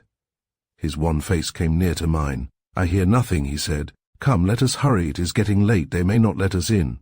and a change had come into his voice too, a troubled note, as if a dread had swept over him. "You are not afraid?" I said lightly. He made no reply. Suddenly, as I listened, the heavens were rent from end to end, and a flash of lightning leaped out, to laugh and dance and gambol on the hilltops, and then skip hissing across the river. A sacrificial hymn was beginning at the circle. A naked and bleeding victim was bound to the altar. Fire and water were there. The long-bearded priests shook their white robes. The sharp knife glittered, and my own stiletto waxed heavy as it strove to draw me downwards. I lifted my hand, just to touch the smooth pearl handle. Again the skies opened, but with only a momentary gleam, one glance of the almighty eye. But it was not so swift as to prevent me from seeing the face of the sacrifice. "They have taken him away," I faltered. "He was at my side an instant ago." Gabriel drew me away. He was shivering. For the first time that night I thought of his health. "Let us run," I said. "Give me your hand." He lowered his umbrella. It was of small use now, for the wind had risen, and then, hand in hand like young children, we ran together. It was delightful, but we were tired. So our feet were soon stayed, and standing at an abrupt turn of the valley, we were aware of a lonely light agleam in the darkness. The light of the first house we had remarked since our nightmare town. It disappeared ere we reached the threshold. A signboard flapped uneasily, and we found that our journey was done. It was a vision of gables with dormers and oriels. Immense beams here and there upheld a sodden thatch. The chimney stacks, huddled and incongruously set, gave forth no friendly smoke. With a mad desire to harangue, I ascended the Perron staircase, and grasping its scrolled balustrade, began, "Friend Gabriel, who listenest with the night bats and the darkness, what is the soul?" Heedless of the pelting rain and Gabriel's tender lungs, brute that I was. "Nay," I continued, "rather what is the body? That I can define husks, a frippery of flesh." The light came again, this time at an upper window. I struck the door with my fist, but nobody heeded. A few nights before Gabriel and I had seen a strolling company play Cymbeline, so I began to mimic the stentorian voice of the Imogen. The keyhole, which was hard to find, was covered with a stiff and rusty scutcheon, which I had some difficulty in moving. At last, though, I could press my lips to the void, and "What ho, Pisanio!" I cried. Gabriel was too tired to smile, but footsteps came along the passage, and after a wearisome time the bolts were all undrawn, and the door opened as wide as the chain would run. A harsh and feeble voice came forth upon the night. "What do you want?" "Supper and a room," I said. Another minute, and we stood in a yellow-washed hall, hung at even distances with dusty stags' heads.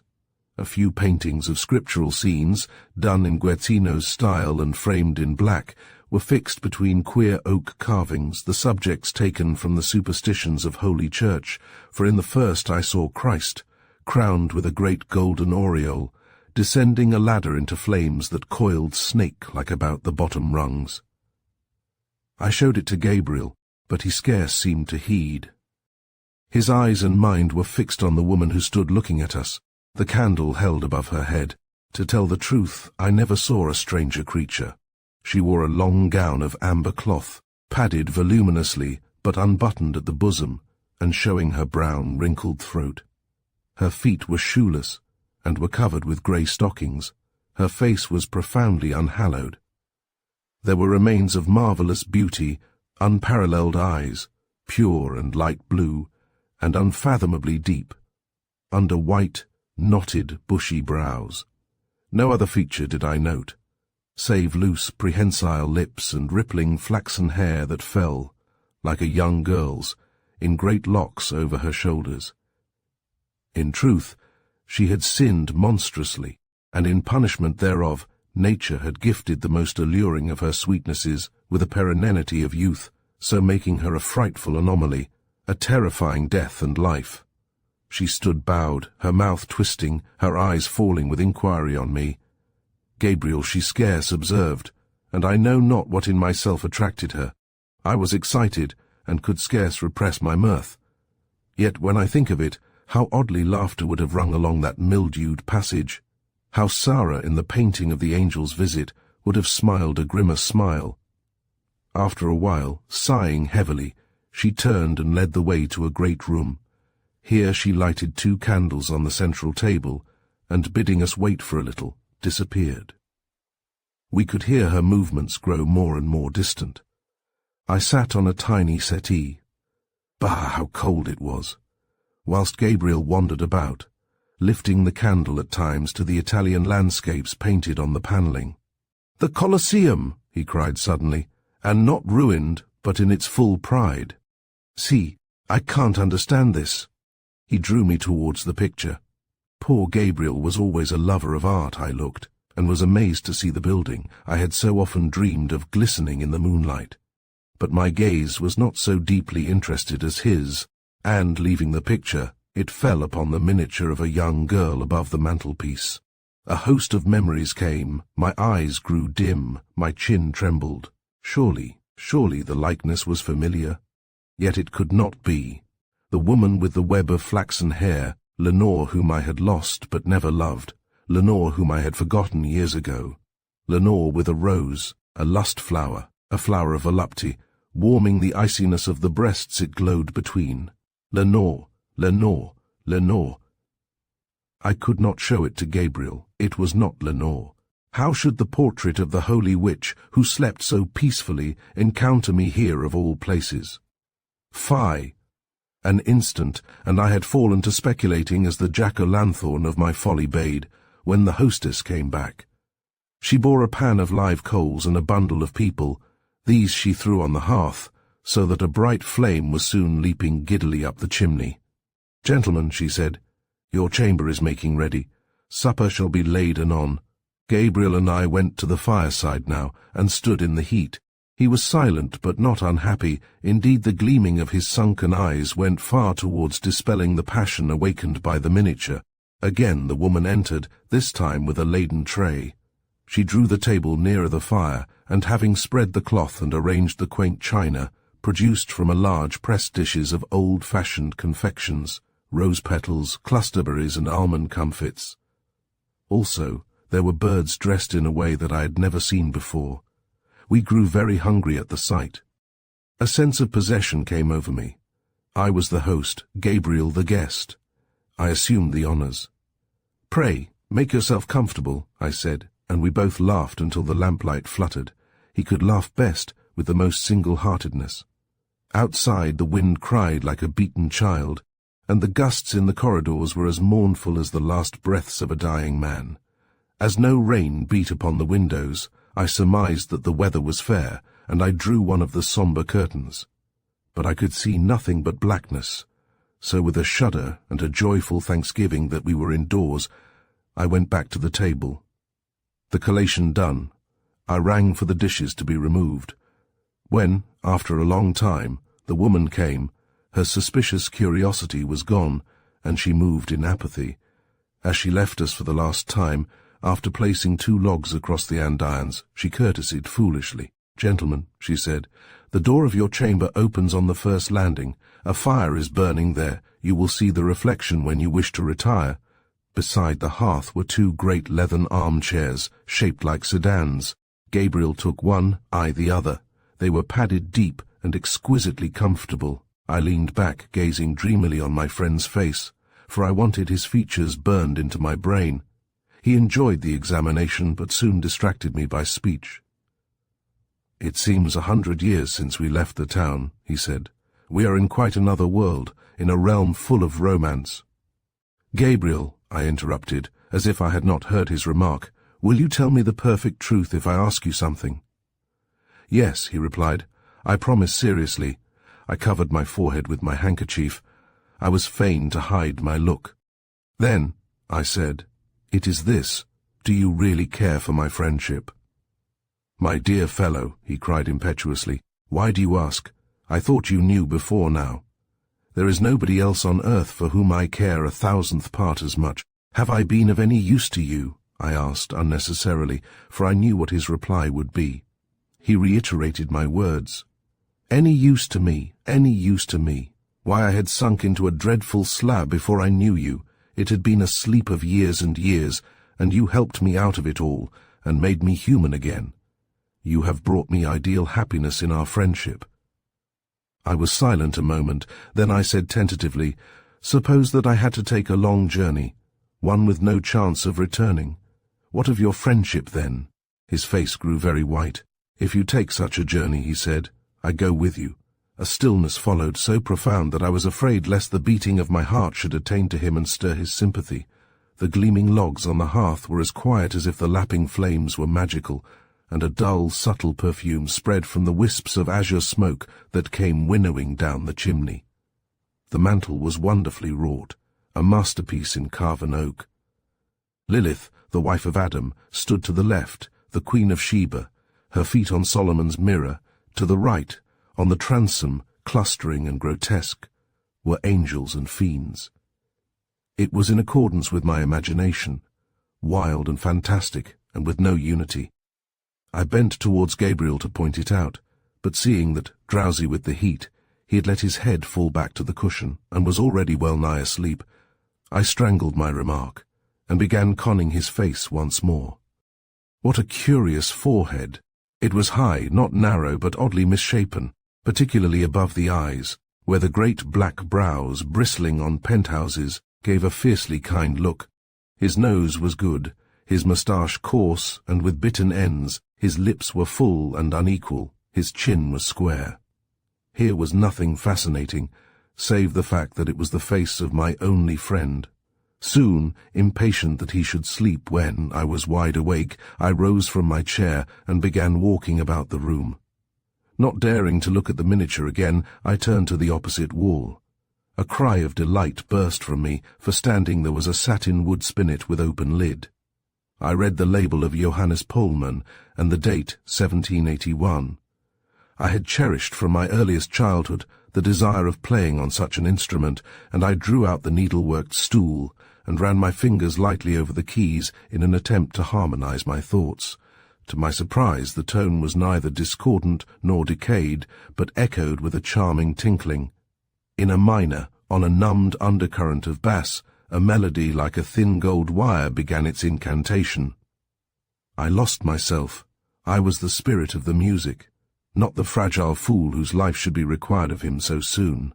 But the vein was soon exhausted, and I turned to Gabriel to find him awake and looking at me. "What are you playing?" he said eagerly. I was dreaming unpleasantly, and the sound brought me to myself. I never heard anything like it. He passed his hand over his forehead as if perplexed. "It reminds me of twilight vapours in June, wind borne across a marshy pool to die among foxgloves, and wild aniseed on the farther shore." "You are right," I replied.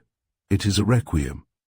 Looking at my watch, I saw that it was now midnight, so I took up a candle and, lighting it at the fire, suggested sleepily that we should go to bed. Gabriel rose and ascended the staircase at my side. The people in the bedroom had burnt low. Only a dim red gleam was mirrored on the panelling of the landing and on the glossy door of a clock, above whose dial a curious arrangement showed the waxing and waning of the moon. Our chamber was large, and apparently was over the supper-room. No carpet covered the worm-eaten floor, but a few discoloured skin rugs, irregularly shapen, lay about, chiefly round the cedar bedstead in the middle, whereon a volant angel, blowing a gilt bugle, leaned from the top of every post. I threw logs on the hearth, and while Gabriel undressed, I lay on a couch from one of the recesses in the wall. As I rested, hot tears ran down my cheeks. Gabriel drew aside the bed curtains. I sprang to his side and took his hands. "Stay," I said gravely, "you have not said your prayers." He laughed blithely. "I never say them," he replied. I did not relax my hold. "For God's sake," I muttered, "say them tonight of all nights." His mirth died quickly. "If you will sleep better with the knowledge, I will say them," and he began to pray with a surprising beauty. I said amen when all was done. In less than 10 minutes he was fast asleep. For me, I sat listening to the death-watch sound in the region of my heart, the nearly silent dropping of blood from the vessel, now well-nigh exhausted, whose emptiness means freedom. Its ticking alternated with the clocks, and each one brought a separate vision to my fancy, visions that I had thought ripped from my heart years ago. Visions of Lenore, oh damned miniature! but Gabriel's breathing soothed me. Once he murmured, "Friend." The gleaming of the hanging startled me. Some dull metal was interwoven with the wool, so that, as the light rose and fell, figures sprang from the folds and leaped down chasms, eyes gleamed and dimmed, arms were uplifted and struck. Soon, in my curiosity, I began to consider the chief subject, and was amazed to find it that scene in Tamburlaine, where Bajazeth and Zabina lie with their brains dashed out. It was wrought on the side nearest the fire, and on the other, which I saw by candlelight, was an uncouth picture of the tent of Heber the Kenite, with Jael in act to use the lethal hammer. Self-harm and murder, each grimly figured, self-harm and murder. Here were strange subjects for a temple of rest. Yet Gabriel's dreams were happy. Often during my vigil I drew the curtain and laid my hand tenderly on his forehead, and watched the lines of care fade out and away. As the night passed, he seemed to realize my presence, so, not wishing to break his rest, I was content to listen to the rise and fall of his breath. The wind lulled before dawn. I looked from the window, and high above, for the opposite hill walled out all but a narrow slit, was the sky, dark blue and nebulous. On the sill, a thin-voiced bird chirped a few odd notes. Another light began contending with a gleam from the fire. A solemn grey took the place of the gloom outside, a grey that brightened and brightened. "Gabriel," I said aloud, "let us see the sun rise together. Come, dress yourself, we will go to the crest of the Naze." He sat up in bed yawning. "Nay," he answered, "I am too lazy to walk far before breakfast. It is not time to get up yet." I am sleepy, but, seeing me fully dressed, he sprang to the floor with a bound that made things shake, and, clamouring that he was no sluggard, began to put on his clothes. The sun rose. A long ruddy haze trembled above the hill. All the stars faded, and the glitter began to creep down the side of the valley. Streamlets were leaping in the tiny cloughs, and spreading before they reached the melancholy river into brown and white mares' tails. Only that one bird, with the same acid piping. When we descended, breakfast had just been laid. There was nobody to wait at table, but everything you needed was there. 'Twas a still stranger meal than that of the night before. The food was impregnated with a strong flavouring, as of cinnamon. The coffee smelled deliciously, but a dish of scarlet poppies, with hearts like fingers, effused a close and sleepy perfume. We ate in silence, and, having sat a while, I rang for the reckoning. The woman came as evil-looking as ever, still wearing the amber gown. Moreover, the interest she had in me was greatly heightened, for she stood a minute gazing open-mouthed at my face, and her words were mystical. "I trust that you have slept well here," she said dreamily, "for he who sleeps here needs no more sleep on earth. But this is not your last visit." Had she seen anything in my eyes? Was she a witch? I turned to Gabriel, my heart panting. Thank God he had not heard. But when I had paid her, she plucked my sleeve and led me to a great mirror between the windows. There she pointed to the reflection of my face, which I had never seen so impassive before. I turned half angrily away, aghast but not surprised at her familiarity, for I knew her now, and she cackled dryly, with a sound that better suggested wickedness than the most insidious speech. Even Gabriel was startled, and walked quickly to the door. As we stood on the threshold, to which she followed to speed us with courtesyings, I asked the nearest way to the village of Esperance, whose church, with its priest's chamber and its bells, I wished to see. "'Tis 14 miles from here, gentlemen," she said. "Pass for a good step along the river, cross at the Leppings where the water lies broadest, and when you reach the hill, top 8 miles of barren moorland lie before you. The path is a Roman road, swarded and wide. Turn at the pillar with the snake rings, go straight through the clough to the right, and there is Esperance, with the feather-bed moss betwixt." She closed the door with a loud bang, and left us standing in a maze. The guidebook showed me that the village was at most some 7 miles off, and that by a straight road. But the sound of drawing bolts prevented us from asking any more, so we started for the riverside. Suddenly Gabriel turned to look at the quaint cluster of buildings. A cry burst from his lips. "By Jove, we've come to the wrong place. This is not the Eagle, just look at the sign." We returned.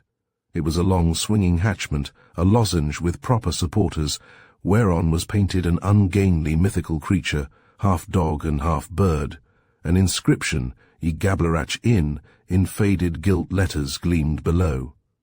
But that was not all, for through a small mullioned window to the left, the old woman was peering at us, and looking over her shoulder was the face of the handsomest man I have ever seen, youthful, white and with auburn hair, but so sinister withal that his gaze seemed as petrifying as a cockatrice's. We turned and fled, breathless almost, but with a fleetness I should not have believed attainable to one in my condition. Ere long we turned the foot of a crag, and to our common relief passed out of sight of the inn. "The devil and his dam," quoth Gabriel, half in earnest. The river broadened until it filled the bottom of the valley, whose walls grew more and more precipitous. Moss-covered stones, that bore the marks of ancient carving, met the path soon, and though in places they were somewhat under water, they were distinct enough to make crossing safe. They ended at the entrance to a gorge, along whose side a path, built of clamped flags, rose sharply to a level platform. When we reached the top, there lay a prospect of utter barrenness, an immense plain with an horizon of jagged peaks. A few scant patches of heather relieving the sameness of the red earth, the Roman road, with its green velvety turf, stretching, like a stagnant canal, from where we stood to the furthest crevice in the skyline. A queer memory awoke in me. "Gabriel," I said, "do you know the secret of this earth?" He did not, so I told him of a place, something akin to this, where in my own childhood the body of a girl, murdered in the first year of Queen Anne, was discovered perfectly intact and supple. The tale pleased him. "This is just the place I should like to be buried in," he remarked. His words excited me. At that instant I could have done it, painfully. But I wished above all things to spare him pain. Once I paused. Between myself and the sun a hawk was grappling with a smaller bird, whose feathers floated down like snowflakes. My tongue formed the word metempsychosis again, and Gabriel understood once more. A taint of sorrow came at the thought of our brief parting, and then I was possessed of an unutterable joy. At midday he lay sleeping beside me on the moor. With my own hands I made his bed, with my own hands smoothed the sheet. Evening had fallen, when, alone and pensive, I heard the sweet bells of St. Anne of Esperance, and saw the dim valleys of Braithwaite and Camsdale with their serpentine streams. Chapter 19. Roxana Runs Lunatic. Amongst the May poetry in the 91st volume of the British Review is the following composition by Lady Penwile, whose Roxana had shaken the town for a whole season. Placed in the hand of the satyr who guards the puzzle pegs at knit with a tress of hair for Hyperion. If so be that Hyperion visit thy stately lawn on the anniversary of our parting, O satyr, wilt thou tell him that hath often sighed for him there, and that, though she has worn green hellebore, such as he gave her a year AG1, when he vowed an early return, her hopes grow ever fainter and fainter. Say to him that she is bound in golden chains, but that her heart sings when she thinks of him. Ay, her heart is ever singing. Whisper that she loves him more as every moment passes. And when thou hast done all this, bid Pan trill from his pipes, whilst thou chantest this ditty. 5 halting verses follow, wherein 'tis told that the lovers had parted, that Roxana had wedded an old man, that she felt incapable of expressing in words the vehemency of her passion, but dear, pleasing ghosts haunted her chambers day and night. My lord's cast-off doxy sent the journal with a venomous letter bidding him rub his forehead for fear of the cuckoo. So he pondered in his book-room, his half-blinded eyes fixed upon the logs, and, after many struggles with his better nature, he devised a plot worthy of Satan himself. For Roxana was a prize worth keeping. She was pale, exquisitely pale. One forgot her eyes, but remembered that somewhere in her face was seen the sudden starting of a timid woman's soul. Haste ever watched the heart of a palm catkin when a wanton hand has fired it. Lurking under the outer blackness are red and yellow intermixed. Such was the colour of her hair that fell from nape to heel. Hands that alone might have quenched lawless desires, of a subtle pink, like the ivory that comes from Afric. Few women could have given such devotion as she gave my lord. By some stratagem, some wild persuasion in her moment of wavering, he had gained possession. Compassion weakens distaste, and he had posed long as one broken-hearted. How daintily did she acknowledge his requirements, how sweet her service had become. When he had decided concerning Hyperion, his punctilio was greater than ever. The house rang with shrill commands for Madame's comfort, and he sat hour after hour listening to her tenderest songs. She was a lutanist too, and great in the Italian masters. On Oak Day, when men and maids bore the garland through the park, a country fellow came to mistress and delivered her a note. My lord was not present, but she grew faint and chill, and had much ado to applaud the pageant. With unseemly haste she withdrew to her chamber and read there, "Many days have passed ere I could summon courage. At twilight tomorrow we will meet. I have discovered the place. What manner of love was mine erstwhile that thou wert false? In her cabinet were many choice silks." She made a bag of the richest, and put the folded sheet inside, and spread ambergris upon it, then hung it between her breasts. That night as she slept her fingers relaxed, and my lord took thence the token, and read it, gnashing his teeth. He put it back, so that in the morning flush, when her hand sought the thing, it seemed untouched. That day passed so wearily. In her spouse's company she was gay and brilliant. All her paleness had disappeared, and a feverish red pulsed in her cheeks. And he was brimful of paradox and of jesting, but sometimes she trembled because of the fearsome coldness of his looks. Once, when she fawned upon him, he put her away, not untenderly. "Sweetheart," he said toward sunset, "and if thou wert false—" "Ay me," she faltered, for the repetition of Hyperion's words struck her with terror. "False! False!" It was growing dusk. He peered close to the clock face. "More than 2 months have passed since we came here," he noted, breaking the ominous silence. "And yet this place is strange to you.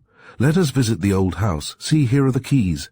Dearest, lean on my arm." They passed through the garden to the porch, and so to the mildewed avenues of the pre-Elizabethan part, where all the lumber was stored.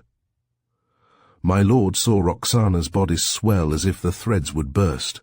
Soon they reached a great hall lighted with green windows, whose dimness scarce revealed the many sacks of too long garnered grain, where the mice ran in and out.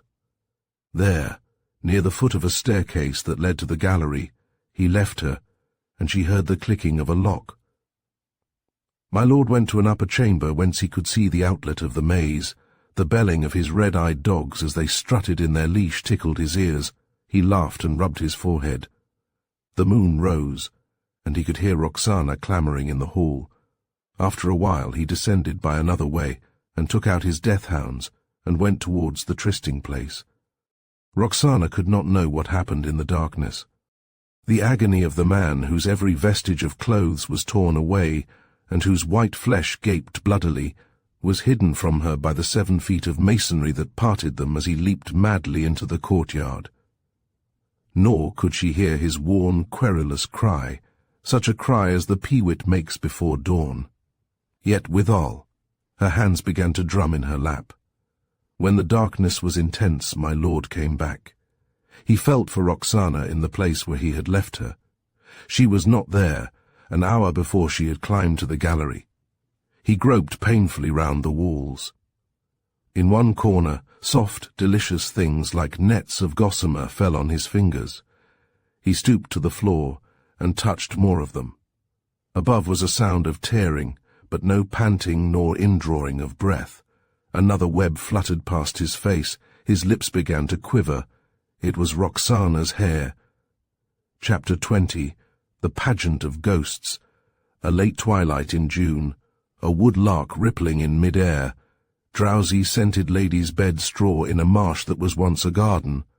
On the terrace wall, beside the cedar, a stone urn with a lambent flame.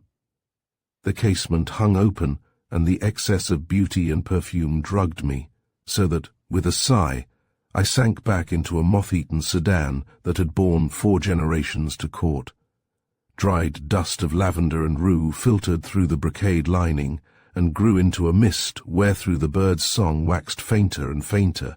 Indeed, I was just closing my eyes when the tuning of fifes and viols roused me with a start. A shrill titter from the further end of the ballroom drew me from my seat. At the outer extremity of the oriel hung a curtain of philomot velvet, lined inwardly with pale green silk. Behind this I stole, and parting the draperies from the wall, gazed towards the musicians' gallery. 5 men, dressed in styles that ranged from the trunk hose and collared mantle of Elizabeth's day to the pantaloons and muslin cravats of the 3rd George, were arranging yellow music sheets on the table. The youngest forced a harsh note from his viol, then struck another's bald pate, and set all a-laughing. A grave silence followed. Then began just such a curious melody as the wind makes in a wood of half-blighted firs.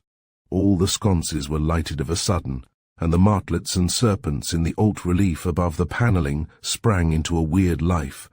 Resting between the fire-dogs on the open hearth were 3 logs, one of pine, another of oak, and a 3rd of sycamore. The grey flame licked them hungrily, and the sap hissed and bubbled. The carved work of the walls was distinct. Potiphar's wife wrapped her bedgown about Joseph. Judith triumphed with the bloody head aloft, and in the centre, Lot's daughters paddled with his withered jowls. I felt but little wonder at the change from stillness to life. As the last of my race, treasurer of a vast hoard of traditions, why should I be disturbed by this return of the creatures of old? I dragged forth the creaking sedan and sat waiting. A rusty half-unstrung zither that hung near quivered and gave one faint note to the melody. Ere its vibration had ceased, Mistress Lenore entered through the arched doorway. Hour after hour had she plucked those wires that cried out in welcome. Her fox-coloured tresses were wrought into a fantastic web, each separate hair twisted and coiled. A pink flush painted her cheeks, and her lustrous blue eyes were mirthful. She wore opals, unfortunate stones for such as love, and hanging from a black riband below her throat was the golden cross Prince Charles had sent her from Rome. The legends of her character came in floods. Wantonly capricious at one moment, earnest and devout as a nun's at another, her expression changed 1,000 times as I beheld. Now she was racking her soul with jealousy, now pleading, as she alone could plead, for pardon, now, when pardon was won, laughingly swearing that her repentance was only feigned. As she neared, my heart beat furiously, and I cried, "Lenore! Lenore!" My voice was low and broken. The music gave a loud burst then, but she passed without a word, her ivory-like hands almost hidden beneath jewels and lace. The further door stood open, and she disappeared. Nowell the Platonist followed, a haggard middle-aged man in a long cloak of sable-edged black velvet. Forgetful of all save desire, he bore a scroll of parchment, whereon was written in great letters to Parthenia. This was the only outcome of his one passion. At the second window he paused, with a wry mouth, to gaze on that statue of Europa from whose arm he had hanged himself. Then his hands were uplifted to his head to force away the agony of despair, for hurrying towards him came the mad maid, who could not love him, being devoted to the memory of one wrecked at sea. "Why art thou in anguish?" she said. "See my joy, laugh with me, dance with me. He returns tomorrow, the boat's coming in. Ah, darling, our heart's delight." And she held up her arms to a girandole whose candles fluttered, but her face grew long and thin and pale, and she rested on a settee and drew from her pocket a dusky lace veil, which, being unfolded, discovered a ring with a burning topaz and a heart of silver. She leaned forward, resting her brow in her hands, and talked to the toys in her lap as if they understood. To the veil she said, "No bride's joy blushes shalt thou conceal." To the ring, "Thou last gift of him who died and left me." To the heart, "O heart, thou hast endured, thou art not broken." After a few tears she refolded all, and unbuttoning her bodice took from the bosom a miniature framed with pearls. but as if afraid lest it should grow cold, she replaced it hurriedly, and seeing that Noel beckoned towards her, glided on, sighing and with downcast looks, then past a cavalier in azure silk and snowy ruffled cravat and long plumed cap of estate. He was whistling a song that threw all bachelors into humorous ecstasy. Who he was, I know not, unless the courtier who had fought a duel with my Lord Brandreth, and had died in the wood near St. Giles's Well, pressing convulsively in his right hand a dainty glove of Spanish kid. A merry fellow, quoth the legend, who loved the world and all in it, but who was over-fond of his own jest. Fidessa, the singer, entered next. She had brought her little gilt harp, and her lips were parted to join harmonies of voice and instrument. Bright yellow hair plaited in bands that formed a filigrane-bound coronet, eyes half-veiled, with sleepy lashes, hands fragile as seashells. It was the Verdi Prati, Mr. Handel's celebrated song, that she adored most, and on the morrow she would sing it at Lincoln's Inn Fields Theatre. At least she purposed to sing it then and there. Fate, however, had otherwise ordained that tomorrow would never come, and the sweetheart at the Upland Grange might well write on her letters, "Darkness hath overcome me." Thin and pale Margot, her wanness heightened by dishevelled black curls, came forward in her scarlet cloak. Silent reproach was in her every feature. Her eyes were stern and long-suffering.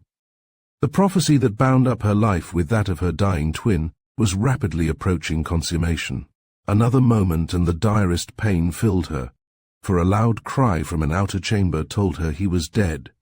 As she disappeared in the gloom, Nabob Darrington, himself in life the lover of a ghost, paced slowly along, a beau of the last century, wearing a satin-flowered waistcoat and a coat and breeches of plum-coloured kerseymere. Between his finger and thumb he held the diamond which he had brought from the East as a spousal gift for the woman who, unknown to him, had died of waiting. He was anticipating the meeting with her, and his brown cheeks flushed blood-red at the sound of a light footstep. He turned, saw one with violet eyes and tragic forehead, and with one joyous murmur they enfolded each other and passed. Althea approached, a massive creature gowned in white and gold. In one hand she held a tangle of sops in wine, in the other, as symbolical kings hold globes, a bejewelled missal. The contention between the two lovers, the old, who had tyrannized until her life was of the saddest, and the new, who filled her with such wild happiness, was troubling her, and she was pondering as to which should gain the victory. She was just beginning to understand that to wait in passive indecision is to be torn with dragon's teeth. Barbara, with eyes like moon-pierced amethysts, followed, singing Ben Jonson's Robin Goodfellow in a sweet quaver that was only just heard above the music. How strangely her looks changed, from maiden innocence to the awakening of love, from the height of passion to the abyss of despair. But as she went, the horizon was ripped from end to end, and a golden arrow leaped into the ballroom. Dawn had broken. The scent of the lady's bedstraw was trebly strong. The tired wood lark sank lower and lower. The room was empty, the pageant past and done. Thank you for joining us at Storytime Haven for this atmospheric journey through The Stone Dragon and Other Tragic Romances by Murray Gilchrist. These Gothic tales remind us of the enduring power of emotion, the shadows of the past, and the strange beauty found in sorrow. If you were moved by these stories, consider subscribing and exploring more haunting narratives from classic literature. We appreciate your time and invite you to return for our next literary escape into the mysterious and the macabre.